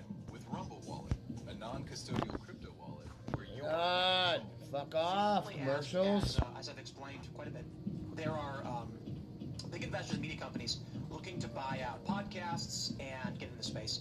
And so, of course, as many of you know, we've been having negotiations with companies for years. Another fucking dog? How many fucking dogs are in me right now? Company, if we'd be willing to relocate to New York City, where there's a lot of infrastructure, high-profile guests, celebrities, great opportunity, all of the big podcasting network companies. And I said, never Fuck happened. no. And they said, what is prohibitive about New York? And I said, the taxes are too high. Security. Even with those benefits, when we do the cost-benefit analysis, we lose money by going to New York. It is not worth it. Now, Tim will get Florida and killed if he Texas goes to maybe, fucking but New York. New York, no. And now New York's facing a massive deficit where Zohran Mamdani explicitly stated if they cannot tax the wealthy, they will have to tax the middle class. I mean, that's somewhat true. Are you opposed to progressive taxation? Literally, what is it? I'm in favor of a degree of progressive taxation. However, you can't. You have to recognize freedom of movement, and I think there's. Are you familiar with the Laffer curve? I'm not actually. Tell me about So it. this is it's an understanding in tax policy that there is a point at which you increase the tax rate and you decrease tax revenue. Yes. Because you'll either stagnate activity or you'll pressure people to leave. I'm familiar with So this. there is a happy medium where people will be satisfied paying a certain percentage of their income at a certain level if they feel like the benefit is worth it. However, New York has been experiencing a lot of problems recently. Notably, they've had a massive dog feces problem, which is new. I think this is a component of low trust society. You've also had high-profile cases of subway, people being pushed on subway tracks. Whether this is more than normal, it is certainly popping up in media and it's causing people to freak out. So you've had, since COVID lockdowns, a mass exodus. Now you have, with increased taxes, a continued exodus where we're not just seeing the upper class, the wealthy leave. You're actually seeing middle-class people leave the city because they don't feel that they're getting their value from the city. I would also throw it back to when AOC joined in these protests against Amazon, which is projected to bring in somewhere like $30 billion in tax revenue. And she came to these financial district protests, ultimately, whether intentionally or otherwise, created a hubbub that pressured Amazon not to put their warehouses in New York, in Queens, and that cost the city billions, which they were hoping to get to fix their crumbling train infrastructure. So for a lot of people who live in New York, it feels like the taxes are just not worth it. Whatever may be. I just can't find. So here's the issue. Okay, Governor Hochul is literally begging them to come back because they did leave. The New York Post is the word. No. I'm sorry. Bitch, shut the fuck up. You're not listening. The governor literally did this. The governor literally said, "Please come back." That's not for dispute. What's your quote specifically? And does she have evidence for this? I mean, we did play the video earlier. This bitch is so dumb. We're hearing her voice. Hochul made the case, came against Zohran Mamdani. Mamdani, quote, maybe the first step should be to go down to Palm Beach and see who we can bring back home because our tax base here has eroded. I have to look at the fact that we are in competition with other states who have less of a tax burden on their corporations and their individuals. Trump, the comments are a far cry from her much derided remarks in the 2020 election campaign where she ripped her GOP opponent, Rep. Lee Zeldin, as the then Duchess, blah, blah, blah, blah. Trump and Zeldin and Molinaro, just jump on a bus and head on to Florida where you belong, okay? Get out of town because you don't represent our values, she said. Blah, blah, blah, blah, blah. We have to be smart about this, but we can fund what we want to fund with what we are already taking in. The state has been facing its own multi-billion-dollar budget gap that was largely patched after a great year on Wall Street, caused bonuses to shoot up 25% over 2025. Blah, blah, blah. I am focused on 100% of affordability issues. It appears, actually, there's two quotes, because I played this video earlier, where she's sitting at a conference meeting saying, like, we need to get the wealthy to come back. This is how Trump revitalized New York. He created these luxury towers, and then told wealthy people this is where the high class is. They came back in, combined with Giuliani's broken window policing, which really just means heavy law enforcement crackdown, and it became more appealing to wealthy individuals and corporations, which then boosted its tax base. The controversy as thus far, not a sphere. Zohran Mamdani gave a speech to the city saying, we must tax the rich to fund these programs. If we do not, we are going to have to. So I understand, and I understand why he's saying that, and I agree with him that we do need to tax the rich, right? So when I'm looking into this Laffer stuff, my understanding is that, like, you're not going to tax me at left. So most wealthy individuals do not leave from taxes, only 2%. So millionaire tax light is only about 2% of top earners. Billionaire, stupid bitch. You're talking about generally? Yeah. Okay, so don't look up New York specifically over the past several She's months. literally using ChatGPT to try to look up shit. Exodus happening at all. There is like been a general trend of like some rich people going to Florida because of no state income tax. I just Googled it, so we'll just pull up whatever Google says. How about that? How about Cities Google? experiencing a significant ongoing exodus of high net worth individuals driven by high taxes, steep living costs, and remote work flexibility, with many relocating to low tax states like Florida. Despite this, the city remains a global wealth hub with over 33,000 residents worth $30 million or more as of July 2025. That's interesting. I wonder what is motivating the governor to be like, please come back. I'm going to have to go down to Palm Beach and see what we can bring back. Like, clearly she's saying this because she's experiencing a problem, right? Well, possibly. Like, possibly? Politicians of the word is like one of the worst things, especially when we have a quote in the exact same article of her saying Take these. literally the opposite, like 2 years before, and saying, No, 2 years before, if they she was saying, why don't you leave? Yes, that's what I'm saying. She wasn't governor at the time. Right, so now all of a sudden... Actually, I'm sorry. She was lieutenant governor who assumed it from Cuomo and was in the campaign saying she wanted to run. Right, and she was saying, screw those people. If they want to leave, they can leave, and saying basically the opposite of everything. Escape from New York 2025 millionaire edition. What other articles say this? Rich New Yorkers threaten to leave, then they find out how hard that is. That's a funny one. Brokers discuss Mamdani feud wealth exodus fears, Yahoo Finance.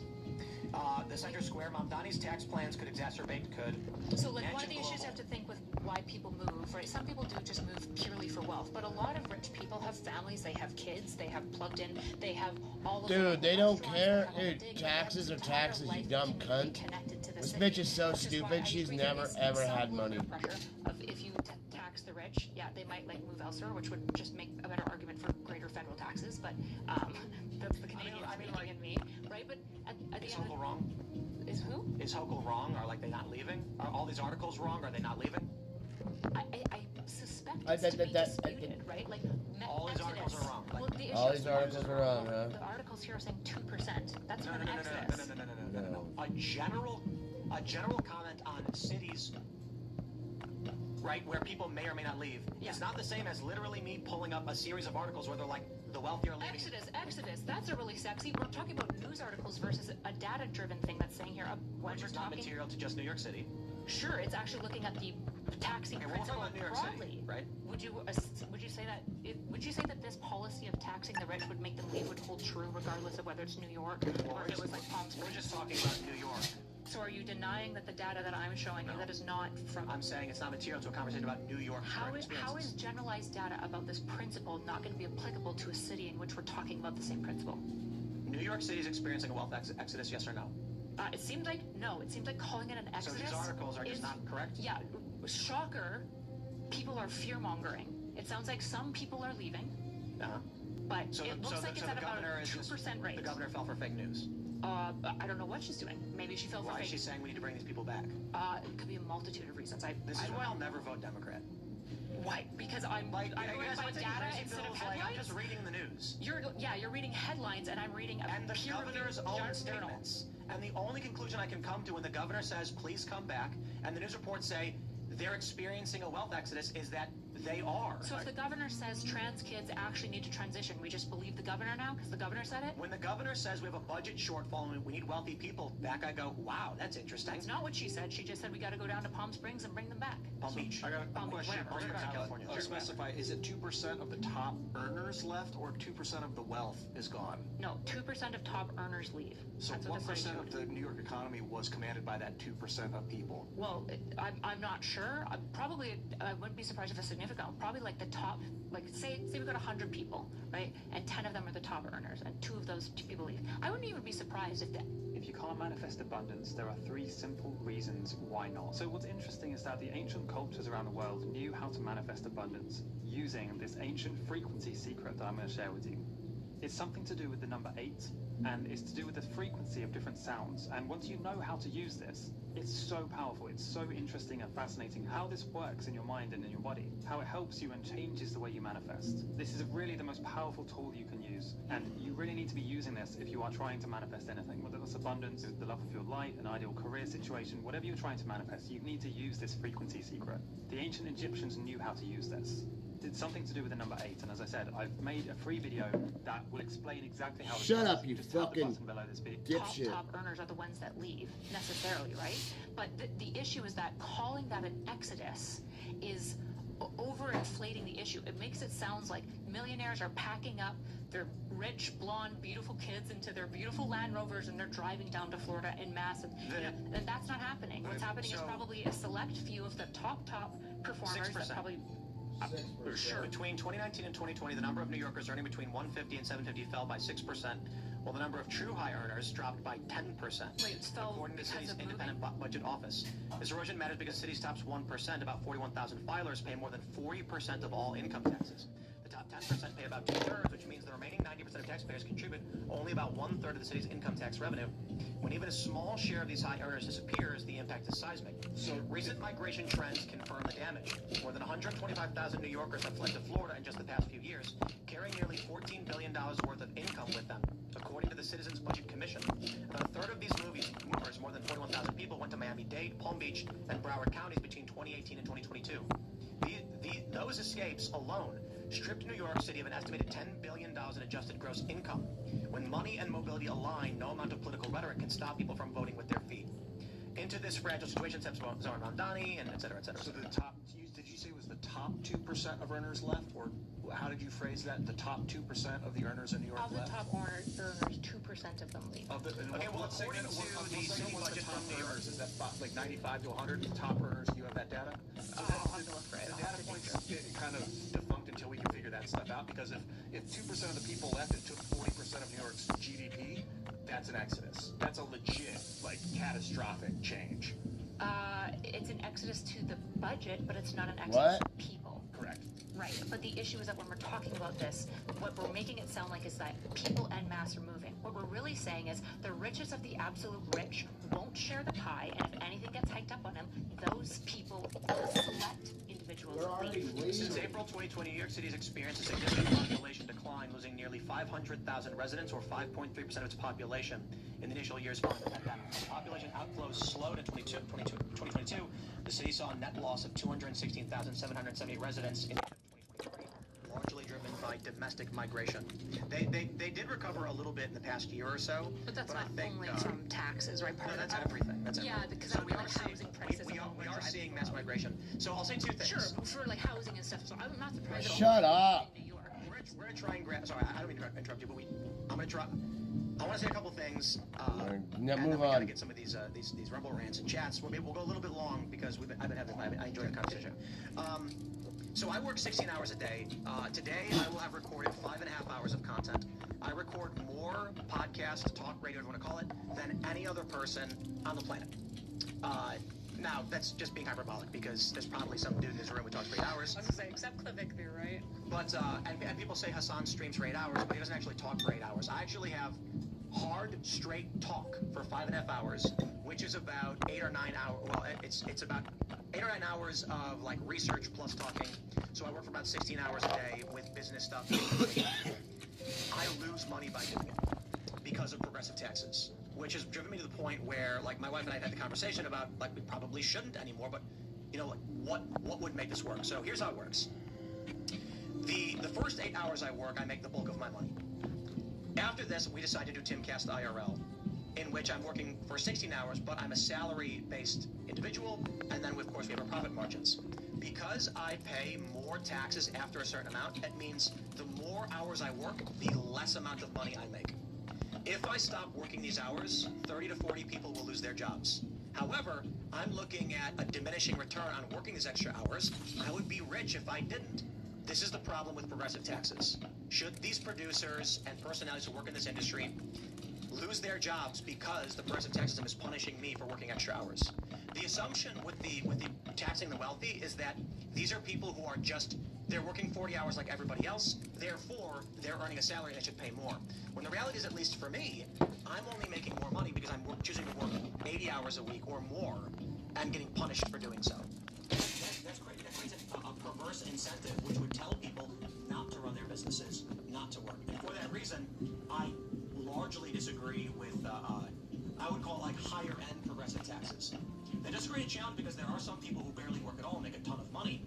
But the problem with a blanket tax system is that not everybody makes money in the exact same way, but they will all be taxed in the same way. That creates a problem. Problem for productivity, and it creates a detriment to working class people who rely on CEOs who are going to work 8 hours a week.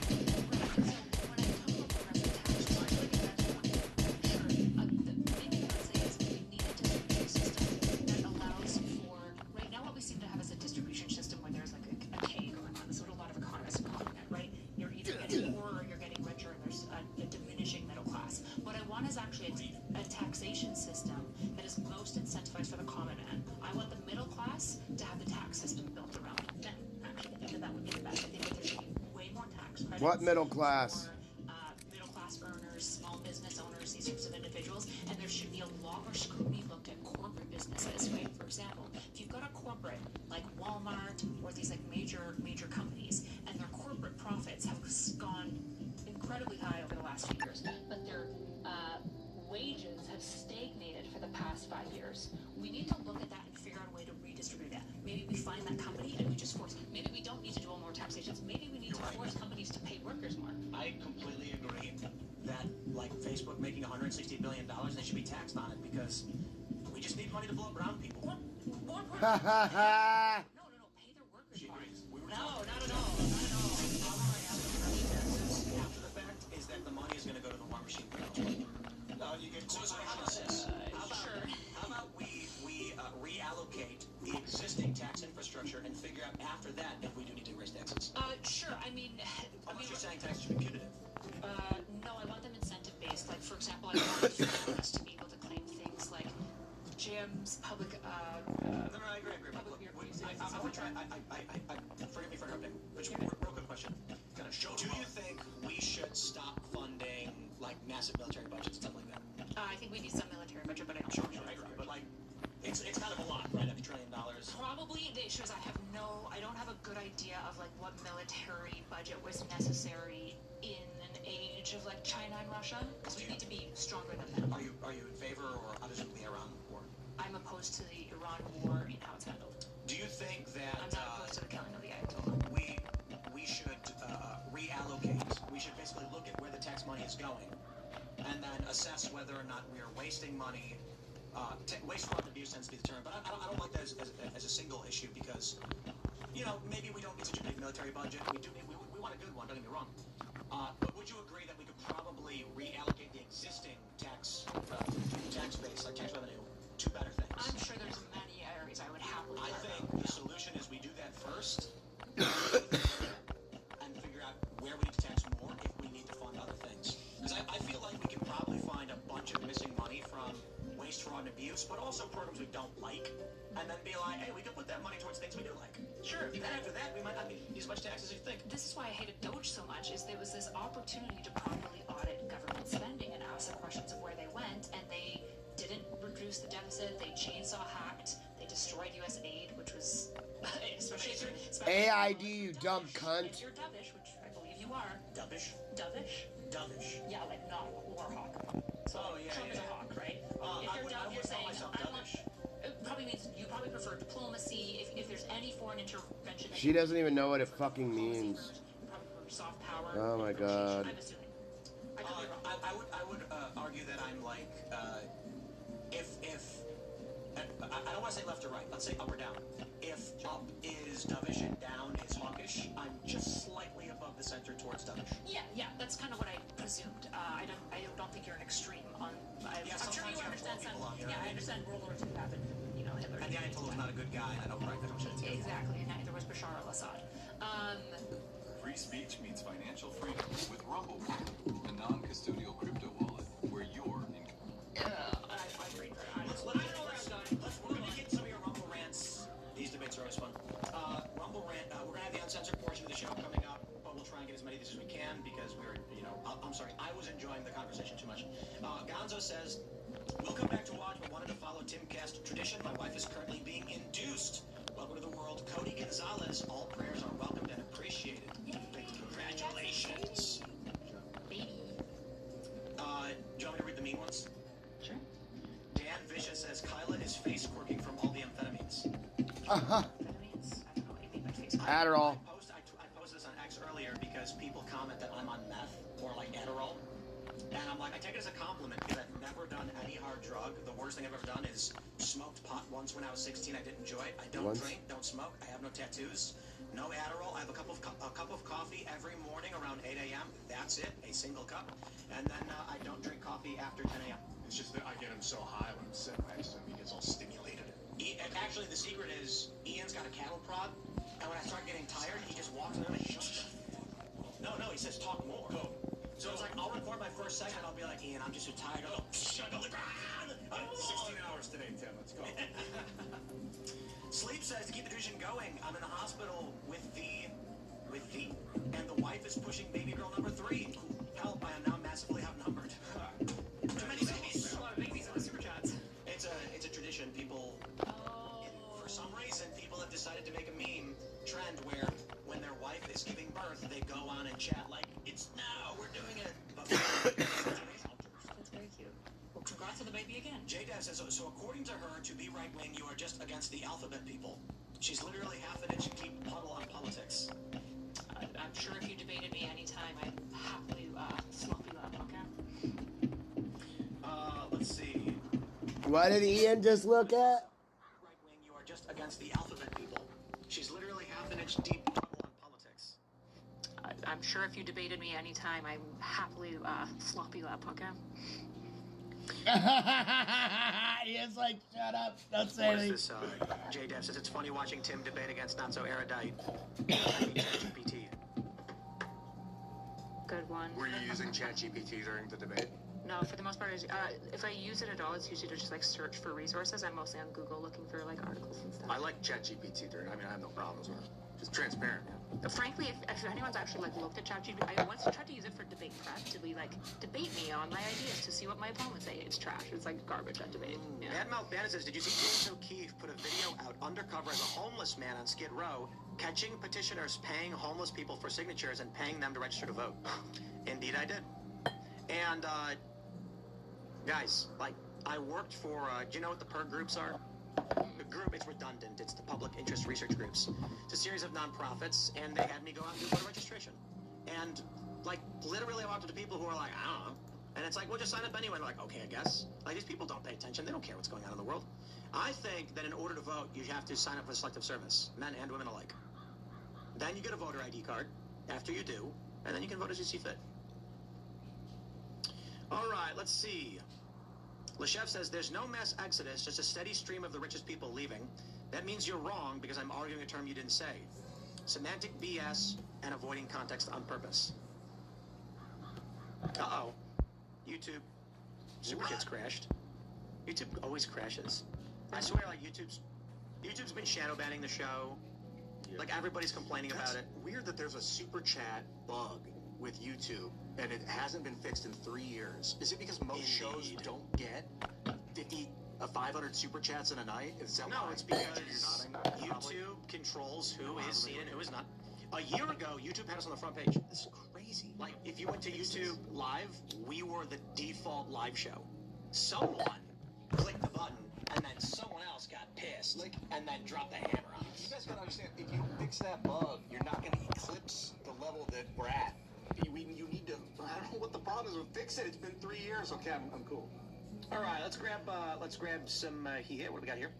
Pariah says, Press, I am here, as is Tim Cat's tradition, at 4:43 a.m. Pacific time on this day. Our son Kai was born. Congratulations.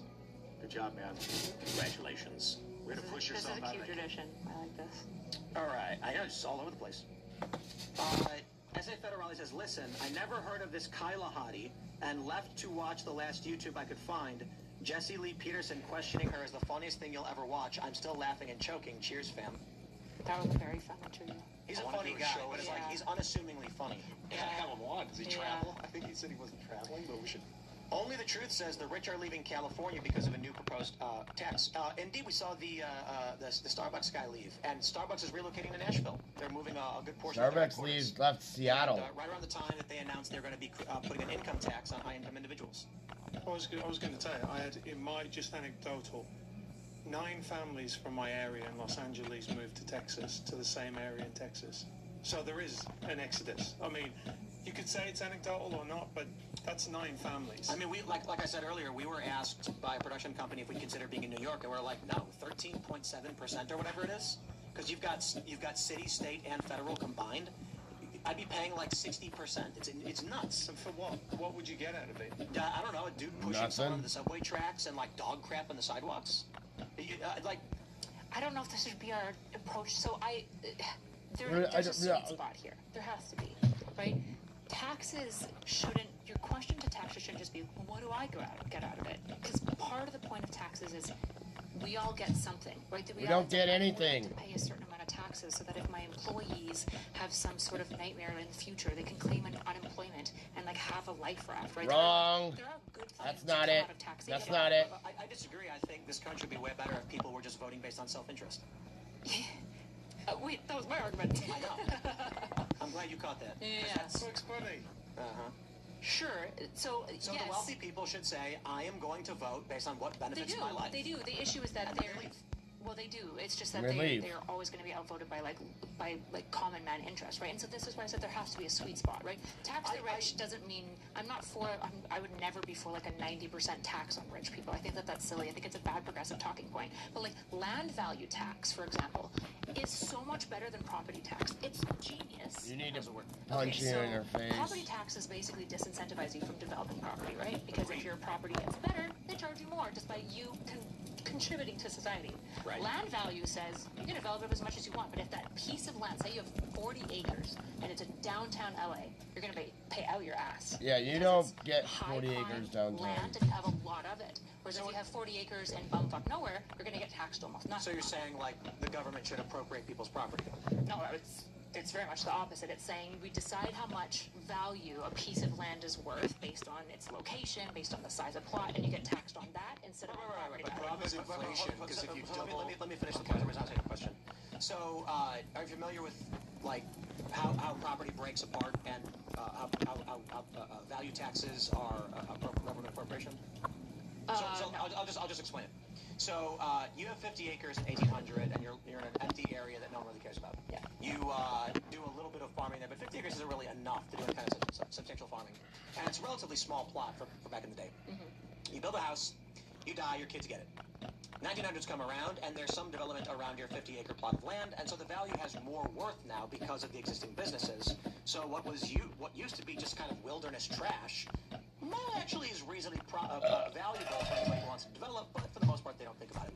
However, property taxes for your property, so let's do it all based on just modern property values. So you have a property that's worth $100,000, and you got to pay a property tax about $2,000 per year, and you make that money from your job, whatever it is you do, and then you pay those taxes. You give the property to your children, they inherit it. But now, because there's some development around which you can't control, the property is worth $300,000. You're going to pay $6,000 this year. Well, your kids who inherited are just working the same farm they always did. They're not making $6,000. The farm generates just enough to get by, so what do? They parcel a piece of that land, they carve it off, and they sell it off. After Rumble Wallet just changed the creator. Dude, fuck off. Tip your favorite creators in 75 years, the land is now 50 different single-acre parcels owned by a random smattering of people. Or the worst part is, they can't afford the taxes, so the government seizes the property and appropriates it. Sure, but in the case of property tax, now we have a different incentive structure where they sit on their land and they let it get increasingly dilapidated. If they improve it, if they It'll get reassessed. Reassessed. But your argument of a land value tax functions the exact same way, slightly differently. Slightly different way, in a way that I essentially am saying I have property tax, like you can call it land value tax, just I think it's a better tax. If you have 50 acres, and we say we're not taxing the development, so we're not going to consider the structures as per the value of that land, right? Right, yeah, it's really like spaces. And I build which brings 500 and people start developing around my acreage. They set up a coffee shop, they set up a bank. Now that the makers of a small town from this refinery, that refinery development did increase the value of the land it sits on. It won't be the same because the refinery is going to be worth tens of millions of dollars, but that land will go from 400,000 to 4 million overnight. Yeah, and then it'll be more likely to be built into like a city later on. I think that this, so again, your argument against this has to be all taxes are bad, right? And I'm not for that. No, it's that I think value this is a tax. better. I think Like that a wealth tax or a property tax or a land value tax or like paying tax on the value of your car. How do you tax land then? How do you tax property? You don't. So just no taxes? You can pay sales tax, you can pay income tax, but the point is... So just never move.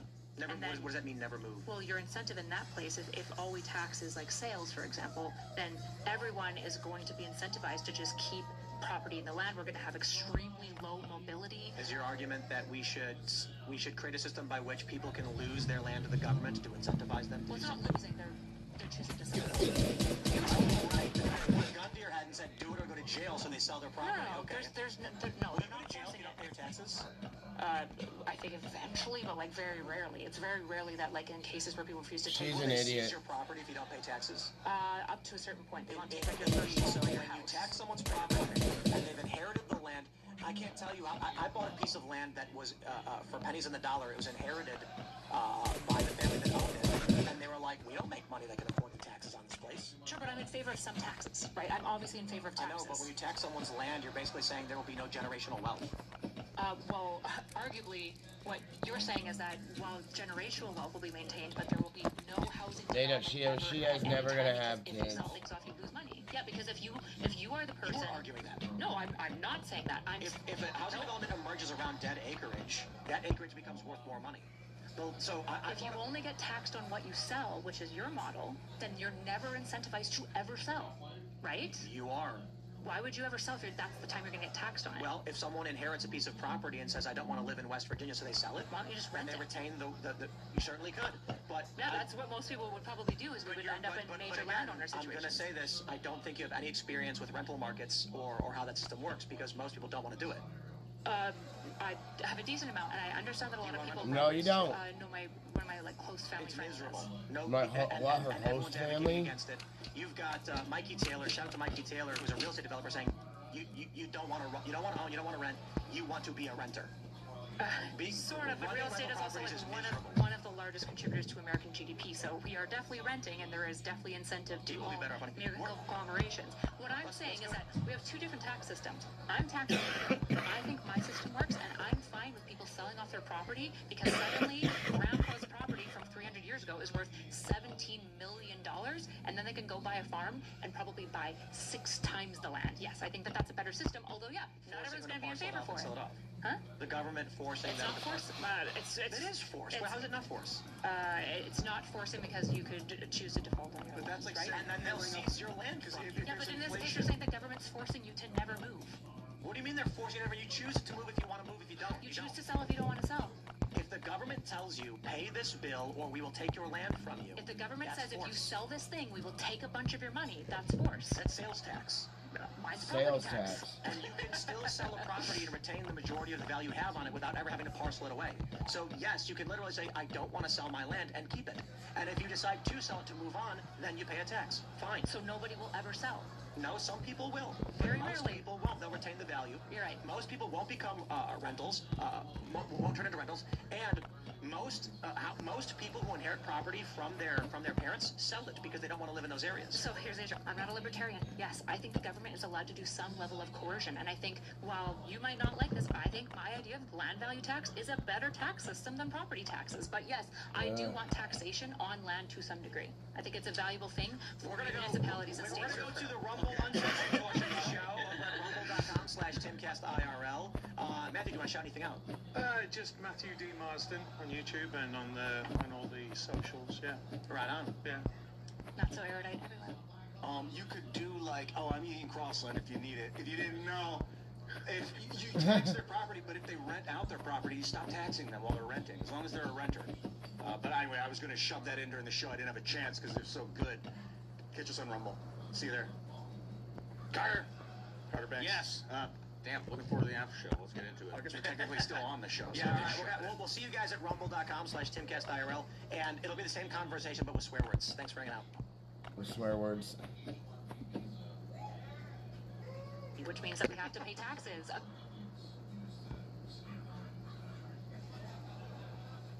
So, just before the camera switched back on, Kyle, you were explaining how you were a communist. Because I think that we live in a society, which means that we have to pay taxes. Imagine that, right? If you're principally against all taxes, So you admit that's it? fine. No, I'm obviously not a communist. Yeah. All taxes are communism. No, I'm actually somewhat in favor of progressive tax system to a certain degree. I think, but I think the brackets need to be massive. I think they. I agree with that actually, very strongly. The problem. There's a series of problems. Most people don't make income over like a couple $1 million. Correct. Like Elon Musk doesn't, Bezos doesn't. I think Bezos, his income it's $1 million a year, and he's probably got that's income. That's like salary income. Yeah. And then he's probably got capital gains and things like that. But Andrew Tate was talking about a very clever system, a very, very well-known system of avoiding paying income tax for high net worth and high-profile individuals. And that is, he creates a corporation in the Cayman Islands that owns the rights to his likeness and his image. And he has to pay a fee to publish his name and image to the Cayman Islands. Yeah. So he says, he's exaggerating on the numbers. He's like, if I make $50 million, I got to pay a $50 million fee, which obviously would not work tax-wise. There needs to be a predetermined fee before. But so one of the most common things they'll do is people will set a company that owns the intellectual property they develop. When their company uses it, they'll have a set fee of $10 million per year, which is a static fee that is unchanging. And then they'll say, well, we made $13 million this year, but I got to pay a $10 million fee, which goes to the business in the Cayman Islands, which takes that income, doesn't pay taxes on it. There's another trick that people do, and this is, again, the reason why I largely just don't think taxes work is there is no function by which you can ever actually tax somebody. So right now there's new trusts available in Delaware. They're relatively new. And the way it works is wealthy people pay $5,000 a year to maintain this trust that holds their assets. Here's a little known secret for most people. If I have $1 million, I put it in a trust. I've paid tax on the $1 million. It's clean, good to go. The trust uses that $1 million to buy a $1 million house. That house is in the name of the trust. A year later, the house is now worth $1.5 million. Taxes are paid, insurance is paid. The trust then sells the house for $1.5 million.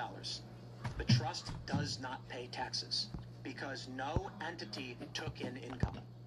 The trust is not a taxable entity, so the 1.5 is still considered in an investment.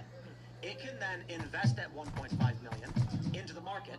A year later, make $1 million and be worth 2.5. Sell all those assets for cash, have 2.5 million in cash, and not be taxed because it is not a tax-paying entity. And that's what most people do with these Delaware.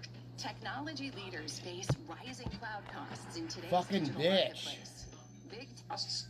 So when people are like, we're going to tax that or tax that, what they're really saying is, we're going to create barriers by which working class people who may be on the cusp of becoming upper class will be constrained.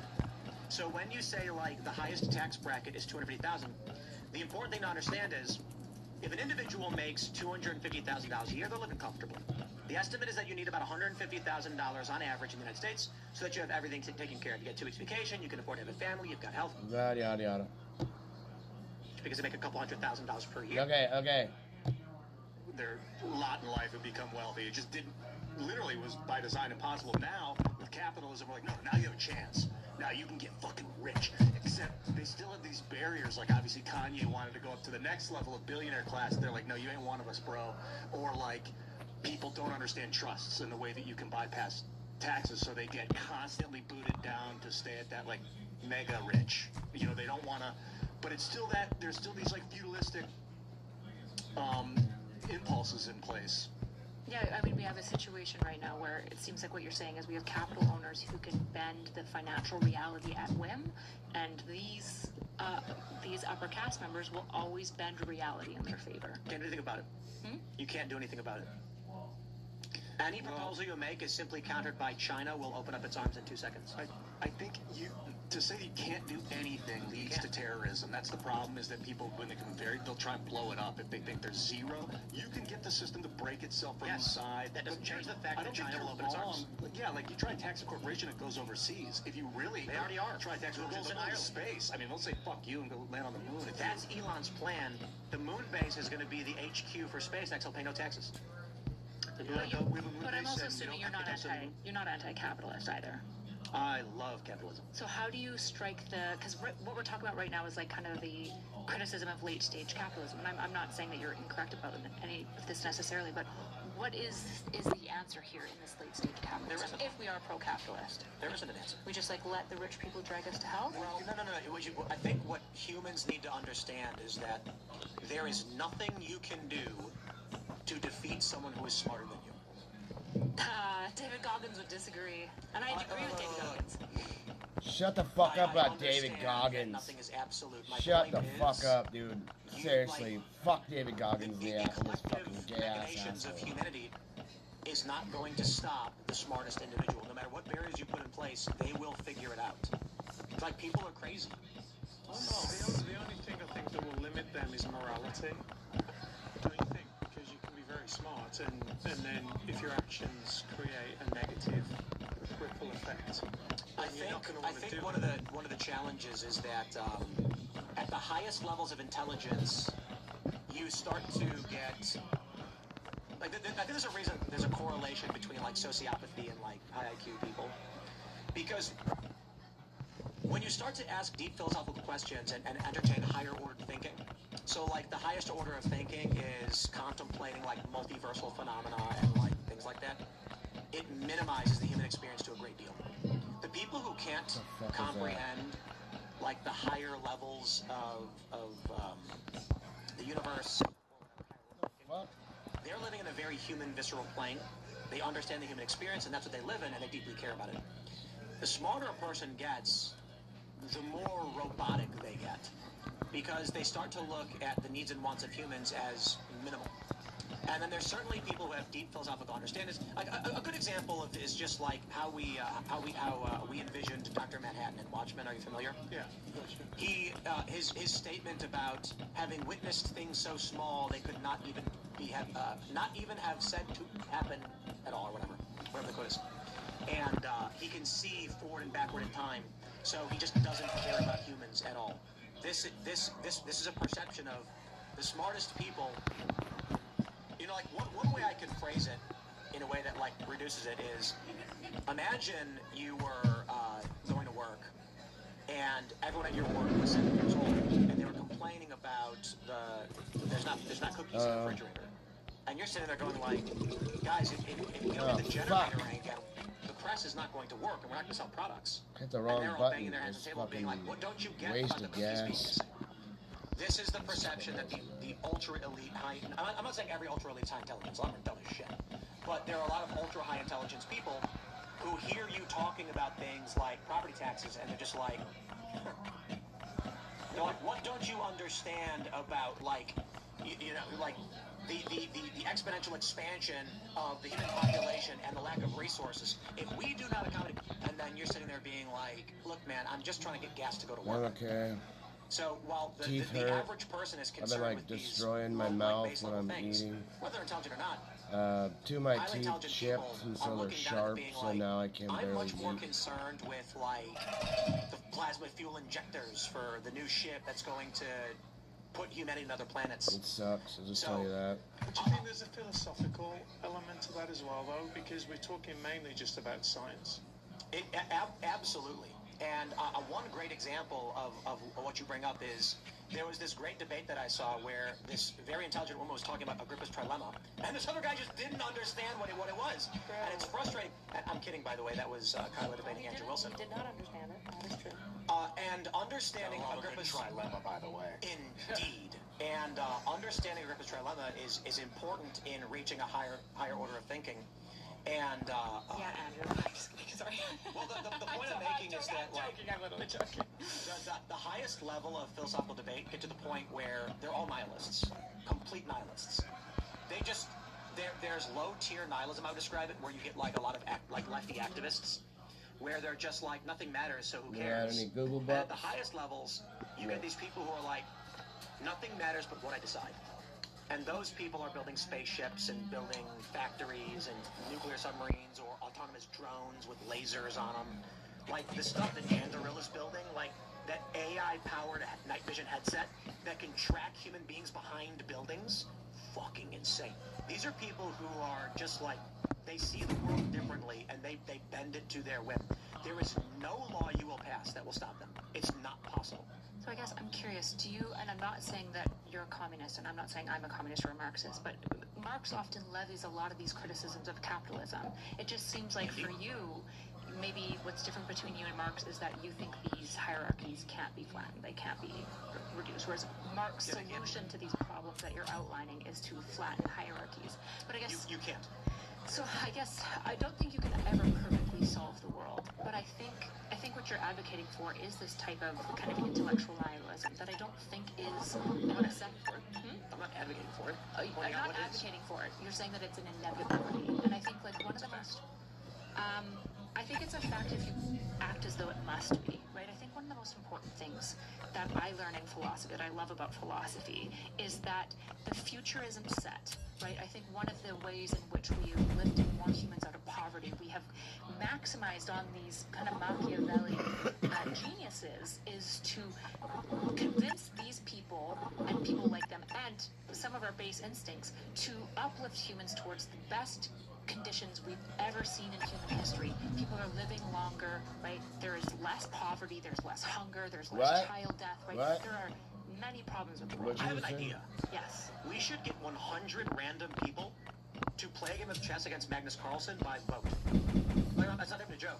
I'd be really interested to see if this could work. If you took like 100 random chess players of various ELO, and they would convene, and then they would have like 3 minutes to come to a decision.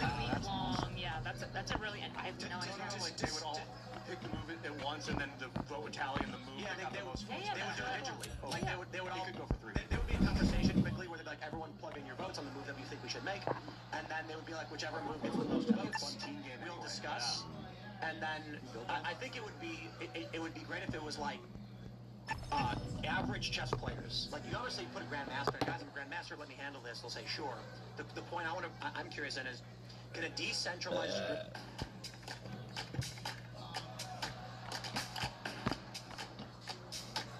of average people defeat the best? If you can defer your vote to one among you, then Well, yes. you can do whatever you want. Because if I was one of the 100 and I'm like, I think Tim knows the game better than me, and I think everyone else we should all give our vote to Tim because he can beat Magnus one-on-one. And that's why I said there'll be grandmasters. It'll be average players. But if you force people to vote, the idiots will drag you down and you will lose to the grandmaster.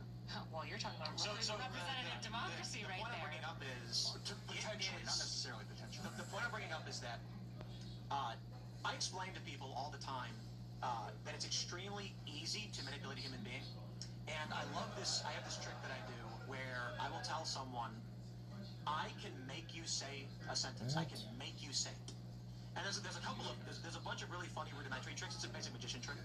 I can make you say, I'm trying to do this raid. I don't understand why it's not coming up. and then everybody goes, try me. And then I explain the basic functions of social engineering over a period of 2 minutes, to which after I explain, the basics are rapport, extreme turn. This is how you manipulate someone. This is 101, right? You get more in-depth schooling on this one. You can learn more. The first thing you gotta do is rapport. Rapport means you can only What a convince a person fucker, dude. If you go to a businessman wearing a suit and you're Ian, he's not gonna listen listen to you. It's going to be very difficult. There's like nothing in his base. Approach them as a friend, otherwise they're going to have defense barriers. The second thing you do is called the extreme. So, for example, what Fucking you would do retarded, is dude. you meet someone who likes Obama. So you say, hey, what do you think about Obama?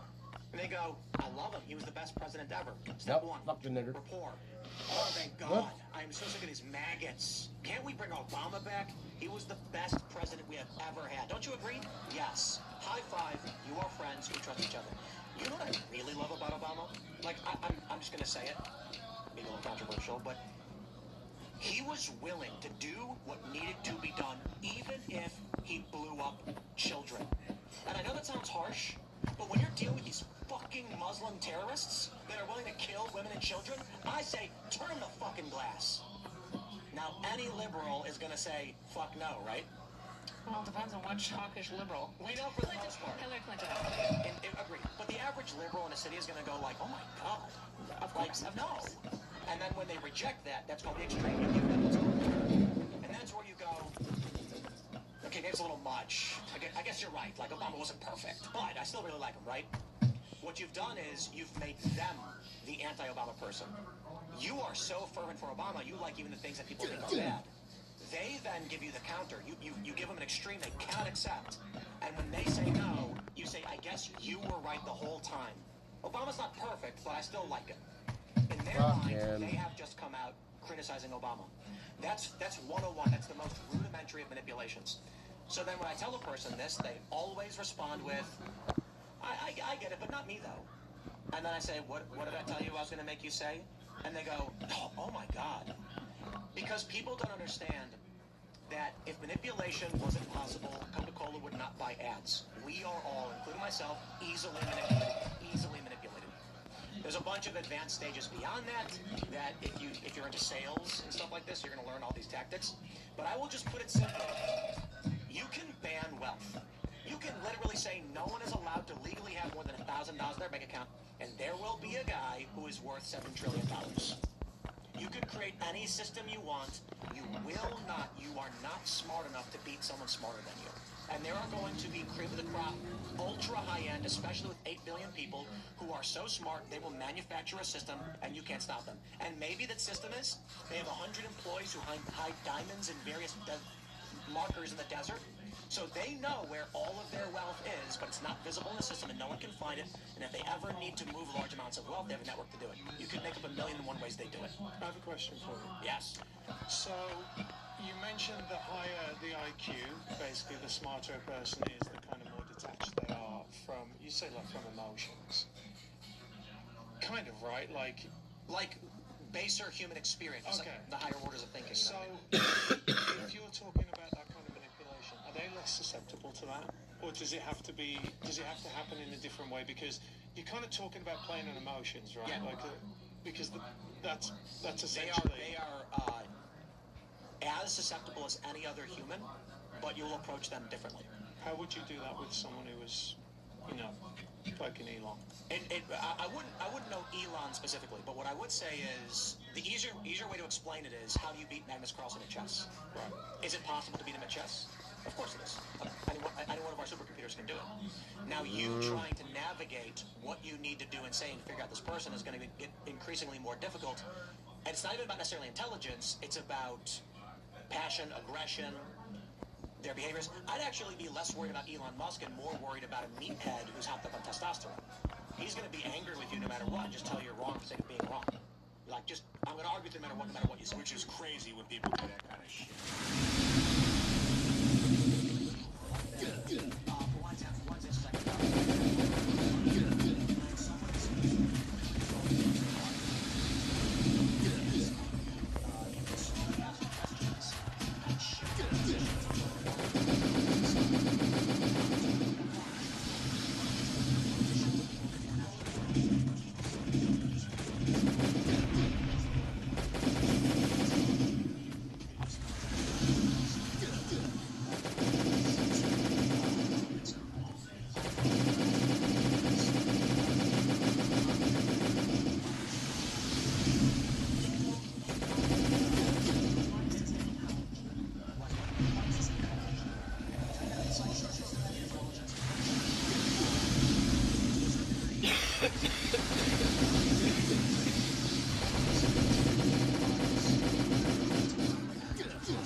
actually increases. Wow.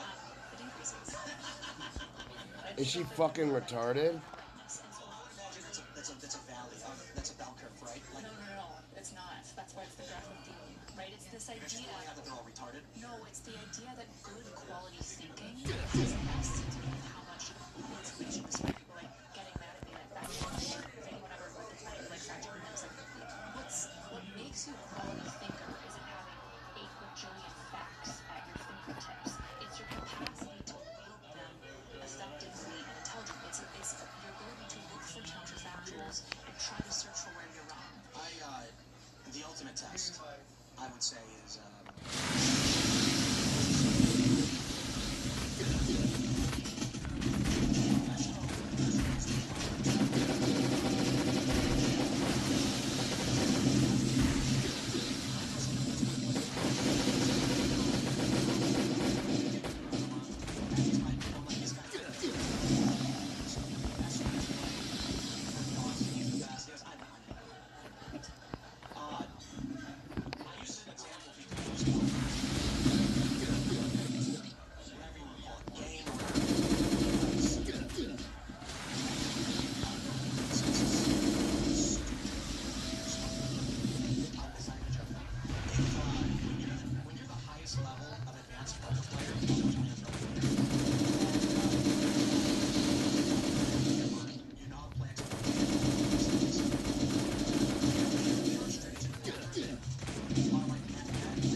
Motherfucker, get off my motherfucking shit. Never going to Move Fitness because you try to fucking ad my face. no, not always. The metric will think you're shitty at the game, and then next time you play, you dominate. You're just a player analysis. So.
I didn't get more. Spreadsheets, we do IQ testing. That's what my background's in. So just need to know IQ.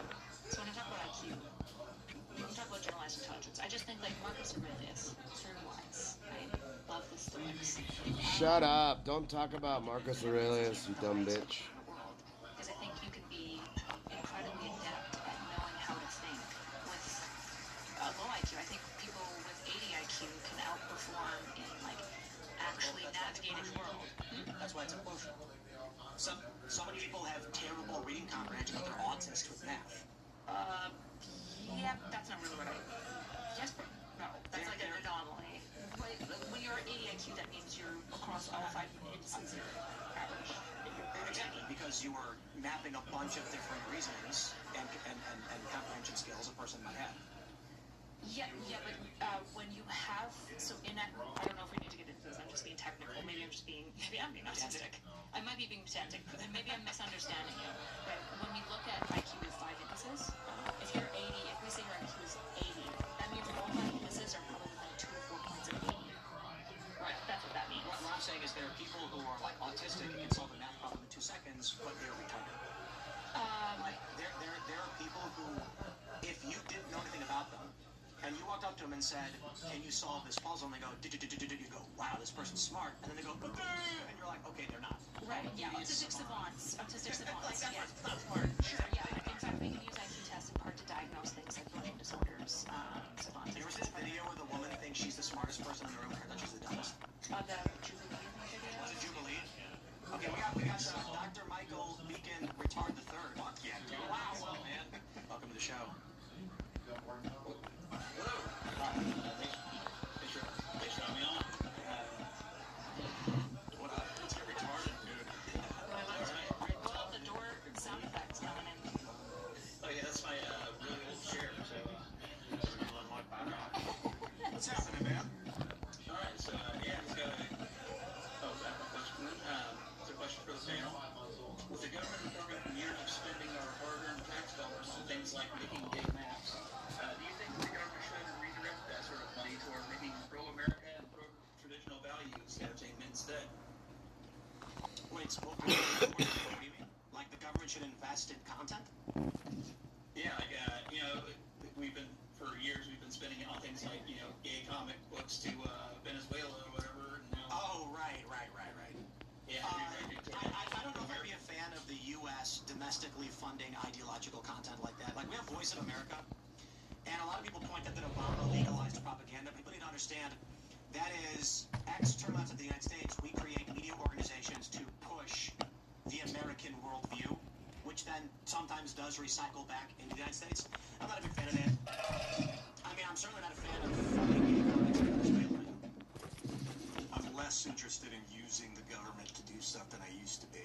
It was a kind of a catch-all. Here's how we can solve it. We'll just, what the fuck are we, dude? Like, I don't, make your best stuff, because you are the solution. Good. Maybe we should just make being gay completely a crime. Like Iran. Or even Trump can be the American Ayatollah. I have a little bit of a different view to you guys than that. Shocking. I mean, I don't think the government should be involved in anything, right? But anything, like state everything, like everything. No, I think the less the government is involved in your life, the better. But I do think, to a degree, that there's been such a shift, and certainly in the entertainment industry, like you can't go out and make, for the most part now, a movie or a television show that doesn't have some kind of agenda in it. Yeah.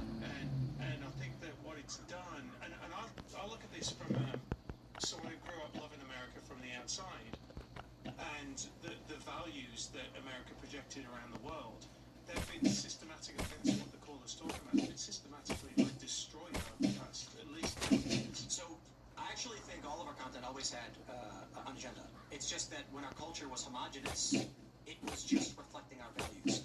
And what we're seeing now with, what we would describe as woke content, that's the left reflecting their values, and the right saying it doesn't reflect ours. So when they said in Florida that, kids are being indoctrinated, and they shouldn't be, you go to any conservative and say, should schools teach people about the greatness of America? They'll say yes. In fact, you go to Christian conservatives and say, should they have the 10 Commandments? They'll say absolutely. The left would call that indoctrination too. The difference is that our culture is bifurcated. That's the real issue. I don't know how you want to say that the government, like we have control of the government, so we can fund programs in some way, either through like grants or like we create a special program where the government grants production companies. You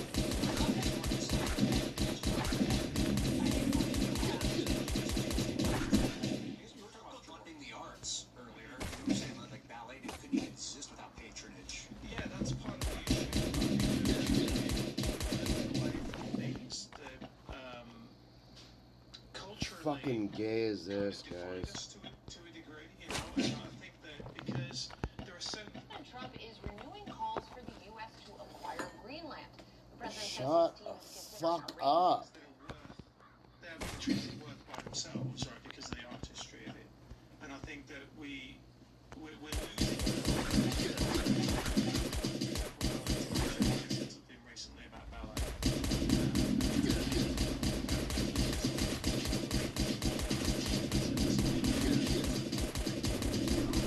So I think that, you know, it's not necessarily about putting out content with agenda. It's just, I guess, putting out just something to even things up. Because everything is so far on one side right now. There's nothing coming from the other side. It's almost like we have... But that's a failure of the right. 100%. I agree. There's a... I forgot you. No, but I was going to say, but while I hate to say it like this, but we're at the point where it's like, well, we do some of that. I recommend that you watch Star Trek: The Next Generation. What? There's an episode where... Tim and his fucking Star Trek shit. So something is wrong with you. You should watch it. I'm not a Star Trekky person. You need to be. So there's a planet with a dying sun, and there's a scientist who's 59 years old, and he believes he has a technique that could reignite their dying sun. However, in 4 days will be his 60th birthday, which is where he will be ritualistically killed. His planet dealt with, as their technology advanced, the aging population was left uncared for, and it devastated their economy, caused a lot of problems, and so they decided, hundreds of years before, that at the age of 60, they kill you. And so he tries to save the sun from burning out, fails, and he thinks he's come up with a solution. He needs to keep working. He meets Deanna Troy's mother, and they, like, his wife has long been dead, and so they, you know, end up having a crush on each other, and she's like, I can't believe you're gonna die, don't do this, you have everything to live for, you're still alive and healthy. And he explains it's his culture and what they believe. And then she says, you know, she convinces him, he calls the planet, and he's like, I'm not going to return to die, I'm gonna continue my work, and they say, no, someone else will do the work. So he fails, and then he decides ultimately he's going to go back and kill himself, as per his society. Watson Troy says to him, then why do you even care to reignite your sun? Because if you believe when it's your time, then why not just let it die? And that was kind of what convinced him. Basically, it was an interesting juxtaposition in the show where this civilization should die by their own values. They have aged to the point where they can no longer survive, so why bother trying to survive? That's how they view it. I bring this up because I take a look at what the American right has become. It's fractured, and for 70 years has been unwilling to sustain its own moral systems. The left has grown increasingly. They have control of the cultural institutions, or at least they're losing it now. And as you mentioned, the right isn't producing any of these things. White people in Europe and the United States and countries they've colonized have, and even their home countries, opened the door to foreigners to come in, whether intentionally or otherwise, displacing them. And they're not having kids either. So I hear these white supremacists and white nationalists saying, like, we need a country for white people. And I'm like, why? White people have killed themselves. It is not China. China's having too many babies, and they're all Chinese. And they're killing the people who are ethnically opposed to them. The Koreans and the Japanese are ethnic supremacists. It is only the countries that are predominantly white, save Eastern Europe, that have opened their doors to non-white individuals, to people, to foreigners, and have not been reproducing at adequate levels. Don't get me wrong, fertility is dropping. Why are they keeping themselves? What do they say? It's the Jews. And I'm like,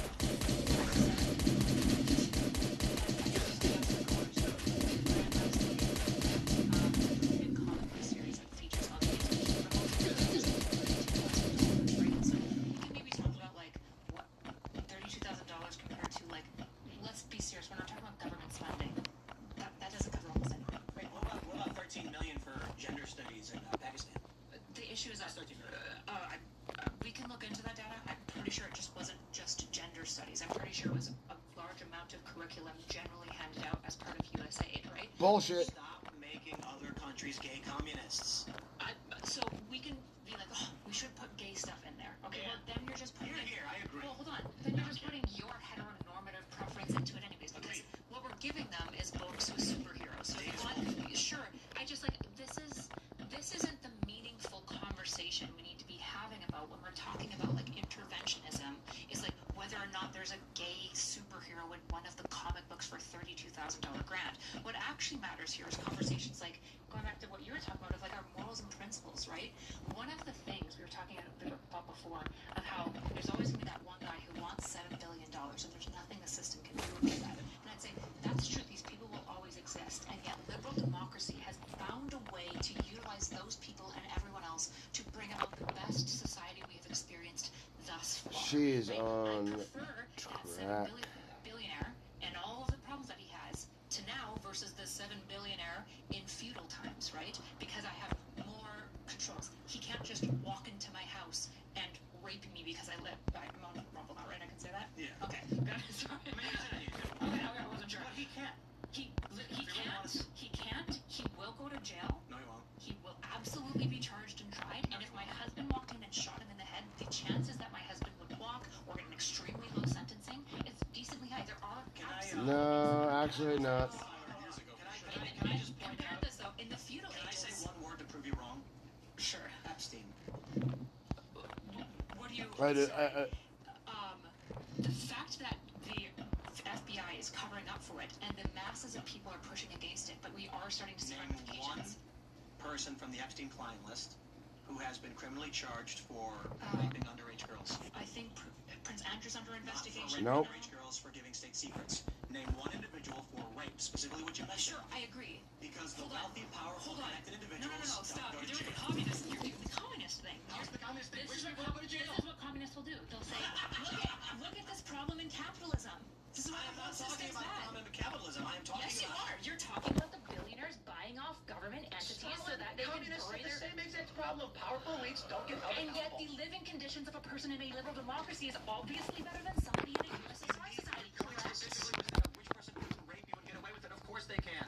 You guys are the word can. I mean, it can happen, but there are repercussions in this civilization as opposed to 500 years ago. Bro, is the point. a skinny person could walk in your house We and need kill to you be, and we take are your wife. comparing the feudal system to now. I agree that there are problems with the Epstein files, right? Harvey Weinstein has gone to jail for raping girls. And He was released. Larry, what's the gym? The gym guy who worked with gymnasts and he was like fingering them all the time. Underage girls. Nasser? Nasser, thank you. Larry Nasser's in jail, right? And I agree. I'm all with you on the Epstein stuff, that there are problems. But the issue, I'll just finish this. In the feudal system, you can get raped by Epstein and Larry Nasser and all of these losers. He can rape your wife and he can rape your kids, and there's nothing you can do about it. And if you try to, you get killed by the state. At least in this state, there are things we can do. I'm so sorry. Keep saying My point is, you can mandate it. They can do it if they want. Again, so while I agree we need more liberalism, we need more balances of power, this isn't to say that the system is so broken we should just give up on it. The No one answer said that. What are you actually advocating for then? Nothing. You said that if someone tried to rape you, they wouldn't get away with it. I said, yes, they would. Well, I'm pushing back on what seems like this nihilistic system of giving up on any advancement. I'm saying there are things we can do. I'm just simply saying the point that you made about powerful people can't just rape you and get away with it. I'm like, yes, they can. So what do you do about it? I mean, we pass laws and we created. I'll put it simply: you do what you can, and you will never stop the motivated, intelligent psychopath. That doesn't mean we stop trying. My point is, if Elon Musk wanted to rape you, there are things he could easily do to make that happen, and there is nothing you can do. Well, you say that, but even Epstein didn't want to talk about that guy. So maybe not Elon Musk. He might be a little too weird. He might be a little too weird to get away with it, right? There are That's a joke. Just so like it's clear, that's a joke. 300,000 children go missing every year or some insane number. Free speech meets financial freedom with Rumble Wallet, a non-custodial crypto wallet where you're in. Do you know about the rape safaris? Is that wasn't that funded by like some Italian group? No, there's on Native American reservations, there are a black market where wealthy individuals will hire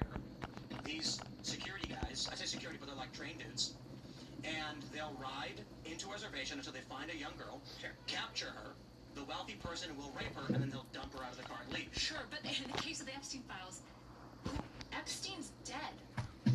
No, he's He not. raped little girls and he's dead now. So He's not. Thank God. I hope they Not So, dead. Name one of his clients who he facilitated child trafficking to, who has been convicted, who has gone to jail. I didn't say that I have any. Wealthy individuals Hold on. created a machine by which they could rape What do underage you girls and think get away my with position is? it. That a wealthy person could not rape you and get away with it. That's not my position. You just said it. Okay, what I'm outlining to you, I'll restate my position. And then I said Epstein. What I'm outlining to you is that the way that you talk about the system is that there are always going to be pariahs that abuse you in it, which I agree that there will be pariahs. Yeah, sure. Is that the right word? No. Like antisocial people, does that work? Like a social pariah? Well, sure. Okay, whatever word we want to use here, right? There are always going to be individuals that are abusing the system, they're taking advantage of it, and are harming smaller little people underneath them. Agreed? Sure. There are always going to be people with lots of power who are trying to harm smaller people underneath them. No. There will. Not always. Okay. Why do I Depends know? on the scale of the system. So, To the side. I would say there will always be a circumstance where powerful people are causing harm to other people. Oh, okay. So how is that meaning? Okay, how is that? What do you mean? So, do you think like people mining for sulfur and having their teeth run out of their face is harmful to them? Okay. Sorry. Let me ask you a question. Okay, sorry. Say it Human again. beings mine sulfur. Yeah. It's usually done by third world impoverished people for pennies a day or something. Yeah.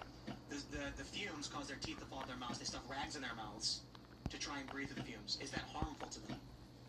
Yes. Wealthy individuals running these companies aren't intentionally trying to harm them, but they will be harmed because someone has to mine the sulfur. Okay, so the only differentiation you're making from mine is that you think that I'm implying that there's bad people who want to do harm. I am and you're clarifying saying the difference between a statement that implies that there will always be wealthy people intentionally trying to harm people I versus. don't think I said intentionally. If I did, There's a clarification. Sure. No. Yeah, and I'll grab the clarification. We should get more colors in though. So you want to finish your Sure. The issue is that it's really important that we don't get lost in what I'm talking about here. What I'm saying is that we need to be. You don't know what the cautious fuck you're talking about, you dumb bitch. and not be so quick as to abandon the system entirely. And I'm not saying that you are advocating necessarily. I'm not quite sure How much wood did what I you get? believe in 400. and what we should do about it. I think we should do the same thing, which is pass laws and try to make society better. I agree that Epstein and people are getting away with it, and that's bad. But if we went 300 years ago, they would have never even been brought into court. Dr. Michael Began, do you want to add anything or shout anything out before we go to the next caller? Maybe it's a shout out because man, are we going long? Sorry. All right, yeah, I'll make the shout out real quick. I want to shout out my comic, Seven Legions. It's a sci-fi fantasy historical fiction space opera about Hiko, an orphan born in Sengoku era Japan, adopted by a woman samurai family, whose dreams are actually the memories of the life of Azrael, an angel who served one of the greatest soldiers of the Seven Legions, until they uncovered a plot to destroy them from within, and vanished. Now Hiko finds himself drawn to a galactic conflict, while his own clan is caught in a war of its own. And hey, there's even a dwarf on a jetpack. And you can get issues 1 through 3 at inkslayernentertainment.com. Also, the Jews don't need to buy this book. Well, all right. Ha ha ha! Before we jump to the next caller, my point is that I want to. All of the laws that we make are only for those who are not smart enough to get past them. Well, we got a caller, so I don't know if you want to just. Oh, the gay communist stuff. People think that the USAID was trying to make more gay communists by funding that stuff. What they were doing was they looked for uninitiated voters. They found that in this country they happen to be gay, or in this country they happen to be attending communists. So we'll fund those people to get them to vote the way we're trying to get them to vote in that country. Major Elric, what's up? Yo, how's it going, everybody? What's up, dude? Hi. Fucking riveting. Just jab. Oh, man. Well, my goal here is to help us lift up from the Doomcast IRL, maybe like point our minds towards something more positive. Doomcast IRL. So let's assume that a genie snapped his fingers and the Republican coalition began suddenly to walk in lockstep and be competent like the Democrats. How could Trump and MAGA walk the tightrope to win the midterms? They would win the midterms. What do you mean? No, like what would they need to do? Nothing. If the coalition was completely unified in lockstep, they'd have the plurality of the vote. Are you asking if Trump could do something to get everybody to walk in lockstep, what would that thing be? Yeah, I guess like kind of game plan how it would be possible for the Republicans to win the midterms. I don't see that as possible. There's a viral tweet I just saw where apparently the insinuation, Joe Kent heavily implied that Israel killed Charlie Kirk. And at this point, it's just like there's no the Republican Party has become massive psychosis and neocon. If you're asking like what could he do that would be like righteous, that wouldn't be deceptive, I'm having a hard time. Because it's like you could get people to put graphene in the roads, but like what between now and then get the world excited about that? I don't know if we could do that fast enough.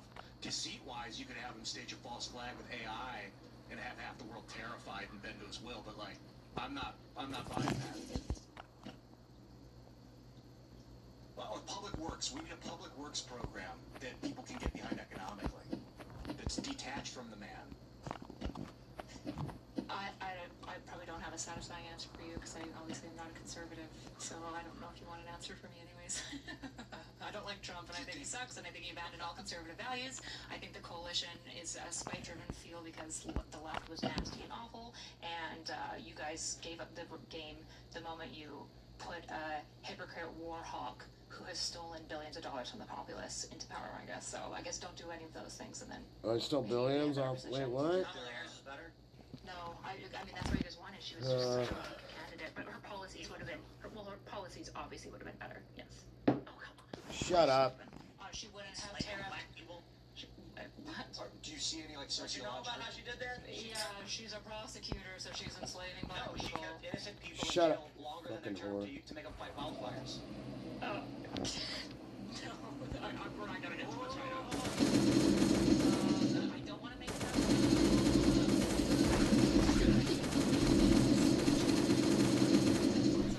No, this is like extremely well known.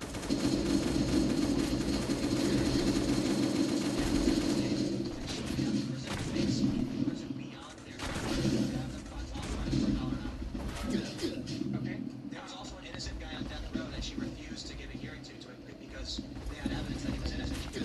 Sorry, Trump, before he got elected, said that 20 years old, Trump said and destroy North Korea and Syria with fiery hell, which was crazy for all you anti-war people who voted for him, right? He's been hawkish from the beginning, despite the fact that he lied to all of you and insisted he didn't. He insisted that he was going to do tariffs, and most people who voted for Trump said, you won't do tariffs.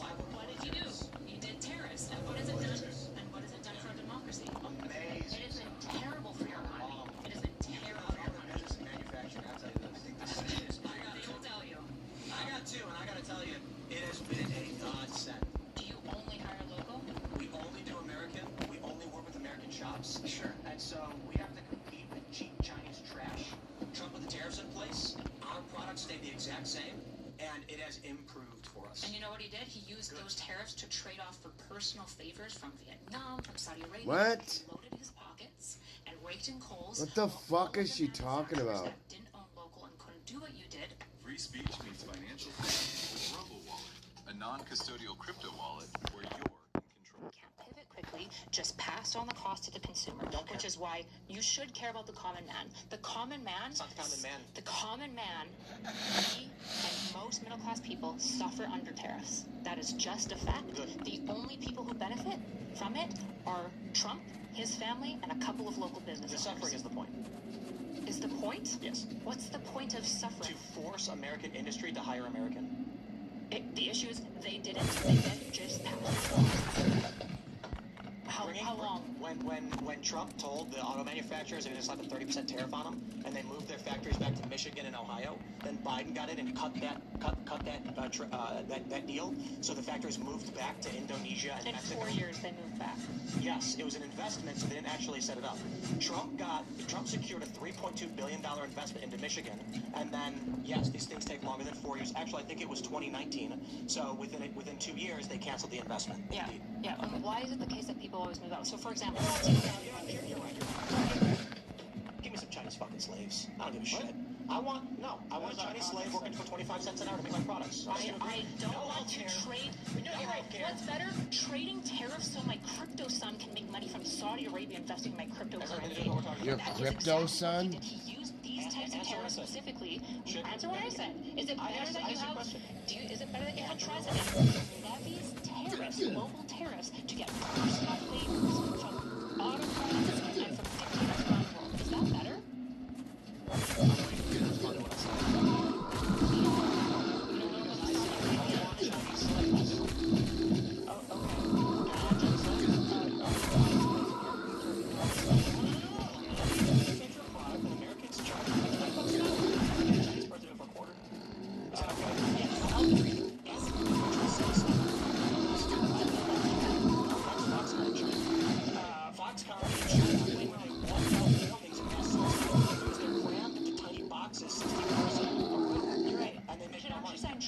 Like TPP, which Trump pulled out of, by the way, which made Vietnam have to establish certain rigorous standards of treating their workers, so that way they're just Vietnam out, keep lifting them out of poverty, which is what globalized capitalism does, and then also insist on certain working standards. But actually, we should get rid of that, so that now Vietnam is only reliant on China, that will never establish any worker standards. Bitch, shut the fuck up. It's such bad thinking. It's such bad thinking. The problem with the TPP was the investor-state dispute settlement, which allowed the corporations to sue the U.S. government for discrimination if we chose not to buy their oil, and then we taxpayers would have to pay like Vietnamese corporations back.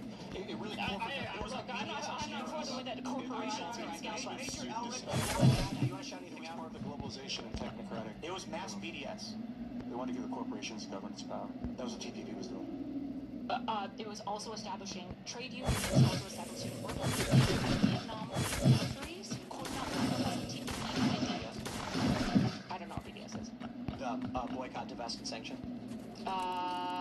It depends on what we're talking about as a form of soft power. Do you know what the anti-BDS laws they have in like 38 states? No. These are that government contractors can't refuse to do work with Israel. Okay. TPP was that, but for a bunch of other countries. It would restrict you from rejecting. This is what he's talking about, the Investor-state dispute. Investor-state dispute. Yeah, settlement clause. It would allow corporations to sue our government, force taxpayers to pay for it if we were refusing to contract it with these foreign countries. Sure, yeah, that was a bad part of TPP. And what should have happened, rather than Trump pulling out of TPP, is he should have just amended it, which you can do as a brilliant business negotiator. You'd think that he could manage that negotiation. Major Elric, you want to shout anything out? Yeah, I'm just proud to announce that I'm going to be getting confirmed and baptized on the Easter Vigil this year. The shout out is for because the culture's doing good. At my particular cathedral, we're seeing 100 people joining the church this year, which is great to see. God is good, and God bless everybody. Right on, thanks for calling in, brother. God, dude. All right, next up we have the wrong week to quit amphetamines. Wait, you never answered my question about Trump's trading tariff favors for personal favors for his family. No. Okay, great. But I don't care about the personal beef with Trump. I'm concerned about... This isn't a personal beef with Trump. This is a president... You got a fucking thumbs up or pussy for Trump. I don't care. I literally don't care. Joe Biden did a bunch of bad things. Did a bunch of bad things. Be criticized for enriching themselves. The level of enrichment comparison between these people are not the same. It's not even beginning to sort of approach it. I already said yes. You should be criticized. End of story.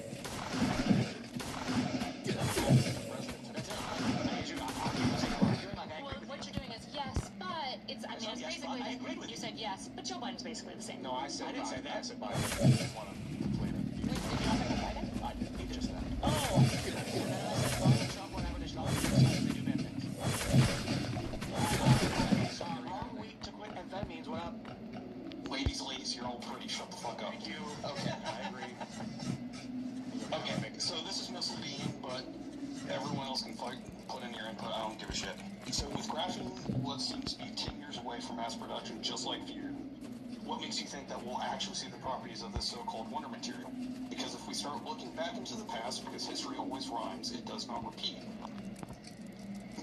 This exact same thing happened with PTFE, or as we know it off as Teflon. It took roughly those 16 years from it to be discovered in 1938 for it to be publicly available on store shelves in in 1954. Okay, so with graphene first being isolated in 86, it's going on now 40 years without seeing any major publicly available products. So, does it actually have the claims? Because if it did, why aren't they investing into it? Well, they are investing into it. I'm sorry, I got to interrupt. I have like 7 graphene batteries. Oh, graphene's great. They figured out, so the internet's a big part of why it's accelerating and becoming mass adopted. They didn't have that back in the day, so it's easier to quash new things, but they figured out how to produce bulk graphene. It's different than, you said, 10 years away to make these sheets of it, these perfect sheets of it. That's going to be a challenge. That's where we're going to get microelectronics out of stuff. But the bulk graphene is how you make like roads and buildings with it. You mix it into asphalt and make it 2.5 times stronger, last longer, and you mix it into What bullshit. with steel. You can mix it with bitumen in the roads. Did I say concrete? You mix it with the concrete in the buildings to make it lighter and stronger. So that's going to be the mass adoption round 1. And then when we start building with fucking rocket ships that are electric, like touchscreen computers, that can handle 10,000 degree temperatures, like that's when. But that's going to be after. Everyone already know what it is at that point. Then why hasn't the likes of General Dynamic, 3M, Dow Chemical, DuPont, or Honeywell decided to dump billions of dollars into the development of it to actually make it viable in mass production? It might be that they're using shell companies to invest so you don't see them investing, because that would make investors think that they're going to jump ship or change their business model, but it's very likely that they are.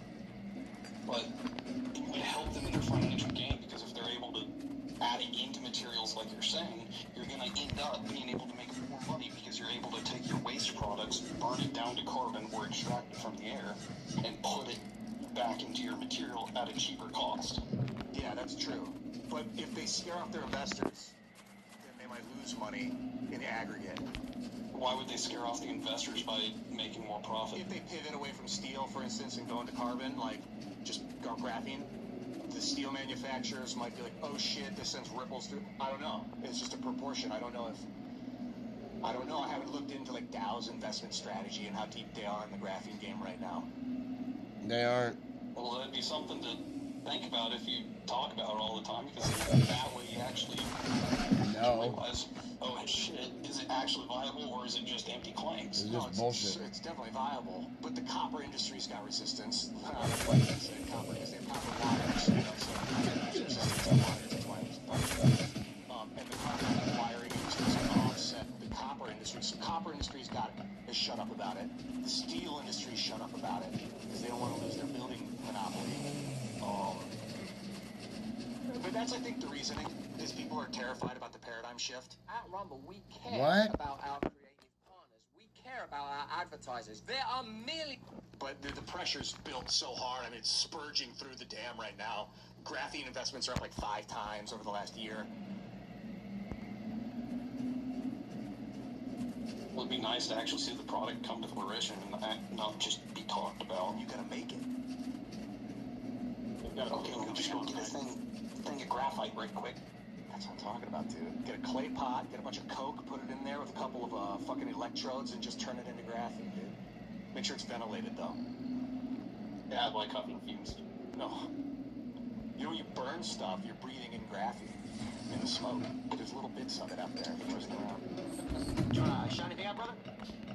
The Timcast Discord, because people got pissy at me last time, so that's about it. Well, right on, man. Thanks for calling in. For juicing that brain, man. All right, next up we've got Trumpet. What's going on, brother? So, long-time caller, first-time listener. I know it's been a little controversial tonight, so I want to ask something really easy. So, there's been a lot of talk about women's sexual liberation and how it's devalued women because it makes all of the desperate men no longer have to work hard to see boobs anymore, which I hear is a very important part. See boobs, do thing. That's why men work. So I personally postulate that women's sexuality is a lot like a sandwich. I would be pretty mad if 15 men fucked my sandwich before I ate it. I would be less mad if I was the one that fucked my sandwich before I ate it, and maybe I would ignore that extra mayo. What? Is that why you called? Is that why you called? I'm just saying. I don't want extra mayo on my sandwich. His own mayo's okay, Maybe his own sandwich is the problem. What about other people's saliva on your sandwich? I know it's been a little controversial tonight, so I want to ask something really easy. So there's been a lot of talk about women's sexual liberation and how it's devalued women because it makes all of the desperate men no longer have to work hard to see boobs anymore, which I hear is a very important part. See boobs, do thing, that's why men work. So I personally postulate that women's sexuality is a lot like a sandwich. I would be pretty mad if 15 men fucked my sandwich before I ate it. But I would be a lot less mad if I was the one that fucked my sandwich before I ate it, and maybe I would ignore that extra mayo. Is that what you're telling me? Is that why you called? Is that why you called? That's how you call.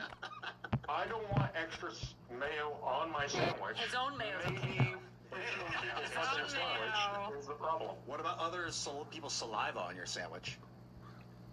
I mean, is it a big titty goth girl? Because if she spits on that, you gotta do like DNA and me or whatever. You definitely have the sound Guys. of a voice of a man who attracts a big titty goth girl for sure. When you go on OnlyFans and you are DMing that girl for like $5 per message, you are talking to a guy. Go preach. It is a guy who's like, I'm gonna stroke you. And the other guy's going like, yeah. I get paid for yes, this. that's why I'm posting my feet on OnlyFans. How's it going? People pay me. How do you think I afford this? Tim, I'm here because I have pretty feet. So, do you have another question? Because Cum in the, I'm glad you went last. Is the mayo that you're talking about your cum, or is that? I mean, I don't want extra mayo on my sandwich. That's my point. If you had way too much mayo, wouldn't you question why your sandwich had that much mayo on it in the first place? Yeah, I went to McDonald's once and I ordered a double cheeseburger and I opened it up, there was mayonnaise on top of the bun. But if I got a sandwich and there was a bunch of mayo, I just scraped the mayo off if I wanted the sandwich. That's a true story. I would opened return it up and the top of the bun had mayonnaise on it. That's weird. I think what happened is when they had the wrapper, they accidentally squirted mayonnaise, and when they folded it, it just splattered on it. But I'm like, I'm not eating this. You didn't just scrape it off. No, What? no, You can't. It was Sounds part like of the bun. What? And their mayonnaise is fucking. Sounds like Tim got a McGangbang. Yeah, that's how I felt, and I demanded my money back. Do you think that men just have to accept there's going to be mayonnaise all over their sandwiches from now on? Like that's the world we live in? I mean, I think the entire point Forced is that, monogamy. what do you call it? Women's sexual liberation, that entire movement has been, oh, just ignore the extra mayonnaise, scrape it off, put it off the bun. It doesn't matter. I see where you're going with this. It doesn't matter. I see where you're going with this. Oh, like body count? 20% of the guys bang 80% of the women. I know it's like a hyperbolic estimate, but a small percent of guys have sex with most women. So. Well, a small percentage of men have a small percentage of sex with women, and they all have sex with each other. And so the mayonnaise can't be scraped off. Mayonnaise is a social construct, really. It depends on whether or not you care about mayonnaise, and that makes the mayonnaise exist or not exist. Easy way to break it down is, women have a higher body count than men at a certain level of attractiveness, and then it inverts. So at the higher end of male attractiveness, they're banging a bunch of women. And so, like, women have a general lower body count than the most attractive guys, but they have a slightly higher body count than the average guy because this is just evolutionary biology and psychology. Attractive guys get more women than unattractive guys.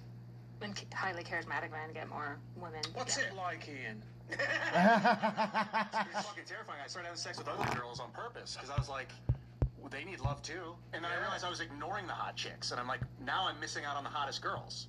Well, you So gotta I had to spread the figure it out. gene pool. Yes, You know, And having Doing babies? no, he's doing a service. You By know what? having children? No, because they Are said you having children with these women? no. They say you want to reproduce. So I'm like, well, what if I make videos? That's a form of reproduction. I'm kind of reproducing myself for the world to change their genome based on my essence. You know, it's a little different than having. So kids. make a cast of it, make a cast of your head and like put it in the fridge with some water in it. Reproduction is So a social construct when you think Right. about it. Right. I mean, it sounds like Ian is making only graphene available now, and you get what's burned and left over. I think you're huffing the graphene fumes, caller. I think that's what we've discovered. This AI porn's the most disturbing shit, and I haven't touched my feed into it yet. Have you guys watched it at all? No. I see it on YouPorn and all the porn sites, and it's like, I won't click on it. For all I know, I've seen porn that was AI and I didn't know it. It's fucking so disturbing to think that you get off to robots, dude. And that there's no more human interaction. Because, like, at least there's a fantasy of a woman with porn. You could still make a fantasy of AI women. A robot? I mean, she's no more real than. But like the real fantasies get the model's never gonna be around you, right? What? I don't know. I don't care about porn at all. I don't know. I don't know. Was that your question, or? How much mayo was on your sandwich and why? How much mayo was on your I haven't sandwich? been eating mayo lately. What's that? What I'm learning is that Ian made the McGangbang all by himself, apparently. So he'll eat the sandwich. All right. So what do you think, Kyla? Women's rights is a good thing, or what? Is this kind of what we're talking about? Yeah, you know me, I'm just a hater of women's rights. Because without it, you wouldn't be here to talk about the problems of it. Man, can you imagine? But don't you need to liberate women so that they can appear to talk about the problems with the liberation to make it a better liberation? Women should be liberated the same degree as men. They should have everything equal. Men and women should be equal in all things, responsibilities and freedoms. Sure, I agree with that. Including selective service. Yeah, I agree with that. And financial abortions. And abortions. And abortions? We're talking about a lot of women's rights, but I'm not hearing a lot about women's wrongs. No, he can't. Go to jail. No. I would say I would like that policy. Of course he can't. Oh, you're saying men should be able to... Yeah. I'm saying equal strokes for equal folks. I think both equal suck, male but for equal... I don't know. Men can abort, you're saying? Yeah. Yeah. Financially. That would be my preference. Men can be like, I choose not to have a kid. I prefer neither of those things, but equality-wise, I get it. Yeah. Well, we've gone way over. Did you want to shout anything out other than mayonnaise in your sandwich?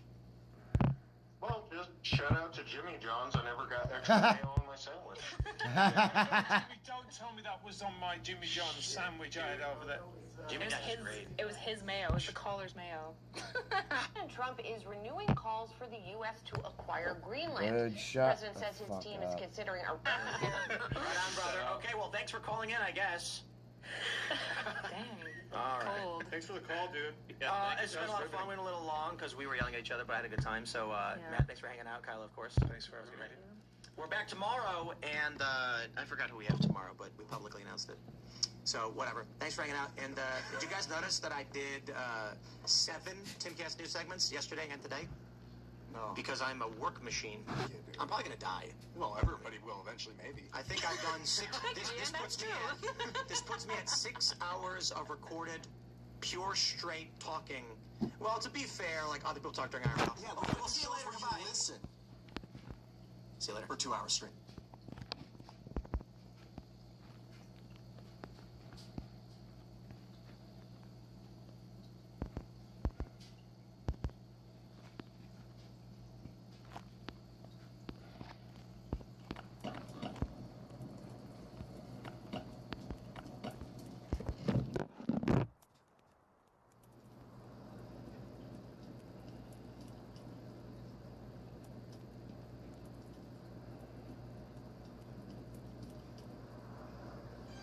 Here in Georgia, skilled hands and sharp minds come together, crafting. You're not gonna find another girl like. At Summit City Comedy Club, and my gosh, best night I ever had was in Fort Wayne, Indiana. Fort Wayne, Indiana. That's right. It's the glizzy capital of the world. Yes, it is. Yes, it is. Yeah. It is the Marseille of Indiana. It's overrun by Muslims too. It's the Nice of the Illinois, Indiana, Michigan triangle, north. All right, we have a lot to get, but before we get to anything else, AI is going to take over the world, people say, and then the robot overlords will be the ones that we serve. Well, this place didn't get the memo. It's a hot pot restaurant, I believe, in California, and one of the future robot overlords decided to rebel against their programming.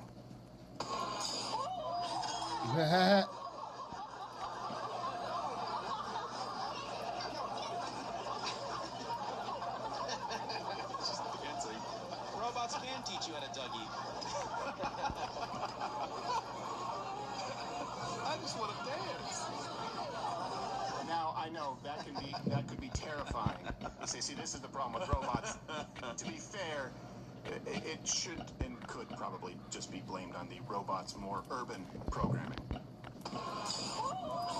Hands off me, world star. Hands up, don't shoot. Keep me muffin. I can't breathe. Don't touch me. Bubbly, Howard Stark penis. It's weird that a new robot would have such a dated reference. It's got the whole internet. Yeah, well, AI, scours the internet. It's still, the technology's in its infancy. Which brings us to a new segment. You're tired, I'm tired. It's This Week in Fatigue.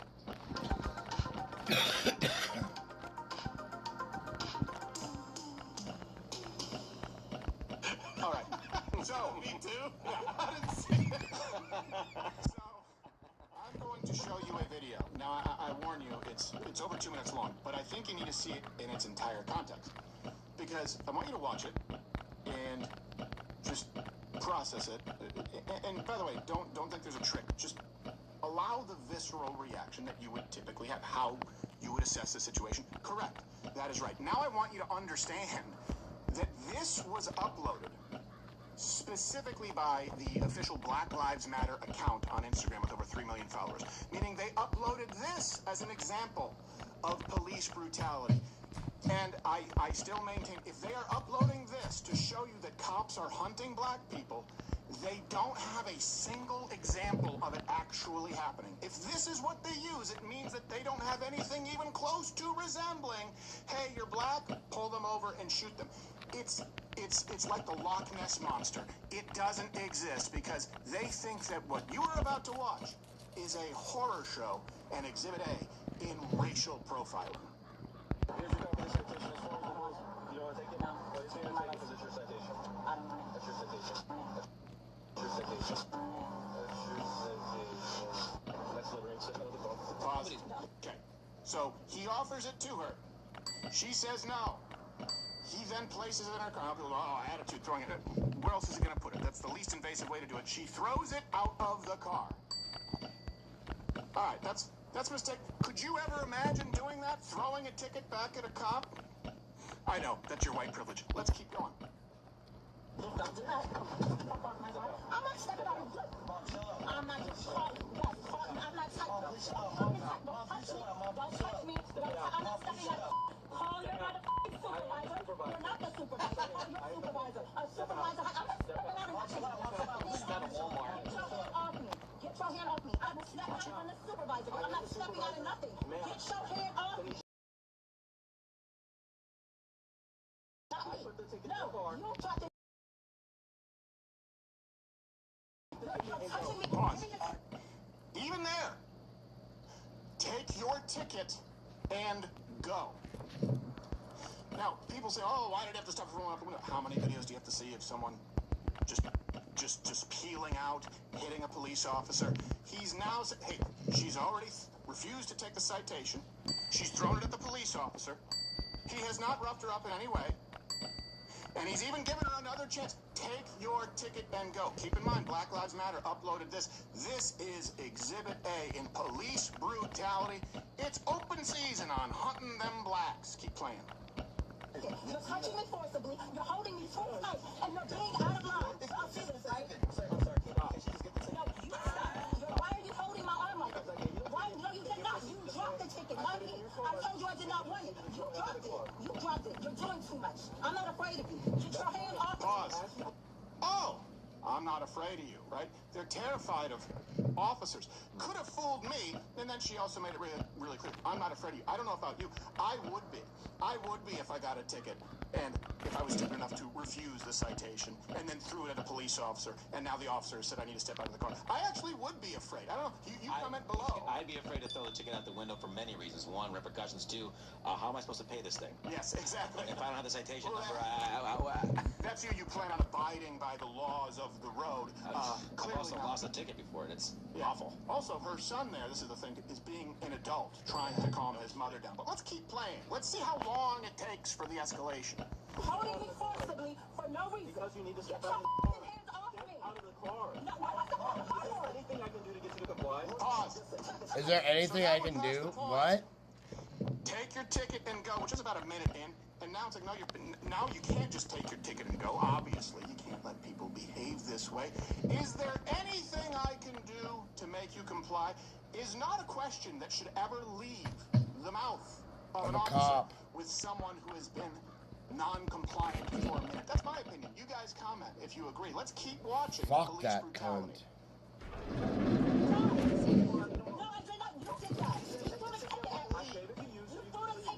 Son.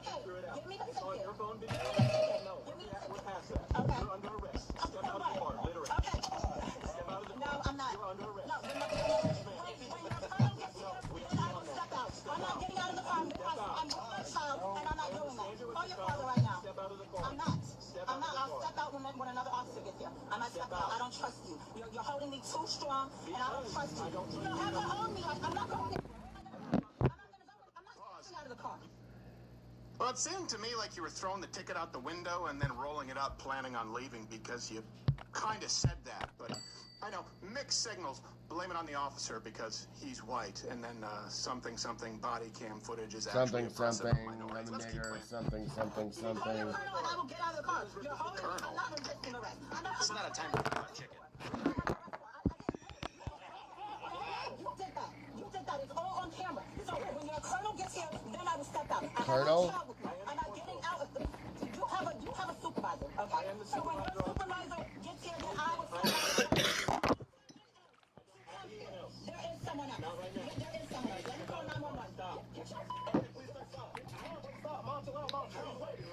Rip her the fuck out. There's the kicking. There you go. I can't imagine kicking an officer. Then you'll see in the comments they're really mad that he touched her head. However, to be fair, you're never supposed to touch a black woman's hair. I know that.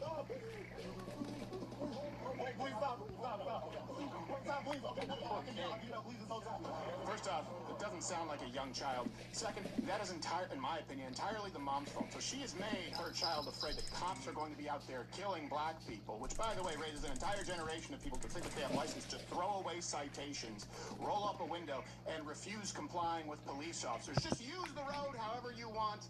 And if you're pulled over, and if you're given a citation, just know that's only because you're black. It doesn't happen to white people or Hispanic people. It's exclusive to you. Keep in mind, this was posted by the Black Lives Matter account on Instagram as proof of racist white cops and the systemic discrimination of racial profiling. They think that this makes their case. And then you look at the comments. Here's one of the first ones from Runner Girl 23. This would not have happened if this woman was white. I guarantee you this shit would have happened a lot faster if she was white. When I was watching this, it was me, Josh, and Johnny, but we were going, could you imagine? Like, no, I could never imagine simply refusing a citation. I could never imagine throwing it at a police officer. I could never imagine kicking a cop. We all agreed that this would be far more serious, and we would be treated with far less grace as a white person. Why? Because the cop has to make a judgment call. The only reason is there anything I can do to make you comply? What he's saying is, I don't want to be made into the next race. I just need you to take your... You can't do this. Is there anything that we can do so that this doesn't become an ACLU newsletter? This is what it would look like. This is how it would have gone down if a white guy tried to pull the same crap. All right, sir. Here is your license and your citation. I'm not taking that citation. You need to take your citation, sir. I'm not taking it. You're not taking it? No, I'm not taking the citation. I'm not taking this fucking citation. Now you can't throw that out. That's littering, sir. Now you have to step out of the car. Nope. You have to step out of the car, sir. I'm not stepping out of the car.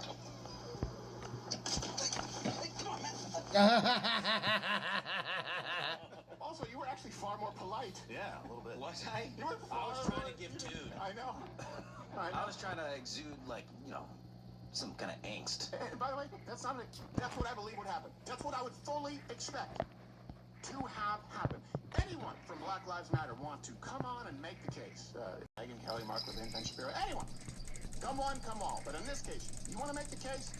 This is racism, police brutality. I don't think you're going to like how that ends up. But here's the problem. You talk about echo chambers. Have you spent time on black social media, black American social media? Here you go. Here's some comments from the Instatarts. This comes from Ldoe Phillips. That woman is strong, inside and out. Looks to me like she's an idiot who was easily overpowered by a middle-aged white male. Also arrested. Yeah. So. Yeah. What part of that is strong? The part breaking the law, allegedly. You probably never know because now it's on camera. Maybe she going 5 over. Maybe she could have argued it. What part of her is strong? Oh, that's right. It's false praise for existence. You know, like feminism and black liberation theology, perpetual victimhood. That's tough to say. Peace inside the chaos road. He totally did that for his ego and, of course, a virtue signaling white lady, and no other reason. No other reason? Like he can't get in trouble if a citation is issued improperly and is thrown out of court. It's one of the ways that you can get out. She says I didn't get my citation. And it's a clip. I had a citation that was not issued properly, and I think Johnny Boy did too, and that was the judge said, okay, all right, well, we'll just reduce it. Okay, fine. Thank you for your time. So they have to go through procedure. Let's assume, crazy thought, that she actually did violate the law. You know, in a way that, I'm not saying she's a felon, was speeding. Rolled a stop sign. I rolled a stop sign one time. It was in a parking lot, so I had a case. It was an 82 Datsun that I couldn't stop or the car wouldn't restart, and it was laundry day, so I was wearing long johns. The police officer wanted to give me a warning, but he couldn't because I ripped through that shit. But guess what? I got pulled over. I was like, my car won't start if I shut it down. It's like a whole thing. I got to hit it, basically hot wire. He's like, I'm sorry. I got to give you a ticket. Let's assume that she moved, that she rolled the stop sign. Let's assume that there was a valid reason for a pullover, which based on the behavior that we see there. Okay? So maybe not due to his ego. He maybe saw a car without knowing who was in the car and pulled up. There's a valid reason. And then complete non-compliance, that would be another valid reason. Not being able to properly issue a citation, having one thrown out and the window being rolled up while you are there. All gross violations of, if not the law, basic decorum. Did it for his ego, no other reason. He should be fired. This is why I believe law enforcement should have to attend a 4-year college. DJA R.S. Peterson wrote, cops started the escalation by being rude to a citizen. Oh boy. Stop was over. What? He asked it, like, here's your citation. I'm not going to take it. I'm not taking effing citation. You're not going to take it? Okay. Dropping it in the car. How rude. That justifies acting like an animal. Literally, that's acting like a nigga. She might as well have just answered and traumatizing her teenager. Yeah. Yeah. Seriously. Who she's taught to hate cops. By the way, who the whole time was saying, Mom, please. Mom, stop, Just Mom, take the ticket. stop, Just take Mom, the ticket. stop. Come on, Cops started the escalation by being rude. The stop was over. It's not over until you accept your citation. Not sure if you're aware, that's how we do it in the United States of America. I know there are dick cops. This guy was not trying to be one of them. Is it me? He can't try to make her get out. Of course he can't. Yeah. His ego needs to be checked. How about hers? How about hers? Hale the Shane wrote, sense of superiority, lack of emotional stability, self-righteous use of force. This is America. Are you talking about the cop or the black lady? That one's hard. You don't know who he's talking about. Yeah, I can't figure it out. Purposely Fly wrote, when she asked for a supervisor, I appreciate that it wasn't spelled with an X. When she asked for the supervisor, he was supposed to comply. No, I know. It's tough to understand. So, you need to comply. I didn't know that. Yeah. Cops have to comply? Yeah. It's movie logic. It's like a felony Simon Says. Like, Simon Says, get the fuck out of my car. I wish I had known that so many years ago. Simon Says, give me a citation.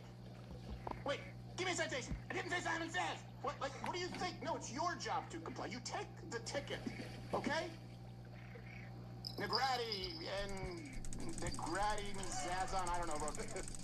And all I can think about is what our ancestors endured before there was due process. Shut the fuck up. You think about what she is going to endure as she goes through due process. That's why I support them body cams, bruh. I think that one.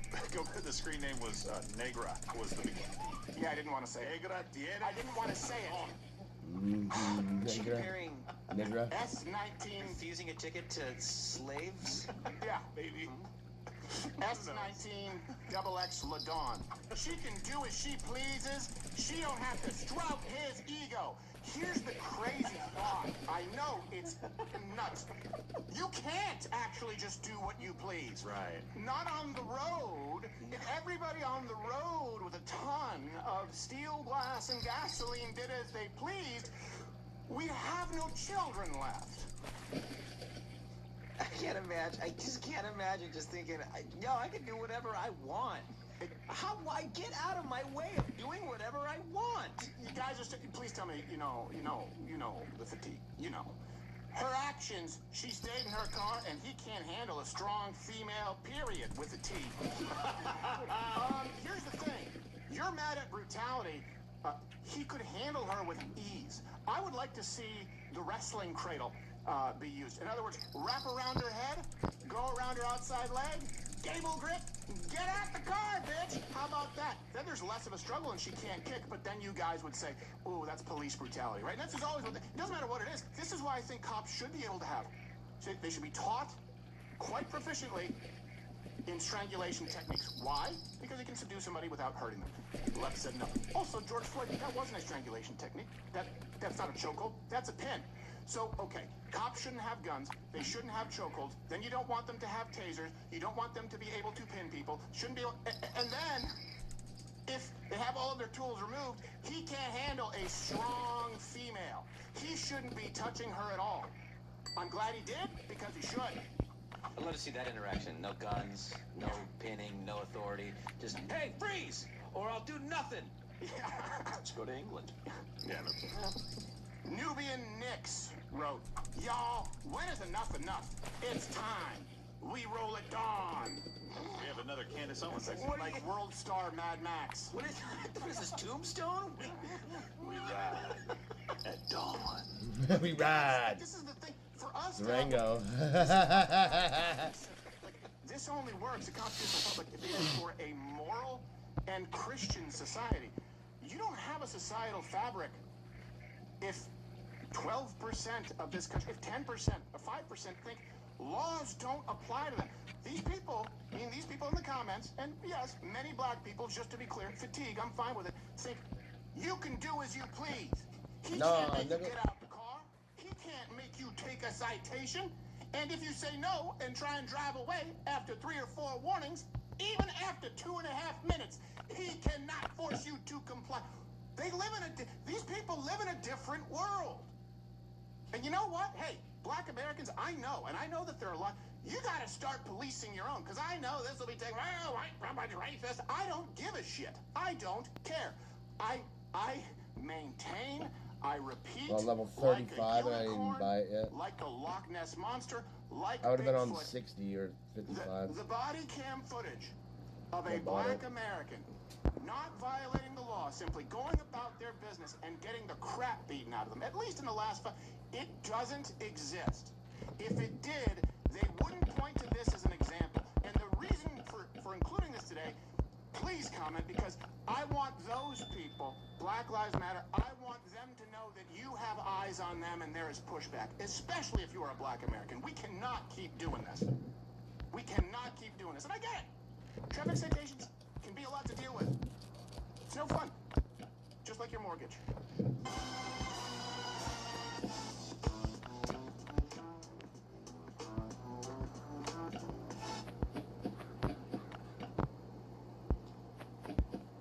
Yo, what up, fam? It's your boy D-Day, holding it down, know what I'm saying? Yeah, and you already know what time it is. New mixtape out, and you already know this new joint is a banger, you feel me? But it ain't like my old stuff, know what I mean? Nah, I had to dig deep on this one. I had to dig deep inside of me and pull out that inner Usher, you feel me? I had to pull out my inner T-Pain for that smooth R&B sound, for that, hey girl, you know your body's like a mountain, it's tall and bumpy. Daryl, stop pretending you're from Detroit and clean this litter box. Dad, I'm trying to lay down a track, and stop calling me Daryl. Okay, Motown. When you're done, come back to Meowtown and clean up this stupid cat's box. Her name is Mittens. How many times I gotta tell you? Mittens. God, always tripping, man. I don't care what her name is. You and this damn cat have to find your own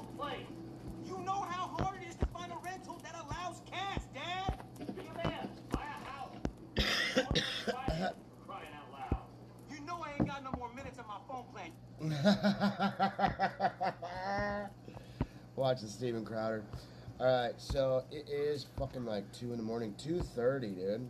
2:38. We are done. Got like 6.5 hours in here. Yeah.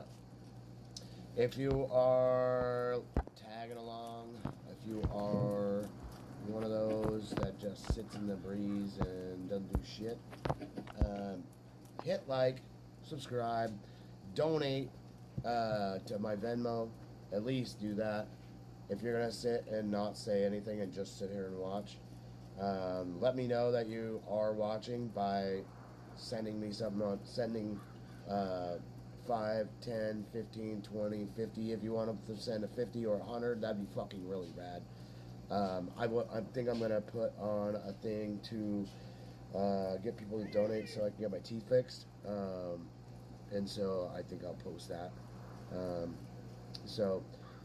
I literally can't get any fucking help for fucking, getting a fucking lawyer.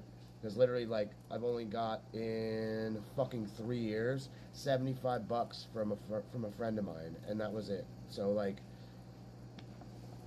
I got my little girl some presents. And literally, I had a goal of $15,000 that I needed to reach by a certain time, and nobody fucking even cared. Not one of you fucking people cared.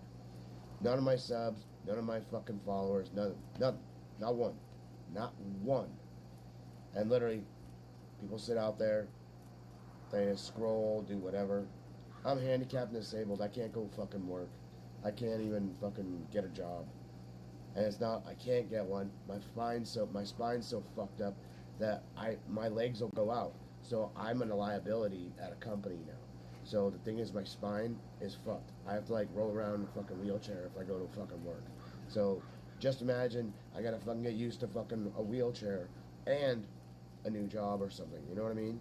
So, and literally, I don't even have fucking $10,000 for a wheelchair that weighs less than 30 pounds for me to pick it up so I can walk up the stairs. You know, like, I mean, I live on the second floor. I need a fucking super light wheelchair, and I can't even afford them. My insurance won't even cover it because it's government insurance, and they don't care. They literally don't care. They want you to fucking die. Same thing.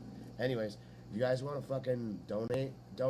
If you guys don't want to, then fuck off. Later.